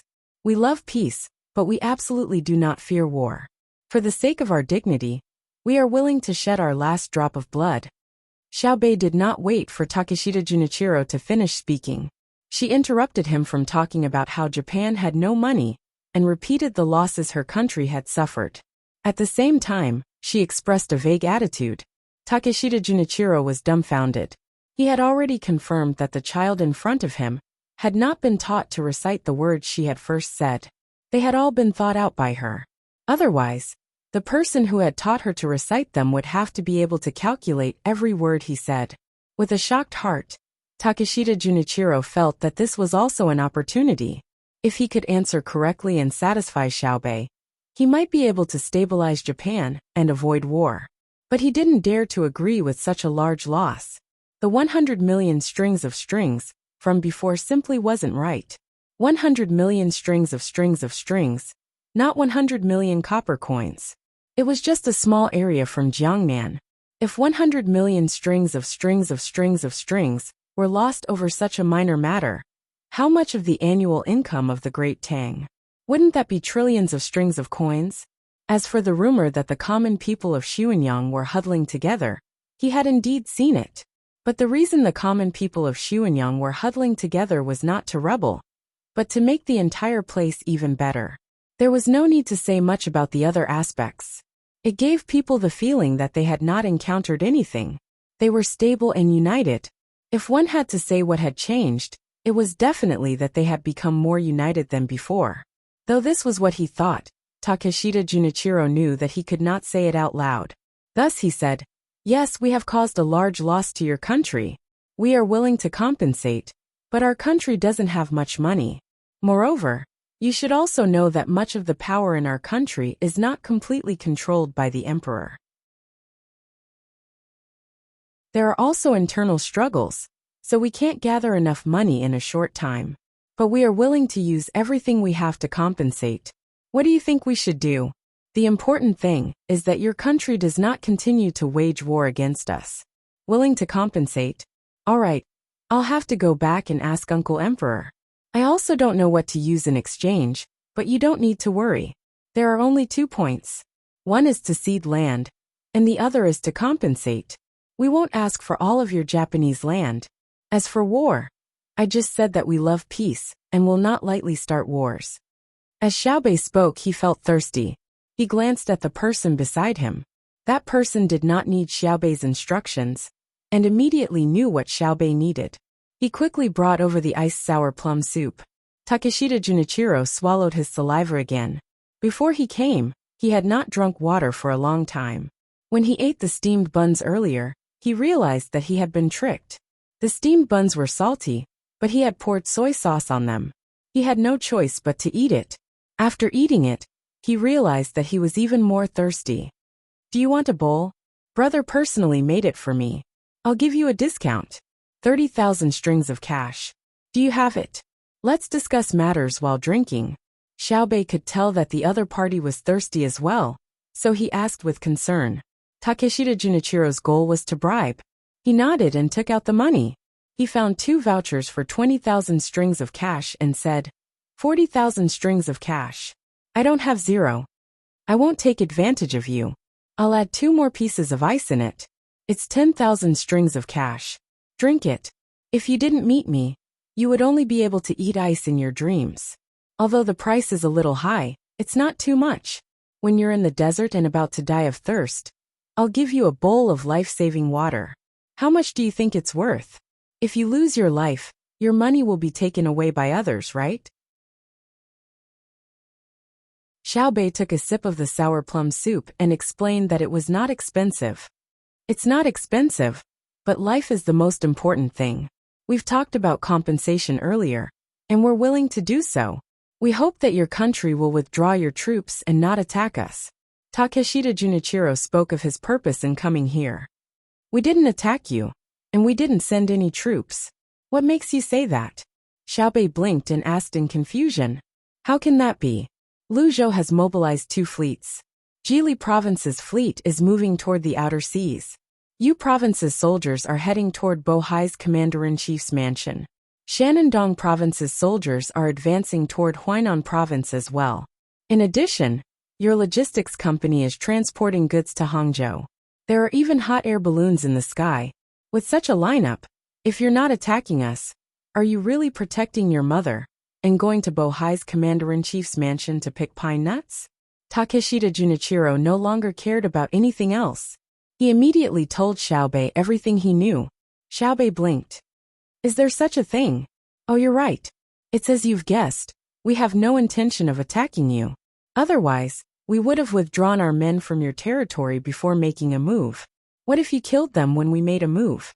It's a misunderstanding. You must believe us, just like how I believed you when you said it was a misunderstanding. We have to get along peacefully. Don't worry. Come with us. I'll bring you to Luzhou to see the sea. I was born in Luzhou.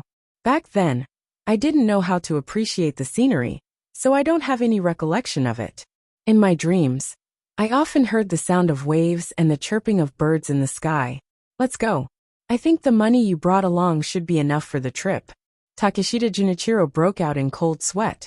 It did cool his body. He looked at Xiaobei in shock and said, We know we're in the wrong. Stop fighting. It's not a misunderstanding. It's definitely not a misunderstanding. Do you believe that you've mobilized so many men, just because it's a misunderstanding? Why not? Even I believe you. You should believe me as well. Put yourself in my shoes. Are you saying that it's a misunderstanding as well? This isn't Yamamoto's decision. Did you arrange for them to start a war? Xiaobei retorted. For a moment Takeshita Junichiro was speechless. Xiaobei had tricked him again. Why did he not kill this shrewd child in front of him with an explosion? You're speechless. As expected, you did it on purpose. This won't do. I'll talk to my big brother and ask him, and my big sister to mobilize the troops. You're too evil. You knew about it, yet you played dumb with me. You wanted to trick a child like me. Humph. Xiaobei stood up, and was about to leave as he spoke. Takeshita Junichiro hastily stopped him. No, we're not lying to you. We really didn't know. I only found out after that. Even if we were 100 times braver, we wouldn't dare to cause trouble for you. It's a war, Xiaobei emphasized. Yes, it's a war. We wouldn't dare. Let's talk about it. Everything can be discussed. Takeshita Junichiro agreed with Xiaobei. Inwardly, he hated those who supported Yamamoto. Didn't you say that Tang wants to fight Duishi and can't spare the troops to fight Japan? What should we do now? Look at their reaction. They've just captured Yamamoto, and they're already mobilized. You really didn't do it on purpose? Then fine, I'll give you a chance. Go back immediately and tell your emperor that we won't start a war lightly. However, we'll be cautious when dispatching troops. If you can't give us a satisfactory answer, we can't guarantee that there won't be any disobedient soldiers who will disobey orders and go to war personally. Xiao Bei expressed his understanding and helplessness. Of course. However, there's not enough time. It takes me a long time to travel from here to Hangzhou. If I have to return from Hangzhou, it'll take me a lot of time. If your troops, disobedient soldiers, selfishly charge over, what should we do? Can you strengthen the discipline of your troops and persuade those soldiers who have other thoughts to stop them? Give me some time to return, Takeshita Junichiro pleaded. He was really afraid that Tang would launch an attack regardless of the cost. Even if the cannons couldn't reach land, they would lose the coast. Tang's troops would be sent over continuously. How could a body of flesh and blood face guns and cannons? Xiao Bei also appeared anxious and helped him think. After thinking for a while, he said, I'll give you an idea. Do you have money? We'll rent you a hot air balloon so that you can fly to Hangzhou quickly. Once you're there, we'll rent you a fast boat so that you can rush back to your country and discuss with your people. While you're on the way, we'll sort out the losses and tell you the amount of compensation. You can pass it to your people and see if they can accept it. Don't worry. Before you return and have a result, we'll try our best to suppress the soldiers and not let them panic. However, you have to be quick. 3 months at most. We hope that you can return to Tang with sincerity and discuss with us. What do you think? 1,000,000 strings of coins. We'll be responsible for your safety on the way. When Takeshita Junichiro heard the amount, he knew that the other party was deliberately asking for more money. However, there was nothing he could do. Originally, he wanted to bribe them and express his attitude so that Tang would immediately withdraw their troops. Now it seemed that he was too naive. The money he brought wasn't enough to change the other party's mind. They were asking for more. However, other than this, there was no other way. Perhaps no one in the country had discovered Tang's actions. It was best for him to return quickly and let the people who supported Yamamoto understand the seriousness of the matter. Takeshita Junichiro took out all the money and counted it. Together with the banknotes on his body, he handed it to the person beside him and said, I don't have 1,000,000 strings of coins on me. Now, I have 350,000 strings of coins on me. Can I put the rest on credit first and put it in the compensation later?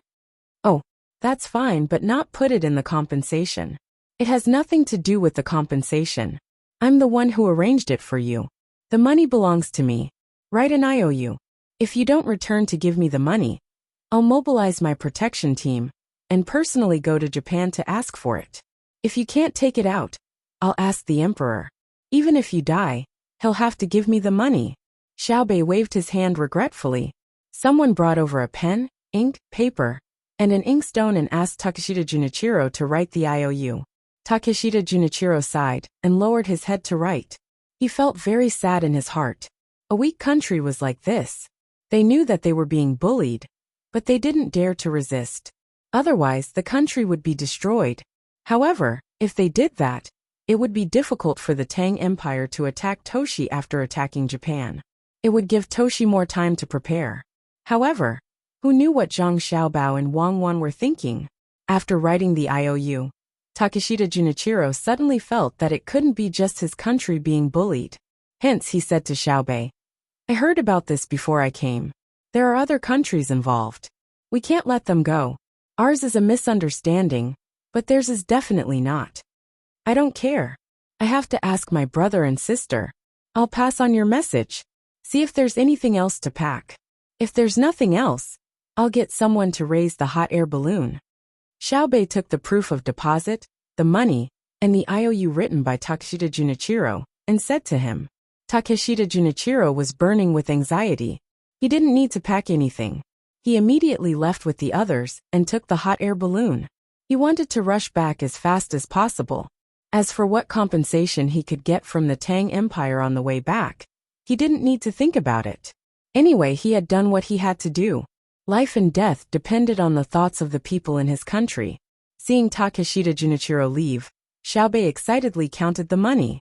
After counting twice, she grabbed the money and ran to find the others. The money was indeed hers. This was what she had agreed before coming. It was up to her to get as much money as she could from Takeshita Junichiro. Let's go. We're rich. Brother, quickly think about how much compensation we want from the Japanese. They probably took out a lot of money. We can only ask for things. Come, everyone has a share. Let's split it. Xiaobei waved the money in her hand and ran to the team. She shouted happily to her brother and the others.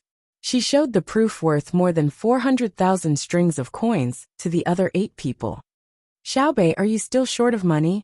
Li Longji asked. Yes, very much.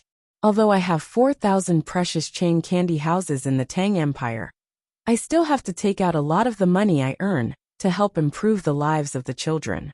I don't dare to use the remaining money casually. If something urgent happens, I can't be without a single cent, right? Today I got extra money from outside. Of course I'm happy. Our precious candy house is going to develop new candy. Not only will it suit the tastes of the children in the Tang Empire, but when we occupy other places in the future, we will also give it to the children there. Xiaobei explained. She lowered her head and looked at the money in her hand. She revealed a satisfied smile. Li Longji looked at the puzzle-like Xiaobei and shook his head helplessly. He said, You also have to take care of the children in other places? Take care of them? Why should I take care of them? I want to earn their money. You guys go earn the adults' money, and I'll earn the children's money. At the same time, I'll help sell some medicine to treat children's diseases, so that they can grow up healthily. Xiaobei didn't hide her obsession with earning money. You still plan to let them grow up healthily? When they grow up, are you going to let them form an army and rebel? Li Longji asked. Of course not. When they grow up, we'll have more manpower to build the railway and mine. Big brother and big sister said that no matter how advanced the technology is, there will always be danger when mining underground. It can take lives. Besides, our current technology is still far from enough. There are always people who die in the mines in the Tang Empire. Every time I hear about a mine that has a problem, I feel my heart ache. If other people don't mine and don't raise their children, when our own children grow up and continue to mine, people will still die. How sad will their families be? Xiaobei bemoaned the state of the universe and the fate of mankind. Li Longji nodded speechlessly. He realized that Xiaobei only treated the people of the Tang Empire as humans. The people of other places were like livestock. When they grew up, they would work, and when they couldn't work, they would be killed for meat. He didn't know how Xiao Bao and Cuckoo taught Xiaobei. Turning his head, Li Longji looked at Zhang Xiaobao and asked, What kind of compensation do you plan to ask for? We won't discuss it with the ministers. What you say is correct. Zhang Xiaobao already had a plan. He replied, It's simple. If they can't take out the money, there's no need for them to take out the money. I also don't want the goods. I'll leave the goods for them to exchange for money in the future. It's not easy for them. I only have 2 requests. First, cede land. Cut out the good parts of Japan, and form a concession for our people. They are not allowed to go there without permission. Also, it must be written that Japanese people and dogs are not allowed to enter. Second, accompany people. Since we don't want anything, we'll use people as collateral. Ship them to Huainan province and help build the railway there. However, after the railway is built, there will be no points. These people have to be treated well and don't die so easily. What's the use of keeping them? Li Longji didn't understand Zhang Xiaobao's purpose. Zhang Xiaobao smiled and said, To prepare for the future. My Tang Empire is a peace-loving country. You're tuning in to the Li Mei's Wuxia Whispers YouTube channel.